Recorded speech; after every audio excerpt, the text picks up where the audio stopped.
Dear colleagues, it is my great pleasure to welcome everybody to our Artificial Intelligence in Ophthalmology meeting 2023. This meeting is organized by our foundation, Ophthalmology 21, University of Warmia and Mazur in Olsztyn, International AI in Ophthalmology Society, and it's founded by Polish Ministry of Education and Science.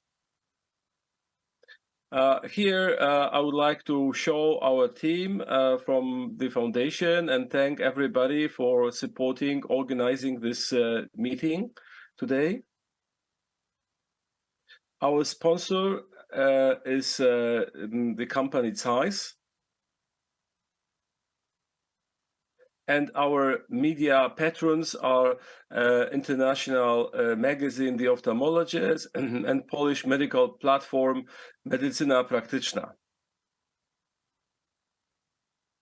Just a few words about the International AI in Ophthalmology Society. It is a non-profit society to integrate both healthcare professionals and computer scientists to share important initiatives, scientific knowledge, and practical applications of AI in ophthalmology. The society should be also involved in supporting legal regulations, protecting the responsible introduction of AI to healthcare. And we invite everybody interested in this field to join our society.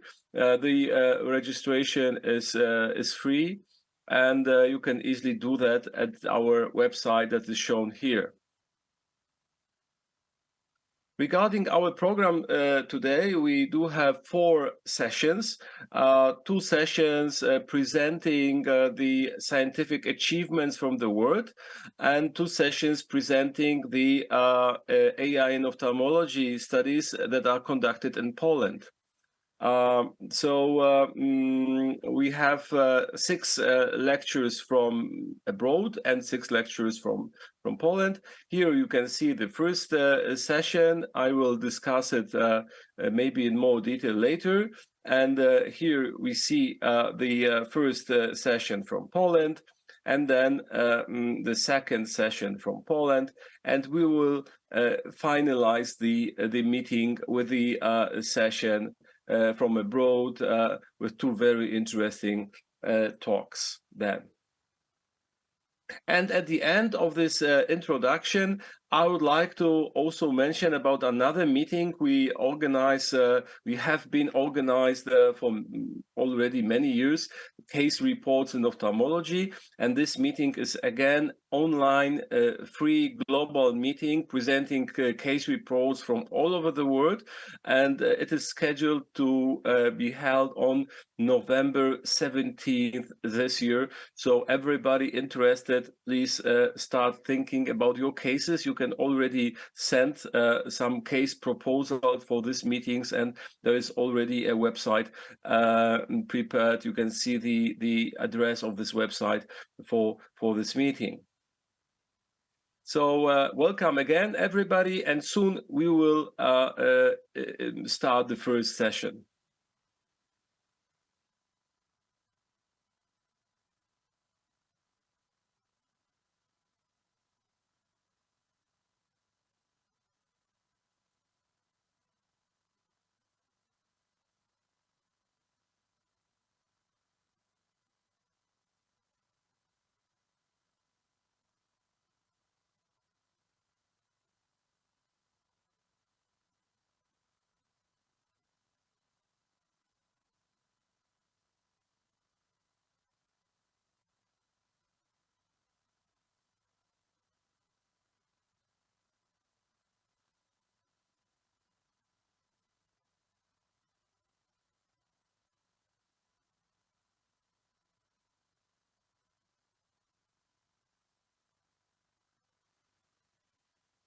Hello again. Now we start the first session of the meeting that is entitled Latest Scientific Achievements from the World, Part 1. We have great speakers. I'm happy to introduce our speakers. The first speaker is Professor Mingguang He from Australia and Hong Kong. He will speak on AI in ophthalmology, from algorithm to solutions and products. Professor Mingguang He is the chair professor of experimental ophthalmology at the Hong Kong Polytechnic University. He founded and served as the first president of the Asia Pacific Tele-Ophthalmology Society, and is a founding council member of the Asia Pacific Myopia Society and Deputy Secretary General for the Asia Pacific Academy of Ophthalmology. He's also currently the deputy editor of the British Journal of Ophthalmology. The second speaker, Professor Yuan Ye from China. She will speak on digital pathology and artificial intelligence in ophthalmic oncology. Professor Yuan Ye is related with Zhejiang University Eye Hospital in Hangzhou, Eye Center, second affiliated hospital of Zhejiang University. And she's also a deputy director of the Chinese Society of Oculoplastic Surgery and Orbital Disease. Her current research interests include treatment of eyelid deformity, orbital reconstruction, and epidemiology of age-related eye diseases. The third speaker is Professor Ryo Kawasaki from Japan. He will speak on the retina as a window to see CVD risk. Professor Ryo Kawasaki is a physician scientist with a strong passion bringing preventive medicine perspectives into clinical epidemiology and public health activities, aiming to this goal, eye health for all. Starting his career pursuing to become a vitreoretinal surgeon, his career has turned to the direction of ophthalmic epidemiology by strong influences from great mentors in public health and epidemiology domain. He has been committed to epidemiology, preventive medicine, screening program, digital medicine, including applying AI into research and clinical practice. He is affiliated into the AI Center for Medical Research and Applications at the Osaka University Hospital. And our last speaker in this session is Professor Sally Baxter from US. She will speak on current initiatives and efforts in AI education and ophthalmology. She is the chief at the Division of Ophthalmology-Informatics and Data Science, assistant professor of ophthalmology and biomedical informatics at the University of California in San Diego. So she is a physician and informatics integrating comprehensive ophthalmic care with research investigation in big data, artificial intelligence, and health information technology system. She is double board certified in both ophthalmology and clinical informatics. I would remind everybody to post your questions into chat as soon as possible, because we might have some delay in receiving your questions. Just to be well prepared with your questions during discussion. We have a discussion after presentations, and of course we'll be happy to answer to all your questions during the discussion. Let's listen to the lectures now. Hello, everyone. My name is Ming from Melbourne University, and I also recently commencing my job as a chair professor of experimental ophthalmology in Hong Kong as well. First of all, I would like to thank Professor Grzybowski invite me come over to speak. Today, I'm actually trying to walk you through our development or technology development on artificial intelligence in ophthalmology, and how we start from collecting data and then develop algorithm, and how we further translate this algorithm to products and solutions, in the context of Australia. So before everything, I got to declare my conflict of interest. I'm a patent holder of the technology I'm going to describe, and I'm also the director and shareholder of chief medical officer of iTelligence. It's an Australia company, and also obtain New York. This is other company who are delivering this technology in Australia and globally. So before everything, I should acknowledge all this, most of the effort, in particular on the translation of technology into clinical practice and solution. They are supported by unique funding from they call it Medical Research Future Fund. So this Medical Research Future Fund, we are lucky to be one of the winner. So it's a way that the government initiate artificial intelligence in Australia, in particular by translating the technology into clinical use and clinical products. So the project is unique in a way that we combine our Center of Eye Research Australia, and then with the Monash University, they're the AI developer and also a company. iTelligence is a commercial company delivering the products, and then they are responsible for regulatory approval. And then we also work with organization, we call it consumer engagement organization, in terms of understanding the needs in the perspective of user and customer better. So this combination of effort, we believe, is the essential core to make sure the product is successful in terms of adopting into clinical practice and the solutions. Ophthalmology, as what we know, is a very unique, is a highly image-driven specialty. We're talking about multiple different modality. And then actually DR, AMD, glaucoma, ROP, this is most of all these diseases, they can be diagnosed by a full color fundus photo alone or a red cam, for example.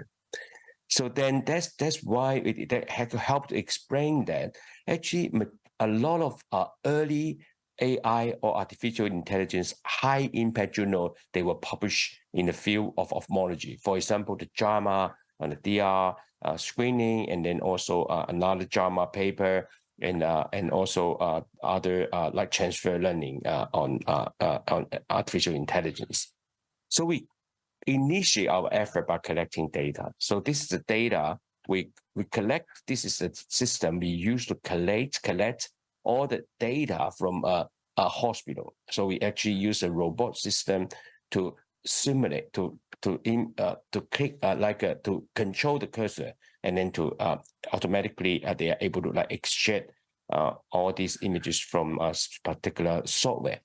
With the images we collecting from multiple hospitals, we develop this so-called image me or label me data set, where we have a huge number of fundus photo, and then now we have not just for full color fundus photo, but also many other modality as well. So in Australia, we are so lucky to work with a government organization called AIHW, Australia Institute of Health and Welfare. So the AIHW actually holding a lot of electronic medical record system data for, like, for example, Medicare claim data, or even the very detailed imaging data they store locally in the hospital as well. So we developed this eye systematic data linkage system that will allow us to collect images from patient first and link these patients with the data set, so that we understand who are with those people with ocular images, how many who are actually they have developed systemic eye diseases or even mortality. So with this data, with the data collecting in primarily in the label me, that was the data developed collecting in China, we developed the AI algorithm on classifying diabetic retinopathy. So this is one of the early paper on using AI to classify a full color fundus photo with and without vision threatening referable DR. So we report a very high accuracy on this classification task. Similarly, in this particular study, we proved the AI algorithm actually developed initially in Chinese population. They work equally well in national and indigenous Australia, and then also in Malay and Caucasian population as well. So similarly, we developed a glaucoma optic neuropathy AI system. So this is also one of the early papers on AI in eye diseases. So we report again a high accuracy on classifying glaucoma optic disc change. And similarly for AMD, And then we also published one of the first heat map papers, just telling people that the pixel that used to differentiate or classify image into whip and the Dow disease actually is quite similar to what what clinicians normally do. Sorry. So then we also developed algorithm that can use this GAN technology. As you can see here, this is based on the full color fundus photo alone as only input. We're able to generate fluorescent images, fluorescent angiogram images that are so similar to the real fluorescent FFA images. Like, for example, on the macular ischemia changes, and also even the microaneurysm. So similarly, we use this technology to delineate the retina vessel. So for example, this is a view, we use a pairwise images from the color fundus photo and fluorescent angiogram. And then we can develop a system that can automatically generate for retina vessel based on full color fundus photo as only input. And then we demonstrate this kind of technology is able to develop or is able to generate the images very similar to the real image. We developed a technology to actually not just to classify a couple of specific eye diseases, but also is able to make a detection or diagnosis on 139 eye diseases.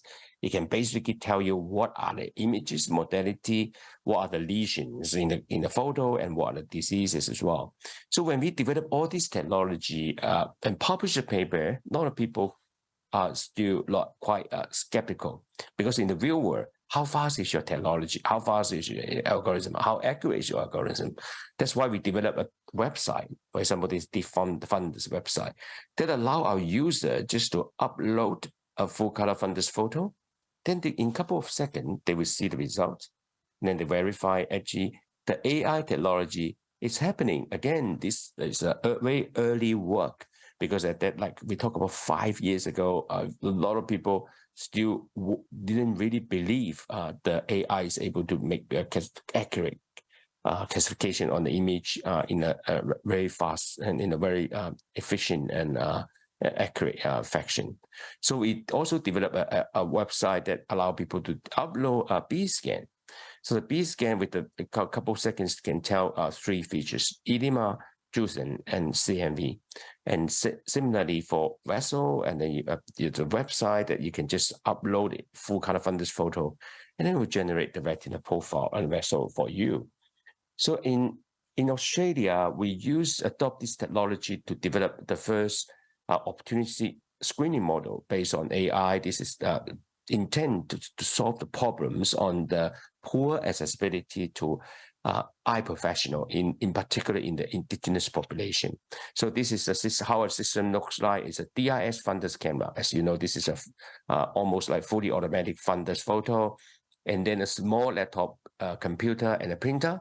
And then we simplify the neural network so that it can be run in like a ordinary or CPU. It doesn't require GPU facility.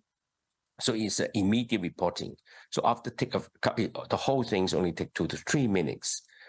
So we create this as a new way to deliver diabetic DR screening. So now with the this, we call it point of care model. You don't need a reading center, so everything can be done locally in the endocrinology clinic or GP clinic.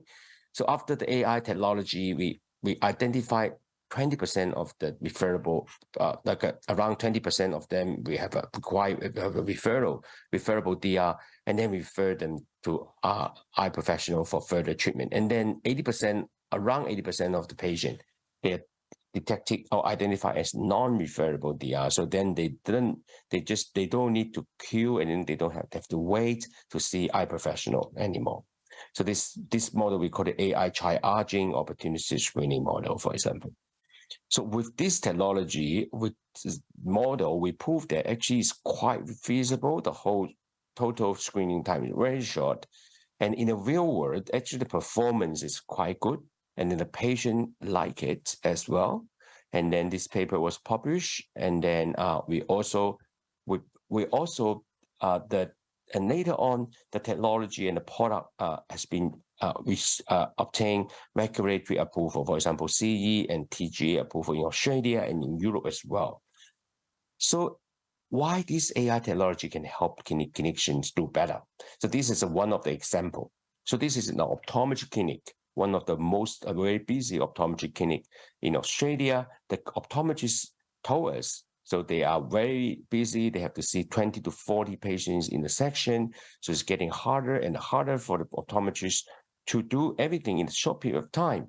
So, and it's overwhelming, and sometimes you can make mistakes. So then we developed this AI technology and a solution that actually work very quietly at the back end. So it doesn't require optometrists to do additional work, like to upload images. We don't require all these additional manipulations, just work quietly at the end. So we will automatically capture and analysis the images they capture in the system. So we automatically generate reports for the optometrist to view. So with this technology, I just wanted to highlight that this is the technology we developed. This is the product output. So automatically they will identify and this is a glaucoma high risk patient or medium risk patient, and then also on referable DR and neovascular AMD as well. So automatically, for whatever images generated by patient, they can generate. The system is able to generate the report automatically. So this is a highlight for one of the very typical example.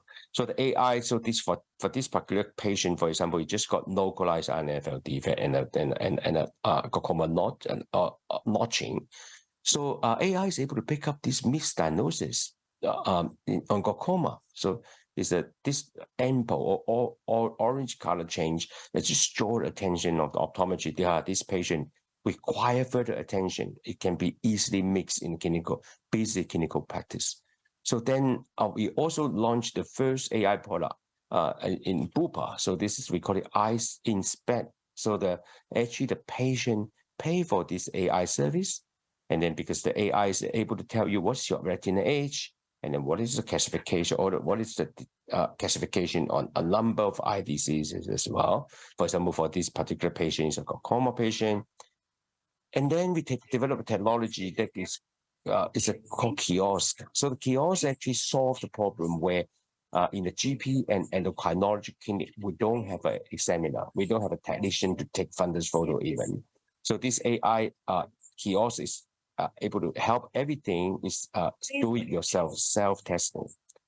And then this is some ministry visit. And then with this, and there's a lot of consumer research are being conducted. And then you actually understand in a perspective of a consumer, how do they like the kiosk? And then we understand the benefit and the limitation. And then we even develop a flow chart for patient, for the clinical manager to adopt in the clinical practice. And then we create this report where it's so easy, just use the smartphone to scan on the QR code, and then the report will be transferred. Then the patient can really see the report on the mobile. So and the patient, the doctor is able to see the report as well during the consultation. And then we try to make another version, prepare another version. This, instead of a big kiosk, this can be a very small, portable, do-it-yourself camera. So very simple, small camera. You can see the image quality is reasonably good. And then we integrate AI with this portable small camera to create a unique solution that can do all these things. AI screening on the desk, on the top, on the desk of the patient or the doctor. So then this is how the system looks like. And then we also use this technology to be able to use fundus photo as the only input, and then we can predict the CVD risk score or So all this work has been supported by a lot of some of the research grant, and also we are very privileged to have a opportunity to work with different industry partner and also our research institute to make all this happen. And I'm very happy to take any questions and look forward to further discussion in the meeting as well. Thank you so much. Dear everyone, this is Dr. Juan Ye from Zhejiang. University Eye Hospital. My topic is Digital Pathology and Artificial Intelligence in Ophthalmic Oncology. First part, Introduction. The eye tumor includes eyelid tumor, intraocular tumor, and orbital tumor. The low incidence rate and the diverse types, multiple histological types because the eye from various embryonic germ layers, and the tumor had a wide representativeness. Till now, the pathological examination is still the gold standard. There are two cases of my patients. The first is the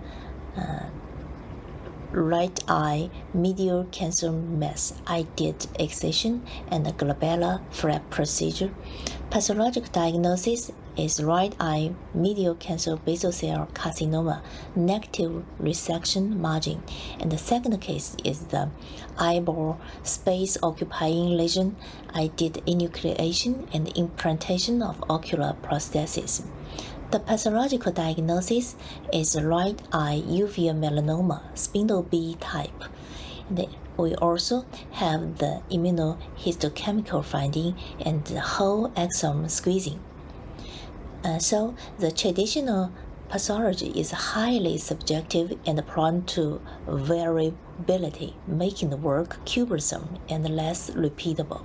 Therefore, exploring the application of digital pathology and artificial intelligence in ophthalmic oncology holds great significance. As to database, AI applications is largely dependent on the size and quality of database. We need multimodality and standardization database. As to the multimodality, the text, the image, the omics data, and as to the standardization, we need the collection, processing, storage, and management. The database includes medical records. The medical record is a text information, and diagnosis, treatment, prognosis, and the database includes pathological information, is the whole slide imaging. And we also have the omics data, radiomics, genomics, transcriptomics, proteomics. And then we do integration and fusion. The purpose is to establish diagnostic models, guiding treatment decisions, and assessing prognosis. As to Part 2, application of digital pathology and AI in ophthalmic oncology. AI can identify and quantify histological features, morphological patterns, and biologically relevant regions of interest. That is, for example, the specific cell types, tumor or peritumor areas, which is of great significance in the diagnosis and the differential diagnosis of diseases. Lesion identification and segmentation. The first step, we do identification and the segmentation of tumor areas. This shows the manual annotation and automatic annotation, and then we automated segmentation and the quantification of tumor cells and the nuclei, along with visualization to improve algorithm interpretability. The figure shows the automatic recognition of different cells and the nuclei. To SCC, I showed the SCC and the melanoma. And we also did quantitative analysis of nuclei. As to classification, recent studies have explored the use of AI to distinguish tumors in the normal tissue, benign and malignant tumors, and different tumor histological types. We first do we first do a binary classification, and that means distinguish tumor from normal tissue at patch and WSI level in melanoma. And then we tried automated classification of multiple kinds of eyelid tumors. So this part of research work, we published a paper in 2020.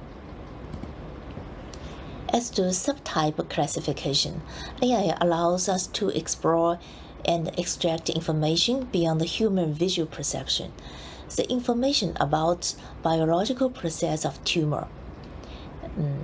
And it helps us to elucidate the pathogenesis of tumor, screen therapeutic targets, and promote precision therapy.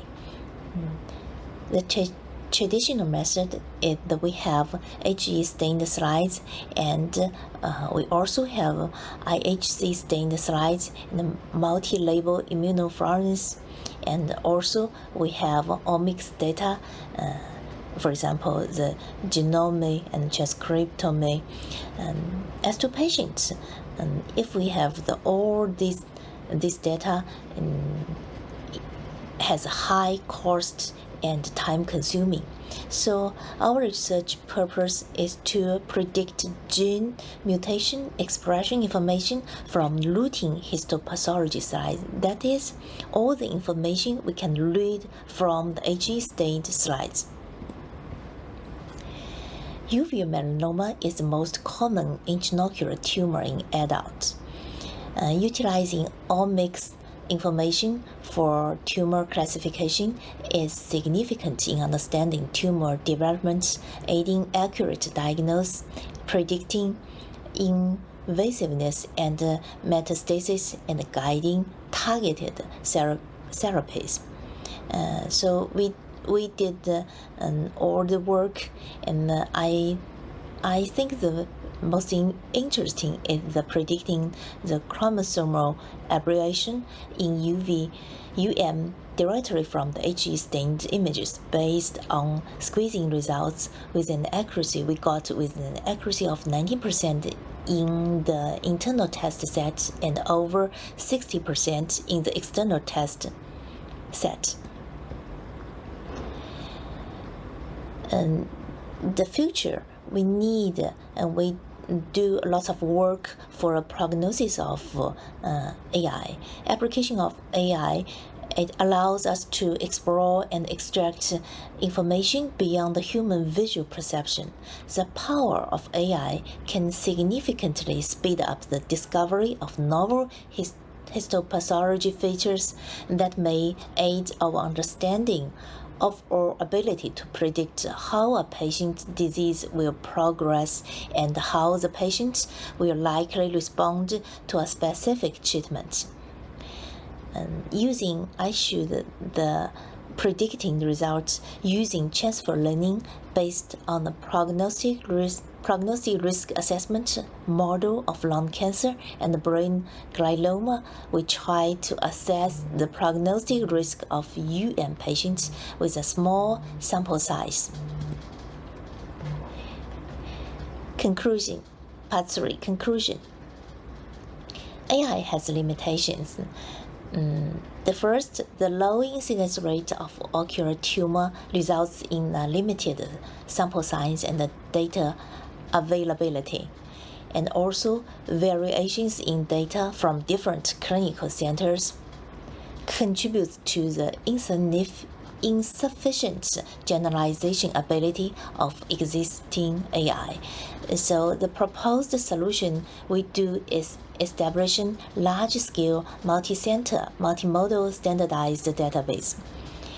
And the second, the need for experienced ophthalmic pathologists is a challenge, considering that deep learning algorithms requires a large amount of annotated high-quality data.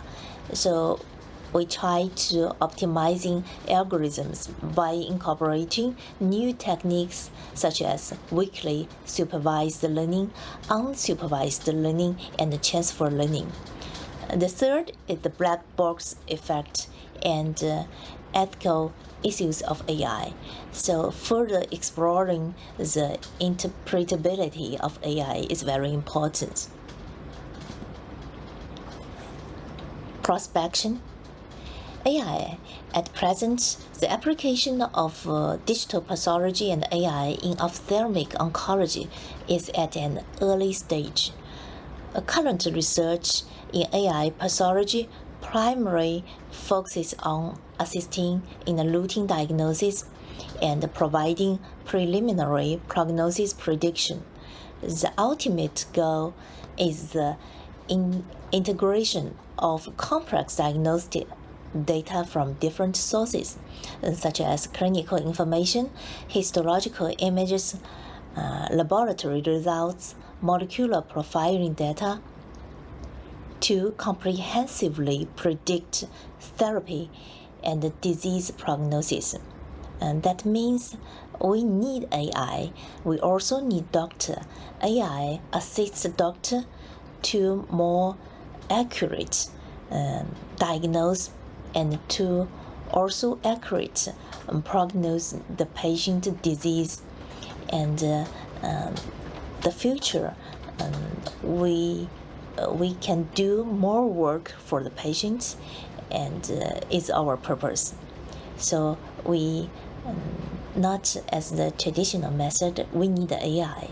We also need doctor. Thanks for listening. Thank you. So thank you very much for this opportunity to talk on retina as a window to see cardiovascular disease risk. My name is Ryo Kawasaki from Osaka University, Public Health Department from Japan. This talk is twofold. First part is to use AI to automatically detect and grade retinal signs associated with cardiovascular disease risk, CVD risk. And the second part is to use deep learning model to estimate cardiovascular disease risk directly from the retinal images, but with explainable process. This is my COI declaration. This study is supported by public research fundings in Japan. So the first part is to use retinal sign as a result of metabolic abnormalities associated with cardiovascular disease. So what kind of retinal signs? Popular one is retinal hemorrhages or retinopathy, retinal arterial narrowing or venular widening, vessel calibers are very well published to date. But the classic one, arterial venous crossing signs, hasn't been used both in clinically or in study. So this is the arteriovenous crossing signs, mild, moderate, severe. So why arteriovenous crossing signs are not fully utilized in clinically or studies? Maybe because it's challenging to grade these signs with human eyes consistently.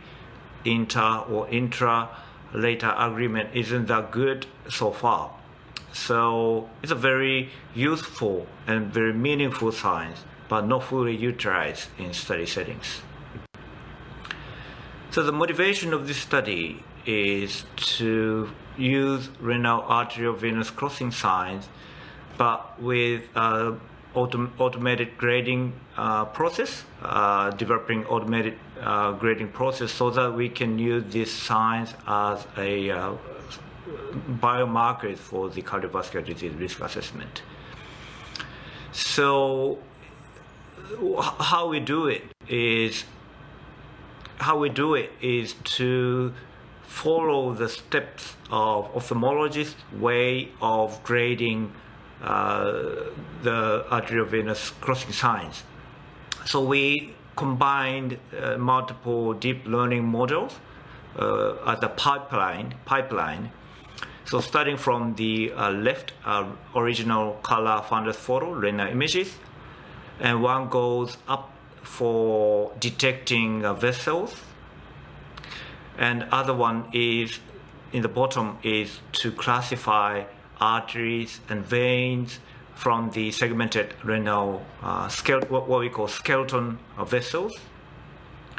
Then we merge them to identify where the arterial and venules are crossing, meaning the arteriovenous crossing site. Then we picked up those crossing sites to move on for the assessment of the severity, mild, moderate, and severe, or none. So this is the brief summary of the method. So 684 participants from Ohasama study, a population-based study on hypertension and cardiovascular disease in Japan. We captured color retinal photographs through a non-mydriatic retinal camera by Canon. And we already reported the vessel segmentation model before. We call it ETELNet, a combination of UNet into one model. And also artery vein classification model, we call it SeqNet. They both are openly available in a GitHub code sharing. And in this specific study, we newly developed the AV AV crossing point detection, where the artery and vein crossing over, and we extracted the crossing point into 150 pixels, a square patch images. Then the ophthalmologist graded the patched images into non-mild, moderate, severe 4 categories. Then we finally made a deep learning model for AV crossing point severity grading model. Use 8:1:1 training validation and test set. Because of the limited numbers of images, and also we wanted to make the model as robust as possible, we used data augmentation method as shown in the right hand side. So from original images, we rotate or flip or slide shift or a little bit of a hue or color modification. And for this specific purpose, for grading the severity of the crossing signs, we propose a new model structure we call multi-diagnosis team network, MDT-net. Basically, it's a combination of individual deep learning model, as shown in the right-hand side. And the base module is, say, ResNet or Inception or DenseNet, the popular one. And the bottom half is what we call focal module. This is to cope with the fact that the number of images, say severe signs, are very not that popular, not that many compared with the none or mild, and also the imbalance of those signs frequency causes a little bit of instability of the model. So depending on there's a parameter called gamma 1, 2, and to whatever numbers you want to try. Basically, it's just adding extra branch models to have a more coping with the smaller numbers of categories. And then eventually, finally, we made an ensemble decision to make non-mild, moderate, severe classification. So these are some of the samples of the results we done. As you see, the patched images extracting the crossing sign, potential crossing signs, and blue indicating the vein, red indicating the arterioles. As you see, it works pretty much good, better than we initially imagined with limited numbers of images. Precision and recall is 96.3% and 96.3%. And the kappa value and the accuracy is 0.85 and 0.92 respectively. So this is a comparison between MDT-net and DenseNet 121. We found the numbers of focal loss when we varied from 1 to 10. The accuracy and kappa value moves in between 0.5 to 0.7, accuracy 0.74 to 0.86. And the number of focal loss models, so n equals 3, the right hand side shows the best performance with the accuracy of 0.916 and a kappa value of 0.85. So in this specific data set, we found the 3 focal loss models worked the best to detect to predict the grading, the severity. And this is a visual explanation of MDT-net using GradCam. As you see, the heat map is almost overlapping with the aimed crossing site, which is good.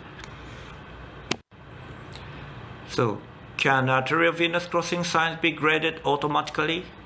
Yes, we think. As we showed, we needed to propose a new model structure, MDT-net, to cope with the ambiguous accuracy for ambiguous and unbalanced samples, namely the smaller sample size in the severe cases. But the result was satisfactory, and the practical use of this automated grading system is to apply this into the nationwide ongoing screening program in Japan for cardiovascular risk assessment, such as hypertension, diabetes, and obesity, dyslipidemia. There is the annual screening program ongoing. So we could, if we could add this automated grading system onto those screening program, maybe coupled with arterial vessel calibers measurement, that will enhance the cardiovascular disease risk assessment. So let's move on to the second part. So the second part is to use retinal vascular signs not as a result of metabolic abnormalities, but to use this as a replacement of the metabolic abnormalities.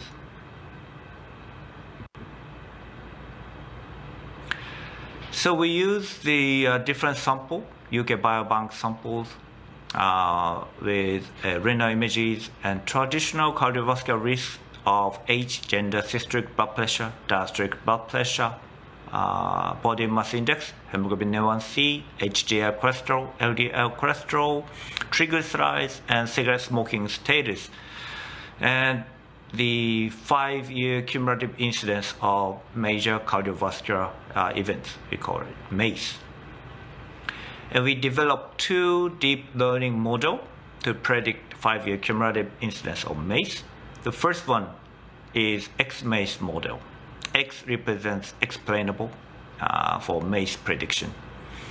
So the model has 2-stage structure. The first one is a multitask learning network which takes the retinal images as an input and estimating 10 individual CVD risks as listed above as an outcome. And the second part is to use those estimated 10 risk factors as an input, and the output is 5-year cumulative incidence of MACE. X-MACE Plus is based on the X-MACE model, but with cardiovascular disease risk factors, which is measured in actual blood testing. So we show it in the graphical presentation. So X-MACE Plus is very simple, using retinal images and measured 10 risk factors to predict MACE outcome. But the X-MACE, so we use retinal images as an input, but those 10 risk factors are not the measured actual one. This is estimated, predicted by retinal images. And the second as a second step, we use those estimated cardiovascular disease risks to predict the 5-year MACE outcome.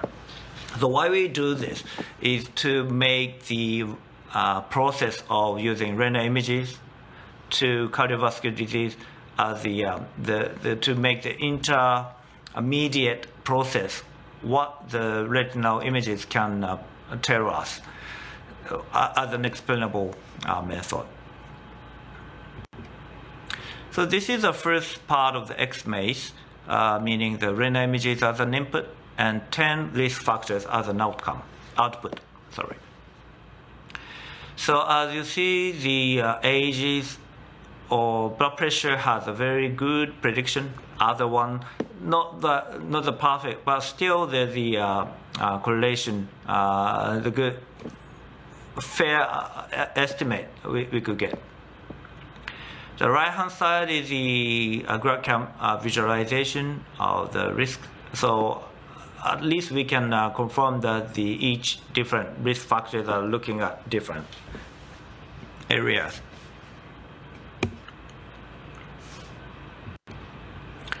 So this is the data set description. So train, validate, test set, 3:1:1 split. So very balanced. And this is the results of the comparison between traditional way of risk prediction, cardiovascular risk prediction, like score 2, Framingham score, or logistic regression neural network, based on the actual 10 risk factors. So the middle part is a non-blood test-based model, meaning age, gender, BMI, blood pressure, and smoking only. No dyslipidemia or no hemoglobin A1C. And the bottom is what we propose in this study. So we could use pure deep learning model retina images only, like the famous Poplin paper, and X-MACE program we proposed in this study using retina images to estimate 10 risk factors, then the MACE outcome. X-MACE plus is a combination of everything we could get. So retina images plus measured 10 risk factors. As you see, X-MACE plus performed the best, which as we could expect. And the neural network program based on the actual measurement performed the second. Fair enough. But X-MACE, shown in blue, performed relatively high at least compared to traditional risk factors, and much better than those traditional risk factors or non-blood test-based models. So at least adding or using retina images as a pure input, we could demonstrate that it performs equivalent, at least, compared to the blood test-based cardiovascular risk assessment. And not just predicting the outcome, we could visualize the process. We could visualize what is indicated from the retina images to suggest the high cardiovascular disease risk. So for example, the case 1, in 2009, the blue line indicated this person is at high risk of cardiovascular disease because of dyslipidemia and obesity. And over 4 years, this risk, what we call risk profile, shifted slightly from obesity, getting less, but maybe developed hypertension in between those two time points. So we could see how the risk profile moves, or what the person has as a risk for the cardiovascular disease. Case 2 is also showing that the 2009, this person has hypertension, and then 2013, the hypertension risk decreased, but the diabetes risk increased as such. So we could confirm what we could do to make to plan intervention not just assessing the risk. So this is the last summary of my presentation. So can retina imaging be utilized for risk profiling for cardiovascular disease? We believe so. And as we hypothesize XMACE Plus, which use both cardiovascular disease risk factors actual measurement and retina images, perform the best of all the models tested. Still, XMACE, which uses retinal images alone, but in the process presenting 10 cardiovascular risks and then predict the 5-year MACE, performs reasonably precise. And also this XMACE outperformed the traditional score-based models or similar range to the neural network-based model or non-blood-based, perform better than the non-blood-based prediction. So how we can use this in the real world? Maybe the situation where blood testing for cardiovascular disease risk assessment is not available or limited, or retinal image alone can predict a cardiovascular risk profiling with a suggestion that which risk factors are the reason for the driver for the increased cardiovascular risk. Well, thank you very much for your attention. Hi, everybody. My name is Baxter, and I'm thrilled to be here to talk about current initiatives in education and ophthalmology. I'm going to go ahead and share my screen here. You should be able to see it. I'm the chief of the Division of Ophthalmology, Informatics, and Data Science at the University of California, San Diego, UCSD, where I'm an assistant professor of ophthalmology and I have a joint appointment in the Department of Medicine, Division of Biomedical Informatics. These are my disclosures. Of note, I do have several grants from the National Institutes of Health in the United States, some of which are related to training grants, as well as some foundation grants and a few consultancies, none of which are relevant to this talk. So what is the 10,000-foot view or the overview of what we're going to talk about today? These pictures are from a recent family trip to Mount Fuji. I'm temporarily located in Japan due to my husband's military service. And so it inspired me to kind of start with the broad landscape or the overview we'll talk about. First, I'm going to go over about why we need AI education in ophthalmology. I will talk about some of the current educational opportunities for both ophthalmologists in training as well as practicing ophthalmologists. And then there are two educational opportunities I'm going to highlight during the talk today. One is called AI Lab, and the other is called the AI Ready training program. And the reason I chose both of these is because they are open to an international audience and not just those in the US. So why don't we dive right in? First, I wanted to talk about why we need education in AI for clinicians. I think this is becoming more and more obvious as time goes on and AI becomes more pervasive in so many different aspects of our society, but particularly in the context of healthcare and the delivery of medical services. Really, I don't think anyone is more qualified than we are as clinicians, right? We are consumers and users of AI where we can use AI tools in our day-to-day workflows. But I think we also have a role as developers or innovators of AI. Why is our role so important? We understand the relevant applications, right? We know where the needs are, where we have tasks that would benefit from automation, where we have patients who are most at risk, what makes sense and what doesn't make sense, right? So that goes to the second point about clinical workflows. There are so many nuances to the way that we deliver healthcare. And a lot of times the computer scientists may not quite understand that. They don't necessarily understand how information is generated, how it's presented, how it's being used. And we understand that. And of course, we understand patients, as ophthalmologists and clinicians who are treating patients and really understanding that patient's perception of the diseases, of the treatments. Again, this is something that AI companies alone will not have. And so really, I think that clinicians have a unique role. And then hopefully with AI, we could be better than either alone. So what are some educational opportunities in AI if you're interested in learning more? First, I'm going to go over some short-term training opportunities. The American Medical Informatics Association offers what are called 10 by 10 courses. These are online, and I believe most of them are fairly open. So even if you're coming from a country outside the US, you may be able to access that material and be able to learn from it. Of course, there are courses and presentations about AI, for example, at the ARVO meeting or the AAO meeting. This picture here is actually a group of us from the American Academy of Ophthalmology, AAO, AI committee, where we presented an introductory course to AI for clinicians and specifically for ophthalmologists. A lot of these conferences will have courses that are at varying levels, sort of the beginner levels versus more advanced levels.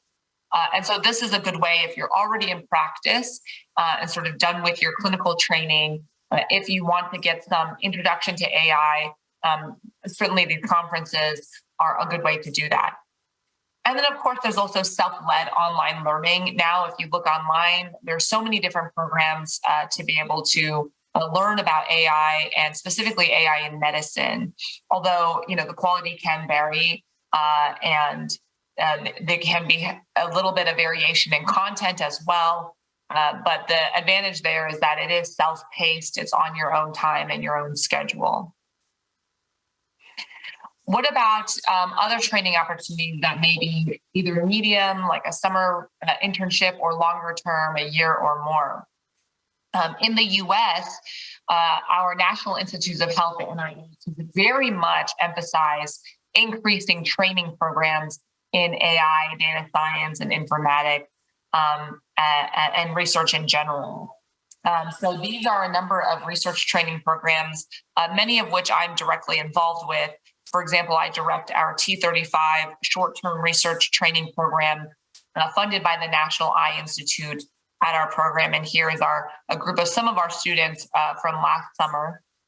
And this is really aimed at medical students. So this is typically a training program between the first year and second year of medical school. And so many of our medical students in the US will do research training during that time. And this allows them a way to have funding and mentored research support during that summer. And many of our mentors offer training in AI and allow the students to work on AI projects. Now, further along in the training spectrum, of course, we have some people who will do a PhD or full graduate degree in addition to their medical degree. And then there are funding opportunities for people to do postdoctoral fellowships after their ophthalmology residency. So one is the T32 grant from the National Eye Institute. Another is the National Library of Medicine postdoctoral fellowship in biomedical informatics. That's actually a fellowship that I myself went through after my ophthalmology residency training. It was a 2-year fellowship and included topics in informatics, AI, and data science. At the faculty level, there are also training grants. So, for example, at our institution, we have what's called the K-12 Early Career Faculty Development Grant. There are also individual K awards, K08 and K23, and those are applied for by individuals who are interested in becoming clinician scientists and having more dedicated research training, and certainly can help protect some of their time so they can decrease some of their clinical activity in order to accommodate those research interests. Again, there's a whole range of sort of focused postdoctoral opportunities in informatics, AI, and data science, not just from the National Eye Institute, but from other institutes and institutions. Certainly, there's an eye to not only have research training, but really to try to integrate training in AI with sort of the normal clinical training pathways. And the rationale behind this is that we don't just need training in AI for people who are interested in becoming clinician scientists and doing research, but really that we need training for everyone who is practicing medicine and everyone who's going to be interacting with AI, which, nowadays is really a wide range of people. Almost everybody is interacting with AI in some regard. And so, again, the American Academy of Ophthalmology organizes an educational curriculum for all ophthalmology residents in the U.S. And this is called the Basic Science and Clinical course, the BCSC. It's a range of many different textbooks, each of which is focused on a different clinical area. And there is one that's kind of a general medicine textbook, the first volume.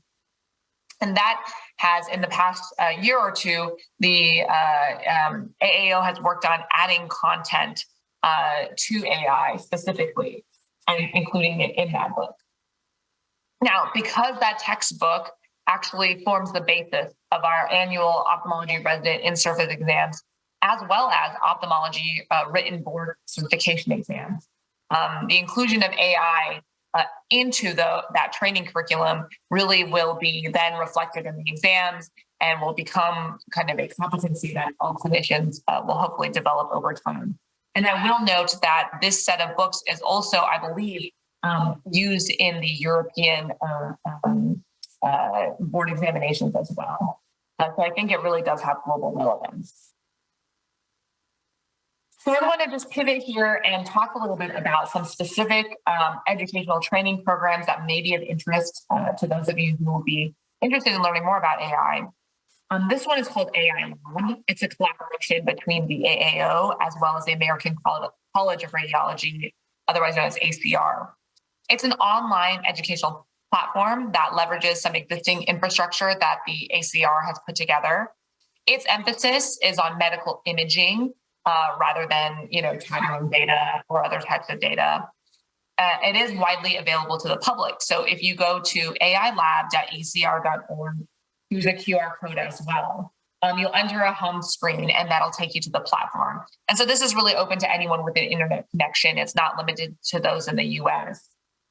And really, this was a cross-specialty collaboration, obviously, because this is with the American College of Radiology.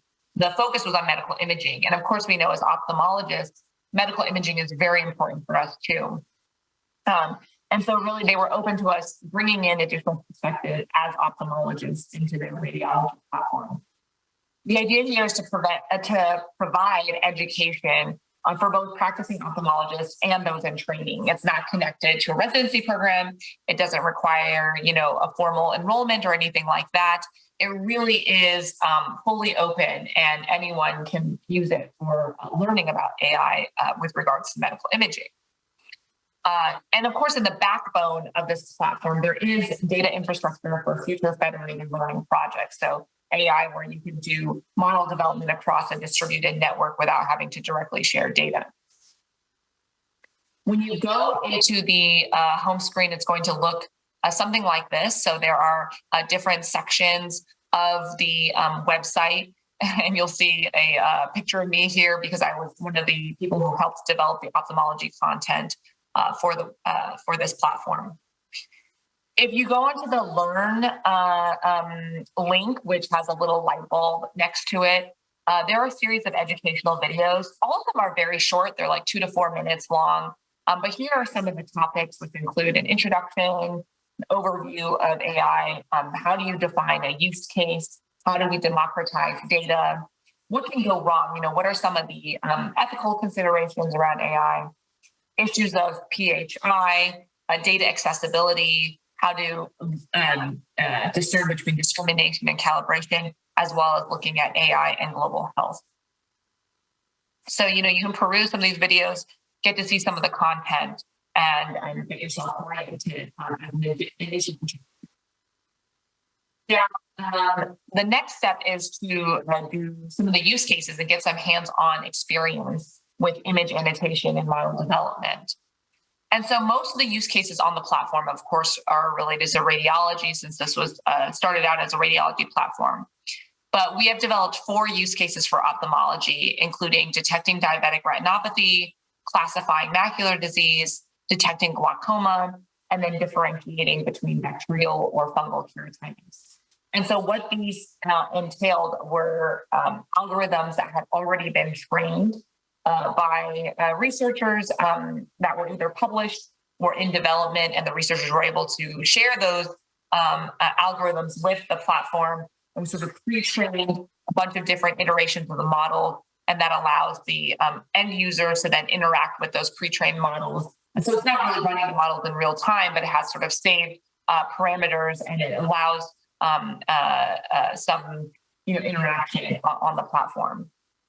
And so you'll see when you go in here, if you choose a use case, for example, this is diabetic retinopathy detection, it'll pull up a series of fundus photos, and you have the opportunity to annotate them and show, what class it is. And so in this case, there are some examples of the different class labels, such as no diabetic retinopathy, mild NPDR, moderate NPDR, severe NPDR, and then PDR. So you can go through the images and annotate them. And so that's in this tab, the Annotate tab. You can see examples of the labels or annotations and then do some on your own. Then using the Create link, you can actually create some AI models based on your annotations. In the Evaluate link, you learn how changing the training data set size and adjusting different hyperparameters can affect the model performance. And then on the Run tab, it will generate reports with text explaining the model output for a given case. And the AI Lab platform actually does a really nice job of showing different things like confusion matrices and performance curves for both discrimination and calibration, like ROC curves and PRC curves respectively. And really gives you a chance to play around with the different parameters and learn about how that might affect your performance results. So this is still very much an ongoing effort. Like I said, we have a few use cases right now, but if you're interested in getting involved, please email me. You can certainly just try it out and learn. You can spread the word and invite your other ophthalmology colleagues to give it a try. If you'd like to contribute educational videos or develop new use cases, we'd certainly be open to that. And of course, looking for all subspecialties of ophthalmology. So the future directions, we're hoping to have wider engagement and use, maybe host some educational challenges for ophthalmology residents, and demonstrating at conferences. We have had some demos at the American Academy of Ophthalmology conference, and certainly would be happy to share at other venues if there is interest. And like I said, there is some interest in doing federated learning using that infrastructure. And so we are, submitting a grant to be able to look at doing collaborative AI model training across multiple sites without direct data sharing. I'd like to now pivot and talk about another training opportunity in AI. It's called the AI Ready or AI Ready and Equitable Access Atlas for Diabetes Insights. This is a project that's part of a large NIH initiative called Bridge to AI. The goal is to create a multidimensional, ethically sourced data set in diverse people for studying salutogenesis and type 2 diabetes. And you might wonder, what is salutogenesis? At least for me, this is not a term I was super familiar with when I started the project, when I joined the project. And so we're used to thinking about a spectrum of health to disease with pathogenesis, right? And what are the environmental, genetic, and behavioral risk factors that might lead one from a healthy state to a disease state?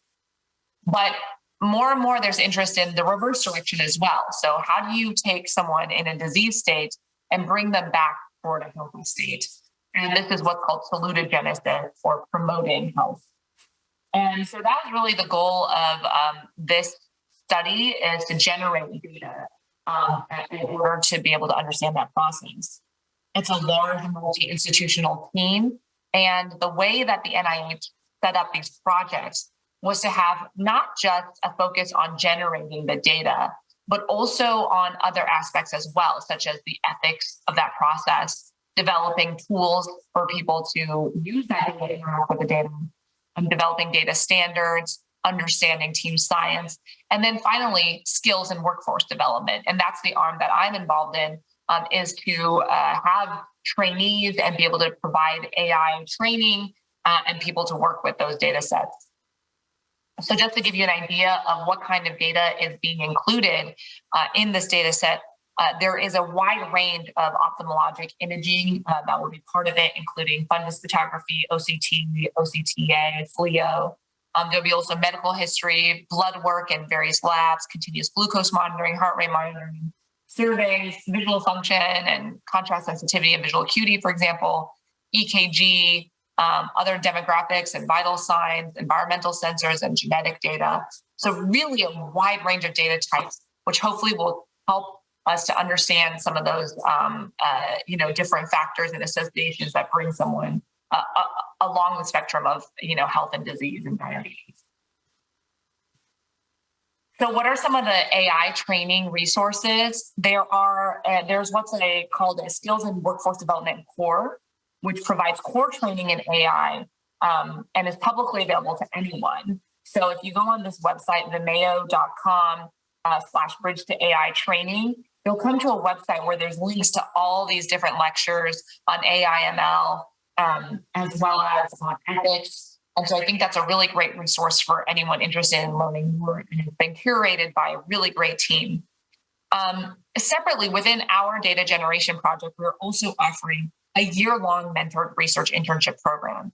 Applications are open every fall. We just selected our first cohort earlier this year, and they're slated to start this fall. But our applications for the next cycle will open this fall season as well. And so this is the link for the application, shilei.ucsd.edu/research/AI_ready. And this program includes a summer programming bootcamp, year-long didactics program, and research mentoring with a preceptor with census processing. Now, it is an NIH-funded program, but what's unique is that it's not limited to U.S. citizens and permanent residents. A lot of other NIH training grants are, but this one is open, including to an international audience. So if you're interested in learning more about AI, I highly encourage you to apply. So what are some future directions for AI education in ophthalmology? I think there's a lot of discussion about how do we formally integrate AI training into ophthalmology clinical residency training so that we have uniform training across the board. Should this be considered a core competency for clinicians? I'm biased, and I think that it should be. But I think that's, of course, anytime you add something to a training curriculum, there's only so much time. And so there's some amount of opportunity cost. I think there will be a lot of discussion about what does that training look like, what format should it take, how much time is needed, and, what is the trade-off in terms of existing curricular content. Certainly, we're going to look at incorporating other aspects of training in addition to technical knowledge, considerations of ethics, clinical workflow integration, and so forth. And I think in general, in the US, we have a very multicultural, very diverse population of people. And our goal is for those involved in AI and ophthalmology to reflect that diversity and continue to try to train people from underrepresented populations in these fields.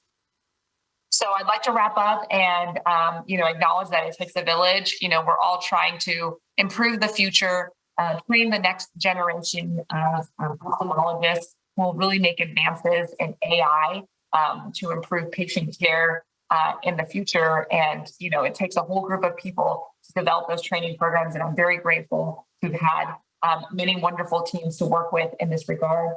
Look forward to the discussion and any follow-up questions you might have. Thank you very much, and hope you enjoyed the rest of the conference.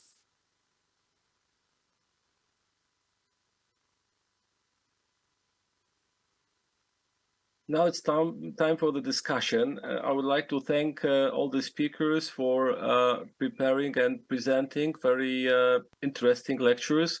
We are together with Sally Baxter. Hello, Sally. Hi, good to see you. And unfortunately, I'm not sure if we have other speakers.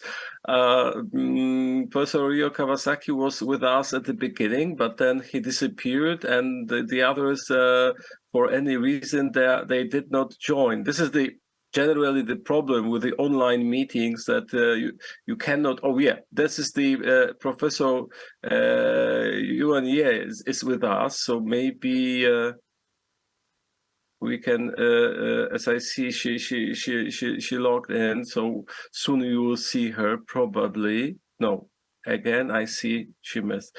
Well, this is, as I mentioned, this is the problem with the online meetings, that we can never be sure about any, let's say, because of the time differences, technical issues. We received a few questions to Professor Mingguang He on the chat, I noticed, but he's not here, so I do not feel really good to respond to the questions about the kiosk. I mean, I don't know this technology so well. Why it is not reimbursed? It was one of the questions. And the second question was, let me check. It was about preperimetric glaucoma. The question was, is it possible to detect preperimetric glaucoma cases with the present AI? If yes, how much is the accuracy of in detection? Again, this is the question for him, but maybe we could comment on that. Sally, you have any idea? Sure. Well, I'll just say, and thanks for the invitation to join. Thanks for having me. And regarding preperimetric glaucoma, I think one of the tricky things, at least from my standpoint as an informatics person and someone who's worked a lot in data standards, is that one of our key challenges is not having a standardized definition of glaucoma.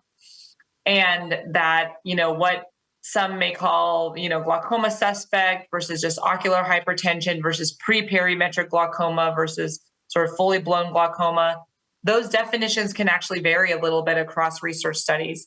So I think that's a fundamental challenge of our field, and something that I'm, working on in a couple different work groups to see if there are ways for us to do better standardization around glaucoma. But certainly to the audience members' question, I know that there have been some algorithms developed to facilitate early detection of glaucoma, including what some might call preperimetric glaucoma. Some of these have been with fundus photographs, some of them using OCT, and then with sort of validation or having the reference standard be looking at the visual field as well in order to establish what is preperimetric glaucoma. But in any case, I don't have those like algorithmic performance metrics off the top of my head, but I would say that stepping back, sort of a broader perspective, is this issue about a lack of standardization and consensus definitions for glaucoma. I think that's a real challenge for our field and hopefully something we can address soon in the coming years. Yeah, we did have a two very nice lectures yesterday on this topic. So for those who are interested particularly in glaucoma, I refer, because all these lectures will be available to registered attendees. Just to mention that we have about 300 attendees now. So you can easily listen to this lecture. One was by Professor Xulen Zhang from China, and the second one by Professor Schmetterer from Singapore and Austria. And so they both covered to some extent this topic. Yeah, but coming back to your talk, it was thank you so much for let's say overviewing the educational possibilities, at least in US. There are many of them, as a matter of fact. And you mentioned the American Academy. You organize every year the course. As a matter of fact, I was involved last year in organizing one of these PE courses at that time. And but you mentioned about the AI lab platform. Is it open for everybody, or you need to be of course, register it, but then you need to pay for it, or is it free? Yeah, it's basically open to anyone with an internet connection. So you can go. There's no registration needed, no subscription fee. Anyone can go in and view the videos and work with the platform. So actually, I can even I can pull it up and actually add it to the chat here. Oh, please, yes. Yes, and just to give credit where it's due, this was mostly developed by the American College of Radiology, and on the ophthalmology side, we added a few use cases. So I just put the link in the chat there. But yeah, if you click on that, it should take you to the entry portal for the site. And there are a few ophthalmology use cases, but the entire backbone of the site and really the engine behind it is all from the American College of Radiology. But I think it's a really fun way to, especially for people who are not, primarily AI researchers, but are clinicians, for example, who are just interested in learning about the principles of AI, annotations, how you run the models. I think it's a great tool just to get your feet wet. And it's open to anyone free of charge. So this is a great offer, and I am happy to use it, of course, and will invite everybody also to use it. As a matter of fact, our group, our society will probably focus much more on education, and we hope, Sally, also for your, let's say, support in that. Well, of course, in Europe and in Asia, but we have many members and people related with the subject. And there is a huge need, of course. You presented that. Well, I'm sorry. This is just to show that we need to keep our time. So certainly we need to focus on education. I'm pretty sure. Just to mention, we have I'm happy to be the editor of the book. Just to when we speak about education, it's still a quite valid source of overview of different subjects in AI and ophthalmology. This book is going to be translated into Chinese this year, so it will be promoted in September, available in China. And now I started working on the second edition, so probably next year or you have the new version. And I completely agree with you that we need to start education also with students. This is what I did. I edited the Polish textbook for ophthalmology in 2018, and now I prepared the next edition, and I introduced the chapter on AI in ophthalmology as a well, of course, it is just a chapter, just an introduction, but just to start the education at this level of the students and residents, early level, not only ophthalmologists. Absolutely. And congratulations on your textbook. That's amazing, and great to see it having international reach. So that's great. One last question. I mean, yesterday, as a matter of fact, we did have a nice presentation from National Eye Institute, also covering to some extent some of the initiatives you mentioned. So AI Red and Bridge to AI. Will this, let's say, platforms be, because you mentioned that this is open source data, so will they work more or less like a UK biobank data that, well, people from all over the world could also in the future have access to that? Do you think so? Yes, I think that's the model, to have it widely accessible and similar to UK Biobank, accessible to an international research community. I think we are targeting, release of pilot data by end of 2023 or early 2024, but we will be collecting data, acquiring data over the next 3 or 4 years, and after that should have data, multimodal data on thousands of patients with diabetes that will be available online and hopefully to a very broad research community. So we're excited to be able to work on that resource and that others may use it for their AI research. So after your talk, I'm pretty sure that we should, as our group, we should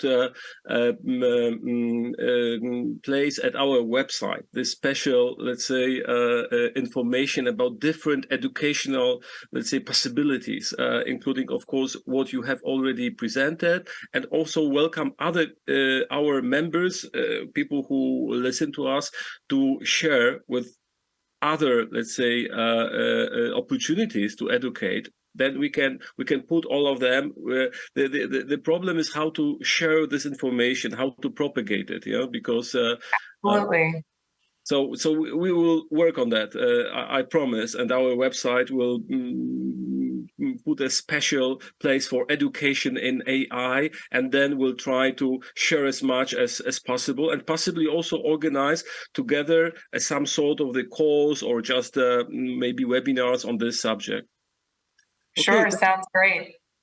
Thank you so much. I think that we need to finish the discussion. Unfortunately, other speakers were not available, but we'll have a short break, and then we will move to the second session. Thank you, Sally, so much for being with us, for great presentation, sure. And looking forward for our collaboration in education, of course. Yes, thank you so much for having me, and have a great rest of the conference. Bye-bye. Bye.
Dear colleagues, now we start the session number 2, the second session of our conference today. That will present the latest scientific achievements from Poland. This is part 1, and then we'll have part 2 at the third session. We have 3 speakers. I'm honored to be the first one. All of us, of course, represent Poland. I will speak on Fundus-based AI algorithms for ophthalmic and non-ophthalmic applications. I'm a chair of ophthalmology at the University of Warmia and Mazur in Olsztyn and in Poland, and also head of the Institute for Research in Ophthalmology Foundation 21 in Poznań, Poland. Just to add, I'm also Everett's European AVO president-elect this year, and also a coordinator of the of our society, AI in Ophthalmology Society.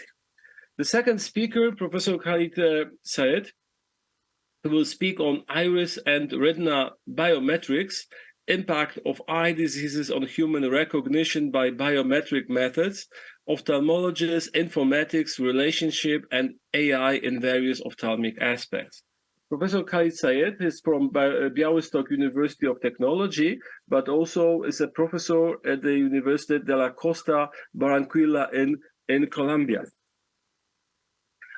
He gave more than 50 invited lectures and keynotes in different universities in Europe, China, India, South Korea, Serbia, Germany, Japan, Canada, on biometric image processing and analysis.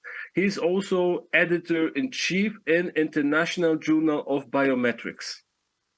And the third speaker, Professor Andrzej Jankowski, will speak on predicting children's myopia risk, a Monte Carlo approach to evaluating the trustworthiness of machine learning models. Professor Andrzej Jankowski represents the Faculty of Mathematics and Computer Science at the University of Warmia and Mazur in Olsztyn. He is author of approximately 70 scientific publications and co-author of 2 patent applications in the field of AI. Let's listen to the lectures now, please. Dear colleagues, it is my great pleasure to present a lecture on Fundus-based AI algorithms for ophthalmic and non-ophthalmic applications. Here are my financial disclosures. None of them is relevant to the topic of this presentation. Let me start with saying that I believe that the future of AI in medicine, and of course in ophthalmology, is between known and unknown unknowns. This saying comes from Donald Henry Rumsfeld, who was an American politician and the Secretary of Defense under President Gerald Ford and again President George Bush. And he coined the term, and he said that there are known knowns. There are things we know. We also know that there are known unknowns. That is to say, we know there are some things we don't know. But there are also unknown unknowns. The ones we don't know, we don't know. So let's start with the first category of known knowns. They classify eye disorders. We are quite aware of different eye disorders like retinopathy of prematurity, diabetic retinopathy, age-related macular degeneration, just to name the few, that they present some characteristic differences and pathological features that led to the developing AI algorithms that are able to detect these disorders. And many of them are included in our textbook, Artificial Intelligence in Ophthalmology. You can see here the table of contents, including many different, not only retina, but also non-retinal disorders to find here.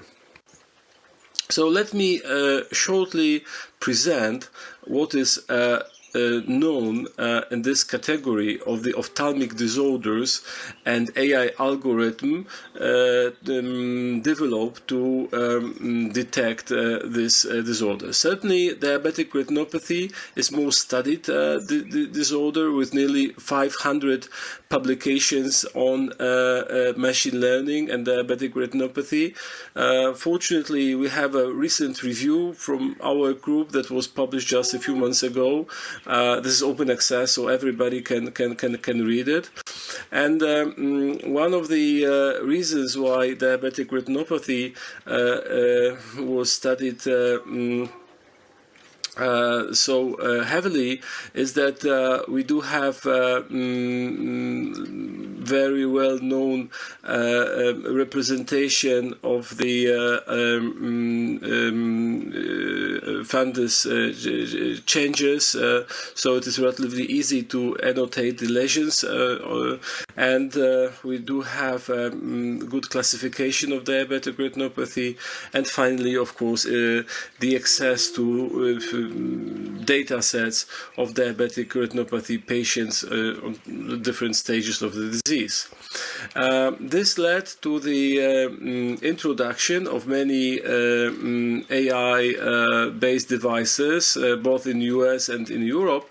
In the US, there are 3 of such devices already FDA approved. In Europe, there are much more. We were able to find at least 13 such devices. This was published at the beginning of this year here. Only 2 of them are also registered in US. So it shows that the European system is certainly or has been much more liberal when compared to the American one. This is one of the interesting recent papers published in Ophthalmology Science this year, and this paper showed that one of these algorithms that are registered both in US and in Europe, AI system had a higher sensitivity for detecting more than mild diabetic retinopathy than either general ophthalmologist or retina specialist compared with the clinical reference standard. So here we can see at this table comparison between and the sensitivity, specificity with the AI model. For example, we can see it for from the bottom IR system with the dilation if needed, and we can compare it to the retina, non-retina or retina specialists. Well, it shows quite good sensitivity. The specificity was quite similar to human graders. Another entity is diabetic macular edema with over 60 articles on machine learning and this disorder. And again, we have a very nice review recently published in the Survey of Ophthalmology on that, so I will not discuss it in detail. In this review, they studied 38 studies. And they shown that they provided pretty good accuracy between 91 to 98%, sensitivity between 95 to 100%, specificity between 76 to 100%. And this is the figure from this paper showing that the algorithms trained to detect diabetic macular edema were more or less in 50% were based on color fundus photography and OCT. Then age-related macular degeneration with around 200 papers in PubMed on machine learning and this disorder. Then glaucoma with over 450 articles, again on machine learning and this disorder. Here I would like to just mention our study that was presented last year at ARVO, and we compared the accuracy of deep learning in detecting glaucoma using optic nerve head fundus photos versus OCT across different patients' populations, disease severity, and axial length. And interestingly, what we found that the photo-based deep learning glaucoma detection significantly outperformed OCT-based detection. These findings underscore the importance of understanding how patient characteristics, disease severity, and reference standard definitions influence the performance of diabetic of deep learning models in glaucoma. The next interesting disorder is retinopathy of prematurity, with nearly 70 papers in PubMed on deep learning. And one of the studies that was published 2 years ago in pediatrics showed the area under the curve of 0.98 with 100% sensitivity and 78% specificity. And the authors of this study concluded that incorporating AI into ROP screening programs may lead to improved access to care for ROP secondary prevention. Then myopic macular degeneration with 35 articles in PubMed on machine learning. And again, one of these papers here presented a very good performance with area under the curve of 0.97 for myopic macular degeneration and 0.9 for severe myopia. And deep learning algorithm outperformed all 6 expert evaluators. Then myopia, hyperopia. I was able to find over 65 articles on refractive errors, myopia, and artificial intelligence in PubMed. As you can see, the mean absolute error that was presented in one of these studies was 0.56 diopters based on the UK Biobank dataset, and 0.9 diopters based on ARETS dataset. Then macular hole with 20 articles on deep learning in PubMed, and one of the studies, as a matter of fact quite recent from this year, presented area under the curve, very good performance, 0.96, accuracy 0.95, specificity 0.87, and sensitivity 0.94. Epiretinal membrane, not so many papers, but already 13 papers presenting quite good accuracy for AI model, accuracy 77% versus manual grader 75%, sensitivity for AI model let's say 76% versus 64% for manual for human grader, and specificity 79% versus 92% for human grader. It was concluded that AI model can serve as possible alternative for manual diagnosis in epiretinal membrane screening. Optic disc edema. This paper is well known. There are 12 papers found in PubMed on optic disc edema and machine learning. This paper was published in New England Journal of Medicine. And optic nerve atrophy with 17 articles. Central serous retinopathy with 24 articles. And here we see the results from one of this article that was published in the Retina journal 2020. And here again, we see that the overall accuracy of the AI model was higher than human graders. It was 86% versus 83% for one grader and 71% for the other one. Retinitis pigmentosa, again with 20 articles in PubMed on machine learning. Here we see the results from one of the studies showing that the model provided the highest accuracy compared to general ophthalmologists, retina specialists, but also when compared to the retinal specialists and the IRD model. Then also regarding the precision, it was better than any other mode studied in this paper. Myelinated nerve fibers, we have only 2 articles on machine learning.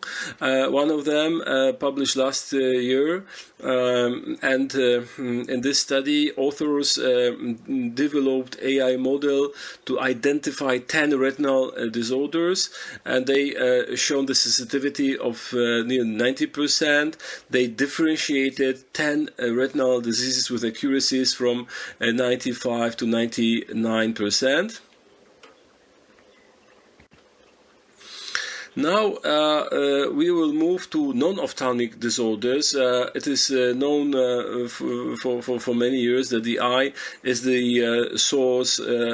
For example, as a part of the central nervous system, is a source of the information about the central nervous system, but also can be used as a source of information about for cardiovascular disorders, based on that this is the only part of the human body where we can analyze the vessels that are located on the retina with the optical methods.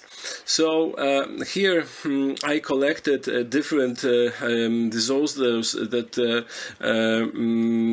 were shown that they can be diagnosed based on the AI algorithm using fundus photo. So including Alzheimer's disease, Parkinson's disease, stroke risk of heart attack, systemic hypertension, chronic kidney disease, peripheral arterial disease, anemia, hepatobiliary diseases, and sarcopenia.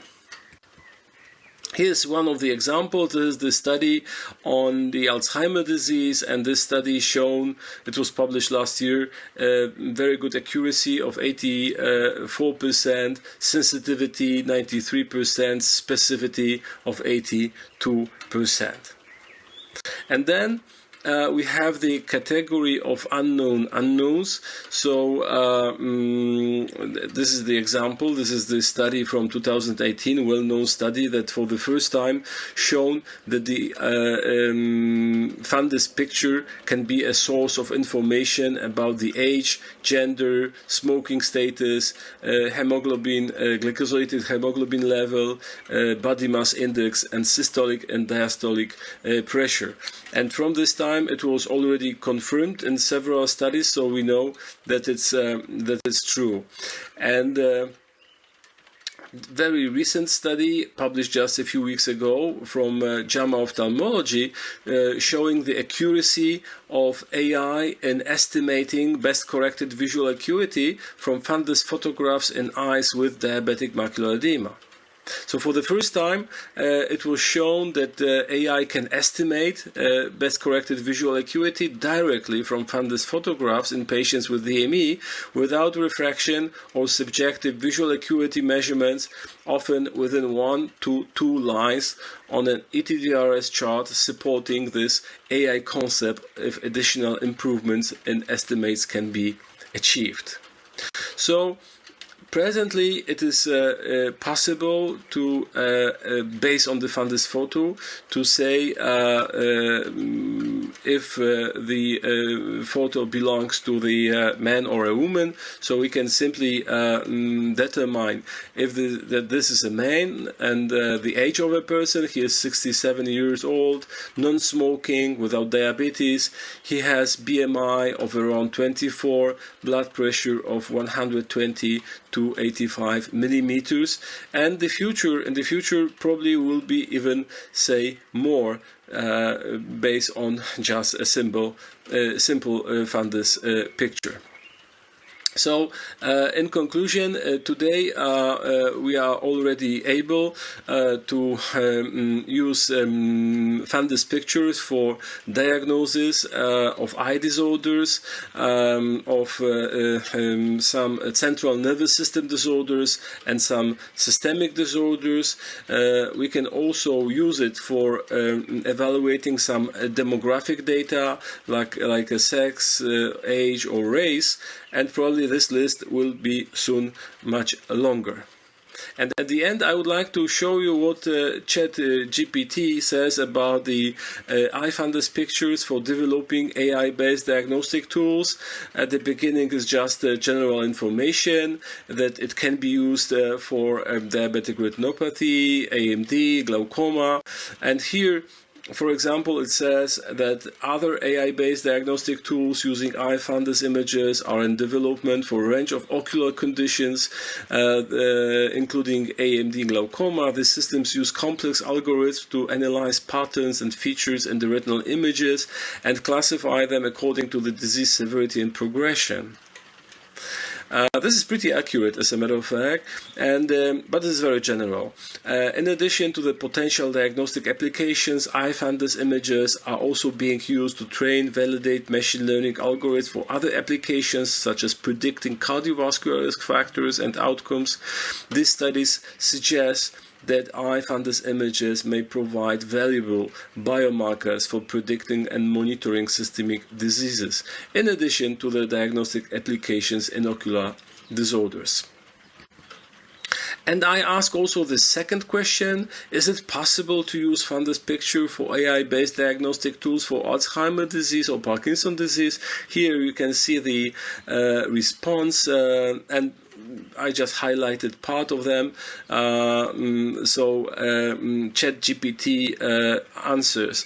For example, studies have found that individuals with Alzheimer's disease may have changes in the appearance of the retina, including thinning of the retinal nerve fiber layer and changes in the vasculature of the eye. Similarly, individuals with Parkinson's disease may have changes in the retina and other ocular structures, including decreased retinal thickness and changes in the shape of and size of the optic nerve head. This finding suggests that iFundus image may provide valuable biomarkers for the early detection and monitoring of Alzheimer's disease and Parkinson's disease. AI-based diagnostic tools using retinal images are currently in development for these conditions, with the goal of identifying patterns and features in the images that are associated with disease progression. So at the end, I would like to invite everybody to our International AI in Ophthalmology Society. The registration is free. We have a great group of experts who create International Council. And I would like to thank you so much for your kind attention. Good afternoon. At the beginning, I'd like to thank the organizers of this conference for the interesting and successful event. My special thanks should go to Professor Dr. Andrzej Grzybowski for inviting me to give this lecture. I am Khalid Saeed, and I'll talk about biometrics and the iris and retina as biometrics traits, features. I'll talk from a special side. Namely, I'll talk about the influence of the eye diseases attacking retina or iris, their influence on the recognition of people. How far are we from the from not recognizing people when they have sick eyes? Can they claim that they have sick eyes and cannot give the biometrics traits through the iris or retina? This will be really a challenge. I'll talk about it. First, let me say some words about myself. I am the head of Department of Digital Media and Computer Graphics at the Faculty of Computer Science within Białystok University of Technology. I am author or co-author of more than 250 publications, editor-in-chief of the International Journal of Biometrics within their science publishers. I am the PC chair and general chair of CCM conference, a conference taking place every year since 21 years ago, and its 22nd edition will take place this year in Tokyo. It is technically supported by lecture notes in computer science Springer. I am author of some books. I have written 13 books and edited more than 50 ones. Biometrics. I'll talk about the first of this. I'll talk about the aspects that give birth to biometrics. They are the traditional authentication methods. The means we know of the traditional authentication automatically are either possession-based, which means they rely on something we have, like our passport, smart cards, credit cards, ID, and so on, or knowledge-based type, which means they rely on something we know, like we should remember, like PIN codes, passwords. However, there is another way of user authentication, namely, they are not traditional but becoming more and more popular. They are the biometrics-based methods, which means also biometrics identifier, to identify people through the features of a human being. Well, it relies on what we are, the biological measurements we have of our bodies. Well, why is this type better than the other ones, the traditional ones? Why is it better than the tokens or passwords? Well, let me show you some facts and figures.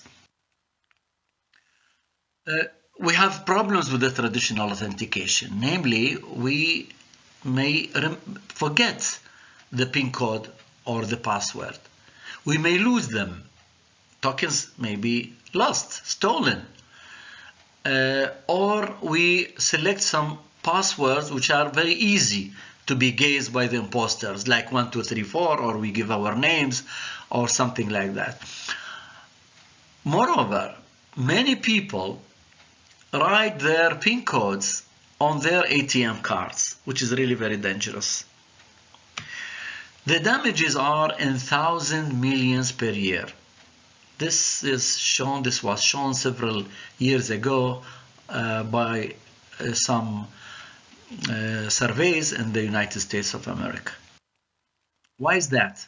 The main reason is that the traditional approaches do not differentiate between us as authorized people to access any of our private things, belongings, and an imposter. Imposters, when having our password, they are to the system, to the machine, they are the owner. The holder is the owner, and that's it. So they cannot recognize otherwise. That is why we are thinking of the biometrics traits. Well, so I think biometric features seem to be a real alternative to avoid such methods. That is to say that the drawbacks of the traditional authentication means actually had given birth to biometrics. Well, what is biometrics then? Biometrics in English means biological measurements. but it comes from Greek, bios metrikos, life measuring. Since when? It was not 100, 200 or 300 years ago when human discovered the use of biometric traits. It was 4,000 years ago at the time of Babylon. Babylonian clay tablets, pottery, seals showed the use of biometrics. Well, there are some evidences found from that time. They are showing some transaction deals. This is an example. You can see this is a clay seal. From one side, we can see a transaction deal, and from the other side, the thumbprint of a human being. Well, these are examples of biometrics features. You can see face, iris, ear, fingerprints, retina, hand geometry, and also gait cycle, signature, speech signal, and vascular pattern. Vascular pattern is very important and becoming more and more usable because it depends on the vascular patterns of the vessels under the skin. They are under the skin, so they are not easy to be stolen as the fingerprints or retina or face to take a picture, for example, and they can have our face or iris images. And they are the basics for retina recognition as the retina is the bottom of the eye and the vascular patterns there are tested. Well, biometrics categories. Biometrics comes in two main categories. I say main because sometimes they give third one, which is hybrid.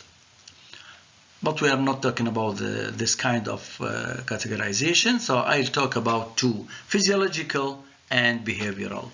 The physiological deals with the physiological biometrics, deals with the features we are born with, like our faces, retinas, ear, DNA, odor, hand geometry, and so on. The behavioral ones depend on some distinct actions that humans take. So they are learned by us after being born. So this means that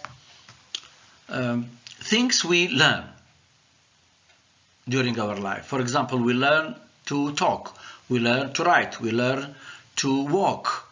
These are biometrics traits.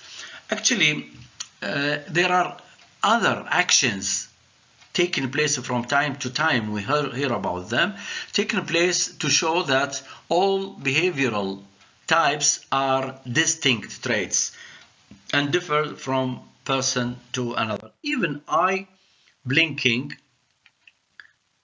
differs from one to another. And also, by the way of blinking is not vertical. It is in a twisted way. If I have time at the end, I'll show you some video giving evidence to that. Well, iris biometrics. Here, the main thing is to find the code from the iris of the eye. This code will go through some algorithms and then classification, comparing with others and so on, so that to recognize people. The most important ones, the most popular, are Dogman, Wiles, and Ma. There are many other algorithms, of course, also very good algorithms, but these took the first place, we can say. We also have our contributions in the iris processing and segmentation and so on, and we have publications on that. The one of the most interesting achievements was how to find the rotation angle in iris images. You know, usually when we check for the iris recognition, we take the frontal image into consideration. But if the only available image is the one from angle, from the side, for example, it appears as an ellipse. So it is a challenge how to change it into a circle and then find the required code from the resulting image. This is the iris from outside in and from inside out. Eye diseases. Eye diseases actually cause some defects in the iris or retina images, and this causes some loss of information. So the input to the system of recognition will definitely differ. For example, cataract. The natural lens becomes cloudy, right? So here we see we cannot even find a clear scene of the iris. It almost disappears here. Here only some part remains. Here we can see completely unseen. This is the cataract after an electrical current shock, so this destroying the whole code. Here we have another defect. It is the loss of the iris code with something remains, but unfortunately we could not succeed in taking the information enough to recognize people. This is less loss because only part is hidden. I mean, the loss is only in part of the iris. So the defect here is less. Well, as we know, any loss of iris part, any part of the iris, would lead to the loss of significant information. That is, the iris code will differ, will not be the original one, will not be true. And this may lead to misrecognition of people. When they know we are testing through the retina and they know, of course, their eyes are sick, they may complain, and they are right, because of the false recognition. Well, we have been working on algorithms, methodologies, to study the influence of diseases on the human recognition through retina. Actually, in order to check our performance is all right, is good, we had to consult the ophthalmologists. And that's what we have been doing, collaborating with University of Medicine in Białystok. We have achieved very good results so far. They are registered in the PhD thesis of Dr. Emil under the supervision of Professor Zofia Mariak. Well, what is done there, according to our algorithms, is to treat the retina vessels, the bottom of the eye, just like the treatment of fingerprints. How to collect characteristic points from the fingerprints through the print we have through the lines on our fingers. So this print will lead to some lines which after thinning may have starting, ending, bifurcation points and so on. The retina would have the same thing. This is it. Points, ending points or bifurcations, as can be seen here. This is the retina minutiae for a healthy eye. We can see we have many characteristic points that can be elements of the feature vector for classification, of course. This is the retina, the sick retina, and its minutiae are shown here. We have less number, of course. We have some bifurcations, we have some ending, starting points, but not always enough to recognize the person. We have some other diseases like this, the diabetes, and we have the branch retinal vein occlusion, advanced one, and so on. So we can see that the extracted features are less than the usual one for the healthy eye. We can see here, I'm thinking actually loudly, here we can see some starting ending points, but no even bifurcation. So we have a limited number of characteristic points to recognize the retina and whom it belongs to. Another sick retina and the processing. Here we have many points, but actually the recognition here I think was not exceeding 60%. Here, retinal detachment. We have bifurcation, we have ending, starting points, so the number is not bad, showing some influence, showing some loss of the remaining features, but with this we sometimes can recognize people when we are dealing with a group, small group, for example. Well, this is also interesting because we can see the disease of the iris is reflected to the retina. So this is retina of an eye with advanced cataract. The retina is almost invisible. Well, from computer science point of view, in all of my studies and my research directions, the main goal was to find a simple, easily implemented algorithm, of course, enhanced diagram, for biometrics image description. Then this will ease the way of classification.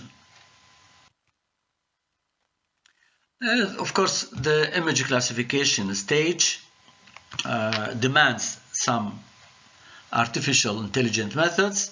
Usually we use the neural networks for the classification, and these algorithms, methodologies are improved and developed continuously. One of our artificial intelligence based algorithms used by me and my team to obtain some measurable features and prepare the medical image for a better digital description and classification is the principle of transforming noise into a group of points with a definite arrangement. Details of mathematical model are beyond this lecture, and if you are interested in that, you can write to me and I'll send you some publications on it. This is one of them. It depends on the following idea. Just very simple. Given real numbers like these we can see, distributed either randomly or according to a given criterion, we can transform them into a series of definite arrangements. This is very important, and it showed its applications in the classification, description first and then classification of objects. As an example, I will show you an MSc thesis of one of our students in the faculty, in my team. Its bases are on our methodologies. I'll show you later if we have time at the end of the lecture. I show you a film showing the whole processing procedure. Well, so as I said, we use the neural networks, we use machine learning within the AI methods just to extend the iris and retina processing algorithms so that we can use them on big data. This is actually our dream, I can say, that we applied for big data. Why I'm saying that? The retina recognition gives usually 100% accuracy, 100%, just like the DNA. The only problem is that we have no many retina images in our databases, especially the local ones. Why? Because this is the way of gathering the retina image, as we know. We feel as if we were at the ophthalmologist, and we feel this discomfort. So discomfort doesn't allow us to give our retina image data. Without being sick, we never go for such a testing, or unless we have to test our retinas, we do not go to the ophthalmologist just because of that. We do not feel comfortable. Well, what is more, we cannot use it in the airport, for example. Why? Because we have small data. When we have bigger data, we collect, for example, just like for the iris, for the fingerprints, for the face, we collect many images, then we can rely on them, on the uses of retina. Of course, if we get a better, easily used device than this. And that's what the Fundus camera has given us. The Fundus camera, the portable camera, can give us some immediate images that can be registered, and the collection of them is just like the iris and face. Then we can deal further with the retina instead of other features. What is more, mobile phones can be used with a certain software implemented for this reason, for this use, to test our retina. How? We take a photograph by the mobile phone and send it to the ophthalmology or ophthalmologists, or to the appropriate authorities for other applications. I think I should stop at this, and if you have any question, I'm ready to answer. Otherwise, you can write to me to this email, and I'll be happy to have contact with you to answer your questions and send you some material, further material, more materials if you are interested in knowing about something more about the retina and iris in people recognition and the methodologies, algorithms achieved by me and my team. Thank you very much. Good afternoon. First of all, thank you very much for the invitation. It's a great pleasure for me and privilege to have a presentation on the conference. And thank you very much personally to Professor Andrzej Grzybowski for the invitation. Today, I would like to present you results of Myopia Risk Calculator Consortium, which is quite new consortium established about the July 2022, and the main topic of my presentation is presentation of the results for machine learning models which are responsible for predicting children's myopia risk. Especially, I would like to emphasize our Monte Carlo approach for the assessment of trustworthiness of machine learning models. The consortium is international. It has many persons from different countries. So the main person, of course, is Professor Andrzej Grzybowski, who is the project manager.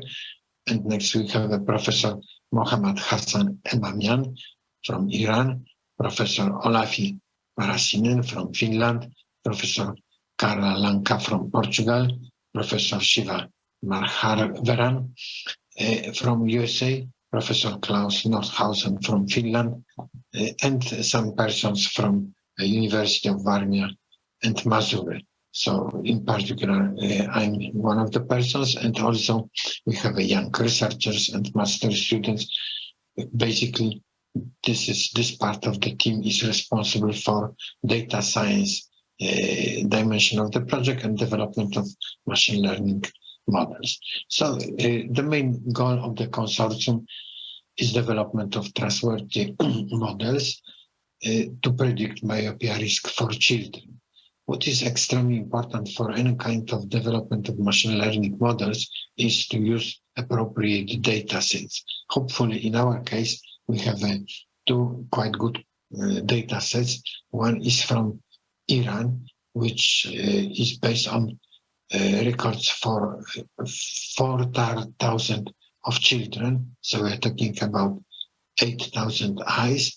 This is a very, very good starting point for machine learning models. And also we have a quite good data set from Finland, which we use for development of and assessing of generalization of our models.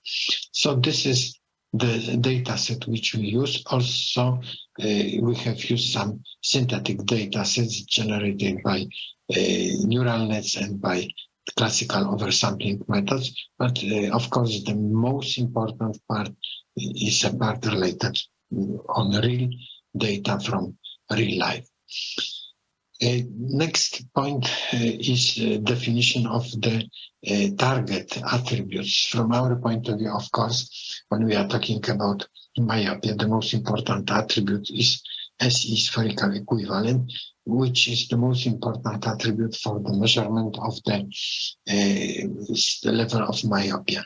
So we have identified three decision classes in our project. M01 is the class which is responsible for identification that given child after 3 years has SE level at most minus 0.5 in diaphragm, of course.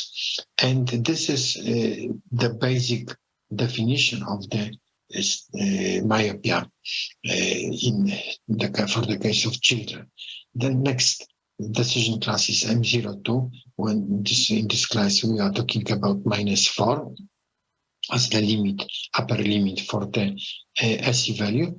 And we use also a decision class M05, which for which the limit, upper limit is -1 in diaphragm. So we are talking about three classes. Of course, all classes are very, very imbalanced.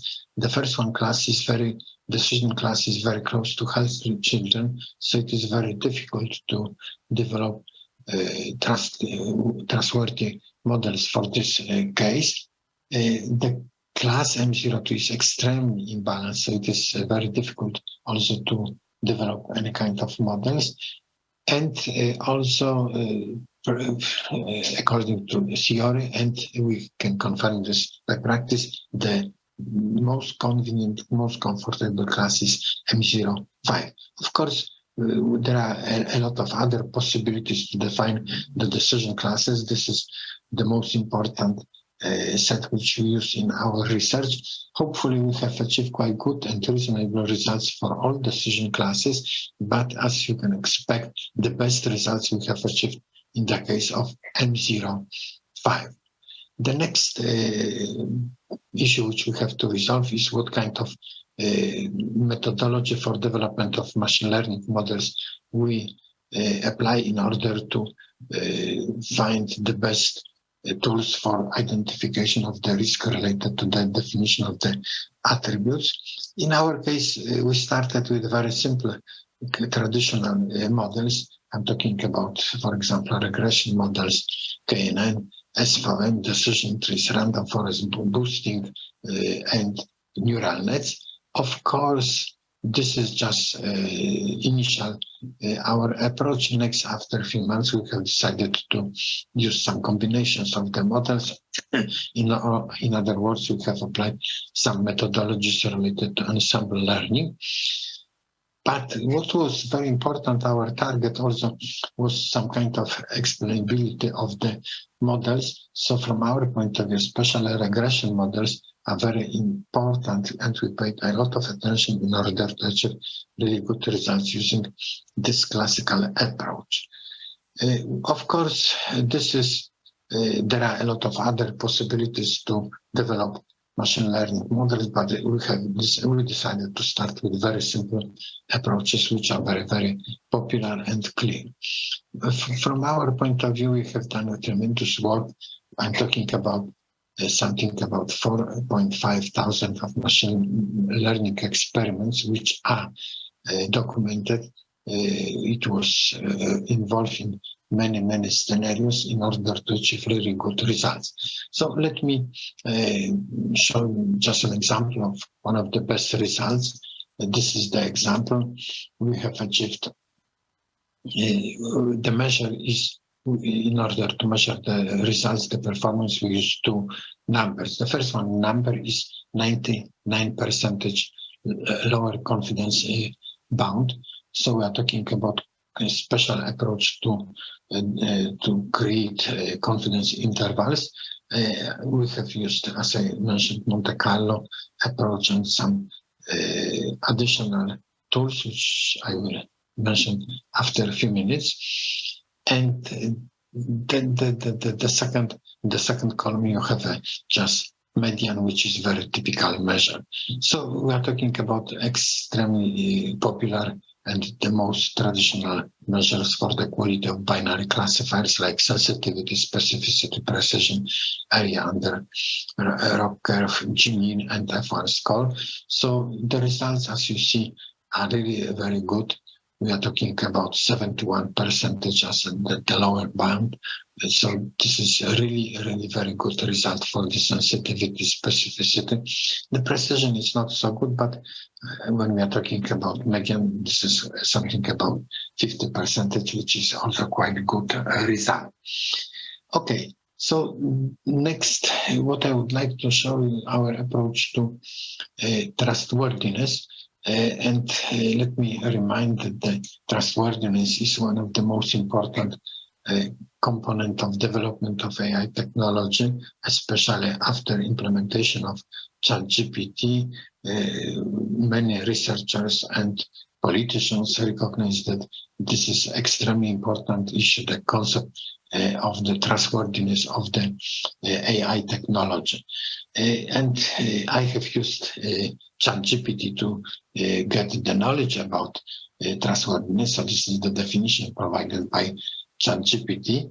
And of course, when we are talking about trustworthiness, we are talking about quite similar features which can be applied for just humans. So we are talking about performance, robustness, fairness, interpretability, reliability, transparency. Of course, this is just a beginning of a long list of dimensions which are related to trustworthiness. The ChatGPT provides many other dimensions like explainability, security, replaceability, scalability, regulatory compliance, environment, and social impact. So we are talking about quite obvious dimensions which are very popular. And for each dimension, we can apply some technologies in order to measure the level of trustworthiness for each of the dimensions.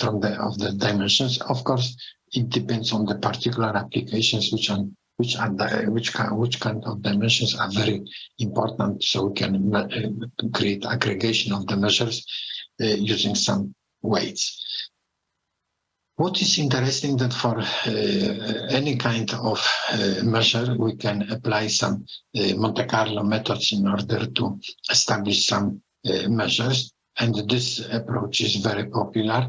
Let me remind, what do we mean by Monte Carlo method? This is just very simple definition that what we are doing, we are trying to generate some random values in order to make numerical estimations of some important indicators. So typically, the Monte Carlo method follows just 4 steps. The first step is that we define domain of possible inputs for particular phenomena which we would like to measure. Next, we generate inputs randomly. According to our knowledge, we try to do the best possible approximation for the real life. Next, so this probability distribution which we use for the generation is very important, and it should be quite good and reasonable approximation of real life phenomena. Next, we perform just some very simple deterministic computation on the inputs and aggregate the results. Of course, so this definition also is provided by ChatGPT, and I asked ChatGPT about the typical applications of Monte Carlo methods for measurement of different dimensions of trustworthiness. Of course, I have got a lot of very interesting answers. This is just an example. For example, for evaluation, according to ChatGPT, I should use bootstrapping methods of training sample. Of course, there are some other approaches in order to do testing robustness. We should generate and simulate many different scenarios, how to use this particular engine or algorithms. We can quantify uncertainty by generation of many simulations for slightly different inputs, and we measure output distribution. We can measure level of possibility to generalize the results using some artificial data, which we call typically synthetic data generated by Monte Carlo methods. So as you see, according to ChatGPT, this methodology is quite popular and widely used at this moment for measurement of trustworthiness of many dimensions for the machine learning models.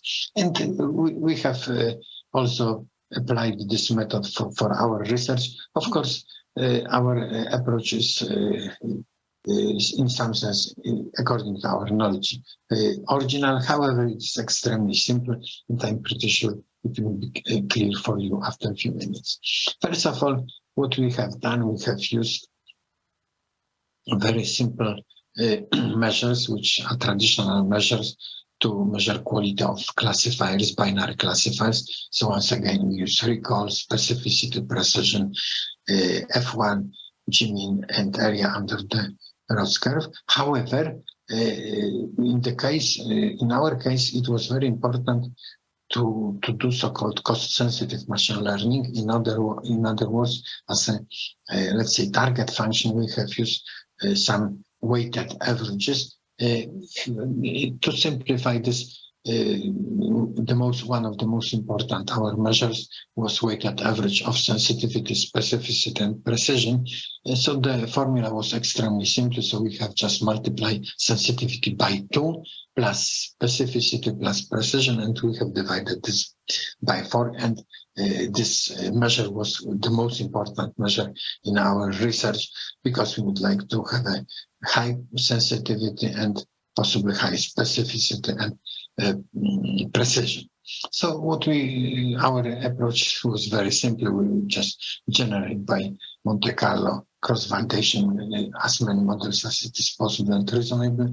Next, we have done bootstrap on resamples in order to calculate the statistics and aggregation and so on. So let's explain this using a figure. So this is the presentation of our approach. As you see at the beginning, we have a cross-validation.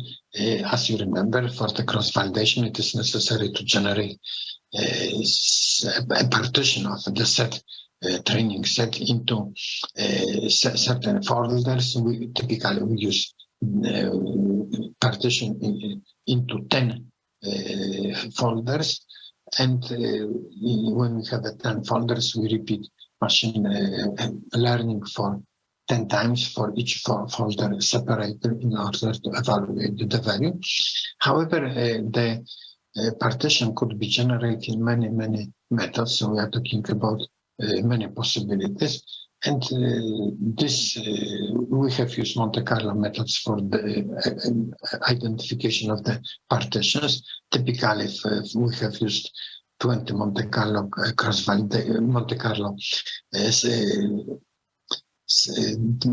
identification of the partition of the set into 10 folders.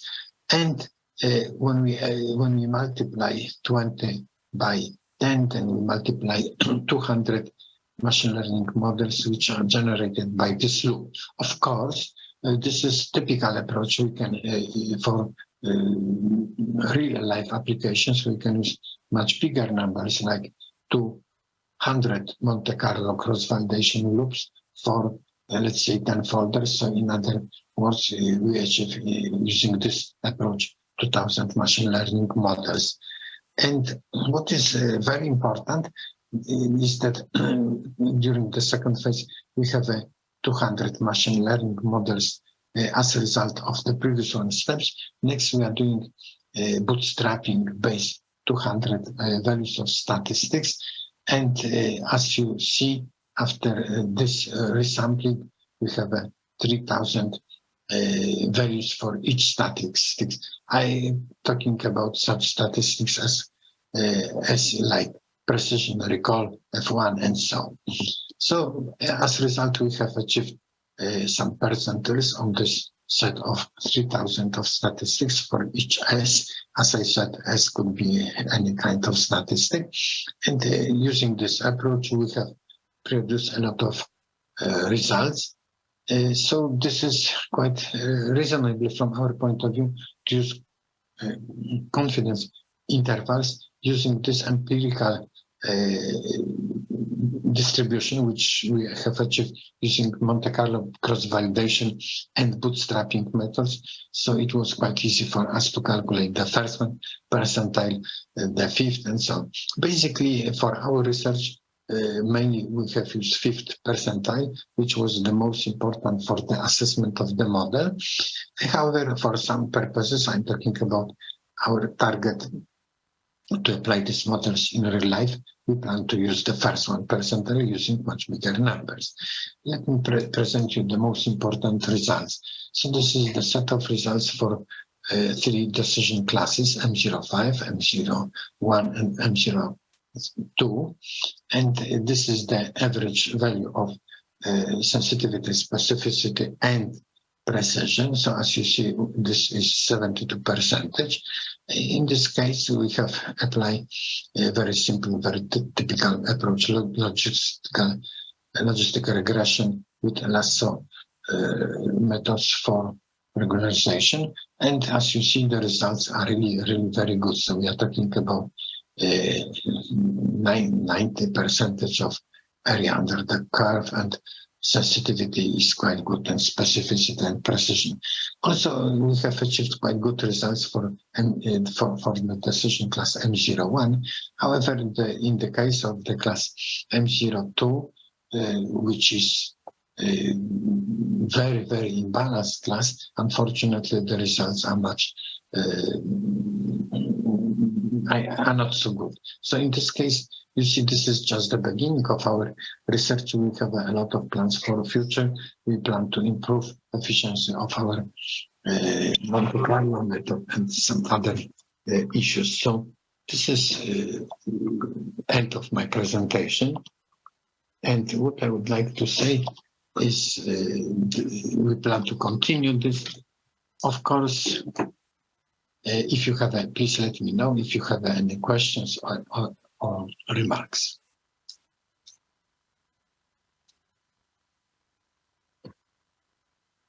Yeah, we have now a discussion. I would like to start with saying thanks to our speakers, Professor Saeed and Professor Jankowski. Is Professor Saeed with us? Yes. Okay. So we wait for the questions from the audience. You can put them on the chat. This is how we work with the questions, and we will discuss them.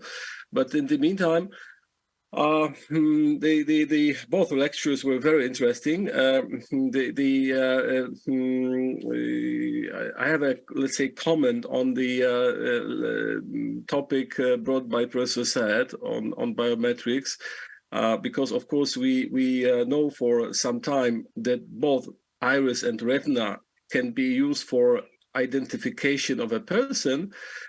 However, it is very interesting, as a matter of fact, how pathologists, both in the iris or retina, can influence it. And this reminds me the difference we often have between the, let's say, AI algorithms that are developed in laboratory conditions on the, let's say, special data set that is usually very homogeneous, like for clinical trials.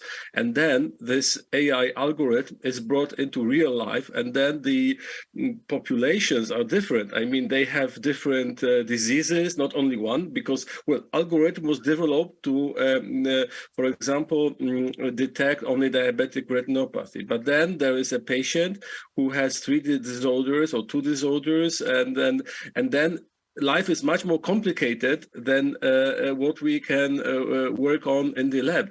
That's why I think your approach is very interesting. And the another also topic that we work with the Dr. Zbrzezny, who will be present at the next session at our university, is the, let's say, sensitivity of the algorithm for, let's say, mistakes or let's say some adversarial attacks. So how algorithms can be cheated? I mean, even let's say purposelessly.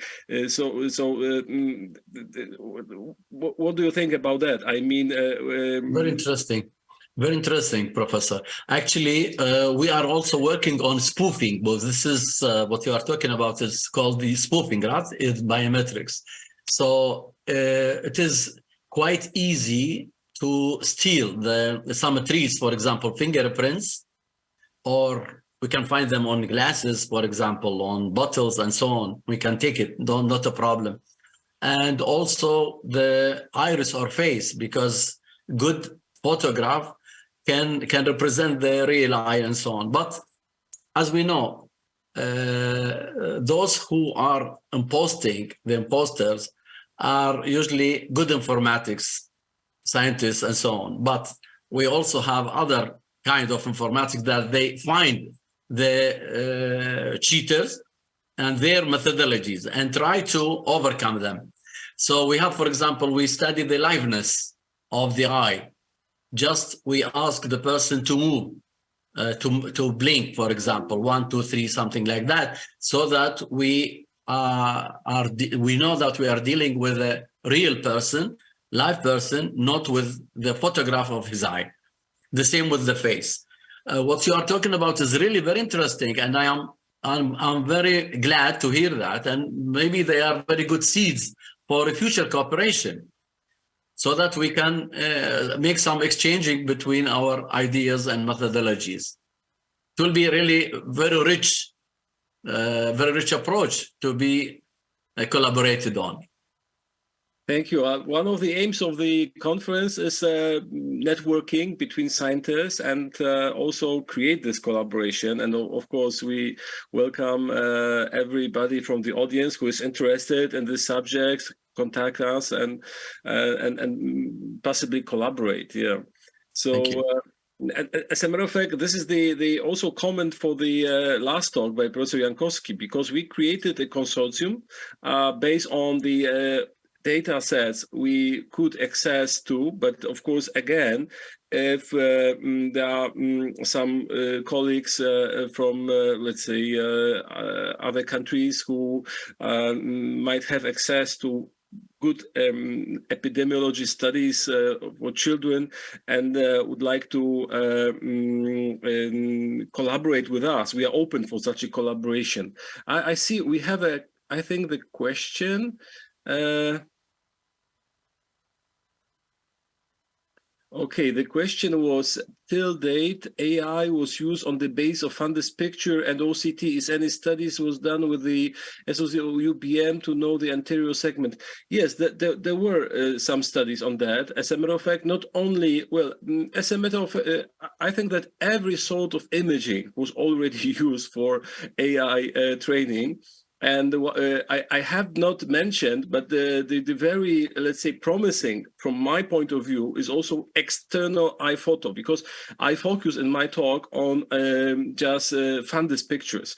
But there are increasing number of publications showing that just external eye photo, which is much simpler, obviously to have, can bring a lot of interesting information. And for example, it was already shown that the AI algorithm trained by external eye photos was able to detect diabetic macular edema, glycosylated hemoglobin level, serum lipids, and other parameters. So, well, certainly for, let's say, population use, it is much easier. If you want to introduce a screening device, then of course screening based on the external eye picture is much easier to be used than the fundus photo.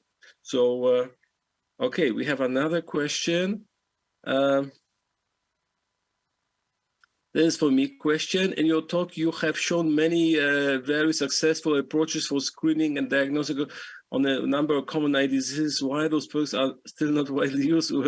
Where's the bottleneck? Well, this is what we discussed yesterday at the, let's say, last session. And of course, to introduce any application to the healthcare system, to practical use, we need to have much more evidence at first, and we need to have clinical studies.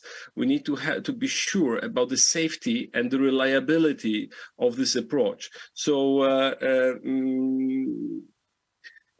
well, in many cases, the applications are already here, like in diabetic retinopathy. I mentioned about it. In diabetic retinopathy, we do have in Europe over 15 already registered applications.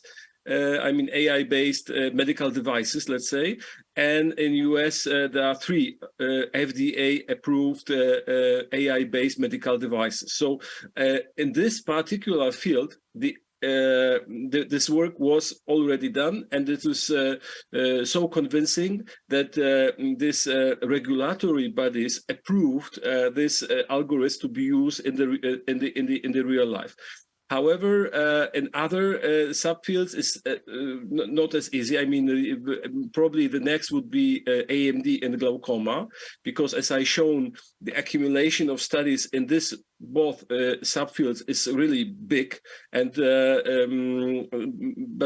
well, in other disorders, we still are at the beginning, like with the neurodegenerative disorders. There are in some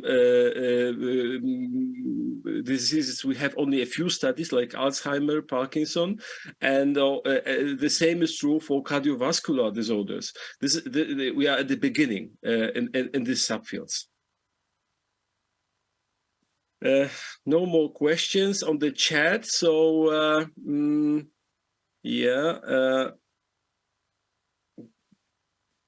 Do you want to comment on anything? I mean, Professor Saeed and Professor Jankowski. Professor Jankowski is very silent, so maybe we can ask him to comment. What I emphasize that the trustworthiness become very, very important direction especially in medical applications, and we have proposed very simple methodology which use old ideas, but in my opinion this is extremely important, because typically what we are doing to develop some, let's say, confidence intervals using average value. In our case, we don't do this. We generate a lot of models using special partition methods for let's say special let's say cross-validation methods and bootstrapping. So this is a very interesting proposal, in my opinion, based on my experience, for development of simple tools in order to increase measure for credibility of machine learning applications in ophthalmology, in medicine. So this is my comment. Thank you. There's one more question, probably for me, because it's more clinically oriented. Are you or anyone you know using any of those approved algorithms in your everyday clinical work?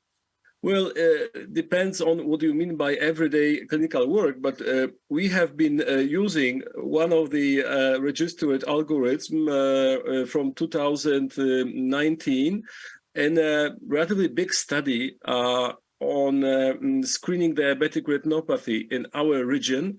We aim to screen 40,000 diabetic patients. Finally, because of COVID, we were not able to achieve this aim. However, we screened about 15,000 people with one of these tools, and well, our opinion is pretty good. I mean, this is the first point. I mean, regarding the effectiveness of the algorithm and this, let's say, effectiveness in the real life scenario, because we use it in the diabetic clinic and around 30 diabetic different clinics in our region. So then what we do, we compare this algorithm with other appearing, let's say, on the market, and this is what we do. And well, I am pretty aware that some that I don't want to say that many, because it's hard to say how many, but certainly in many places they are being used in Europe. They are registered. There's a problem of reimbursement, of course. There's another issue, because as long as they are paid by patient, in our situation, in our project, we were financed by European Union grant, so it was easy, because we just received the money from European Union project, and we could arrange it for free for patients. So it was not difficult. But otherwise, it is always a matter of funding, because everything costs. I mean, taking additional fundus photo is, well, I don't want to say expensive, but it is money consuming. You need to have a device that is not typically found, typically present in the diabetic clinic, because they don't use fundus photography. So they must have a fundus camera. And then, of course, they must pay for AI testing, so on. So there are many barriers. There are many limitations still to introduce this technology in Europe, at least. Yeah.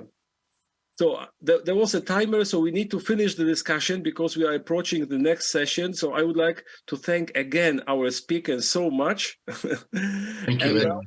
We have a short, thank you so much. We have a short break, and then we will start the next session. Thank you. Thank you. Thank you very much. Bye-bye.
Dear colleagues, we start this session number 3 for today, entitled The Latest Scientific Achievements from Poland, Part 2.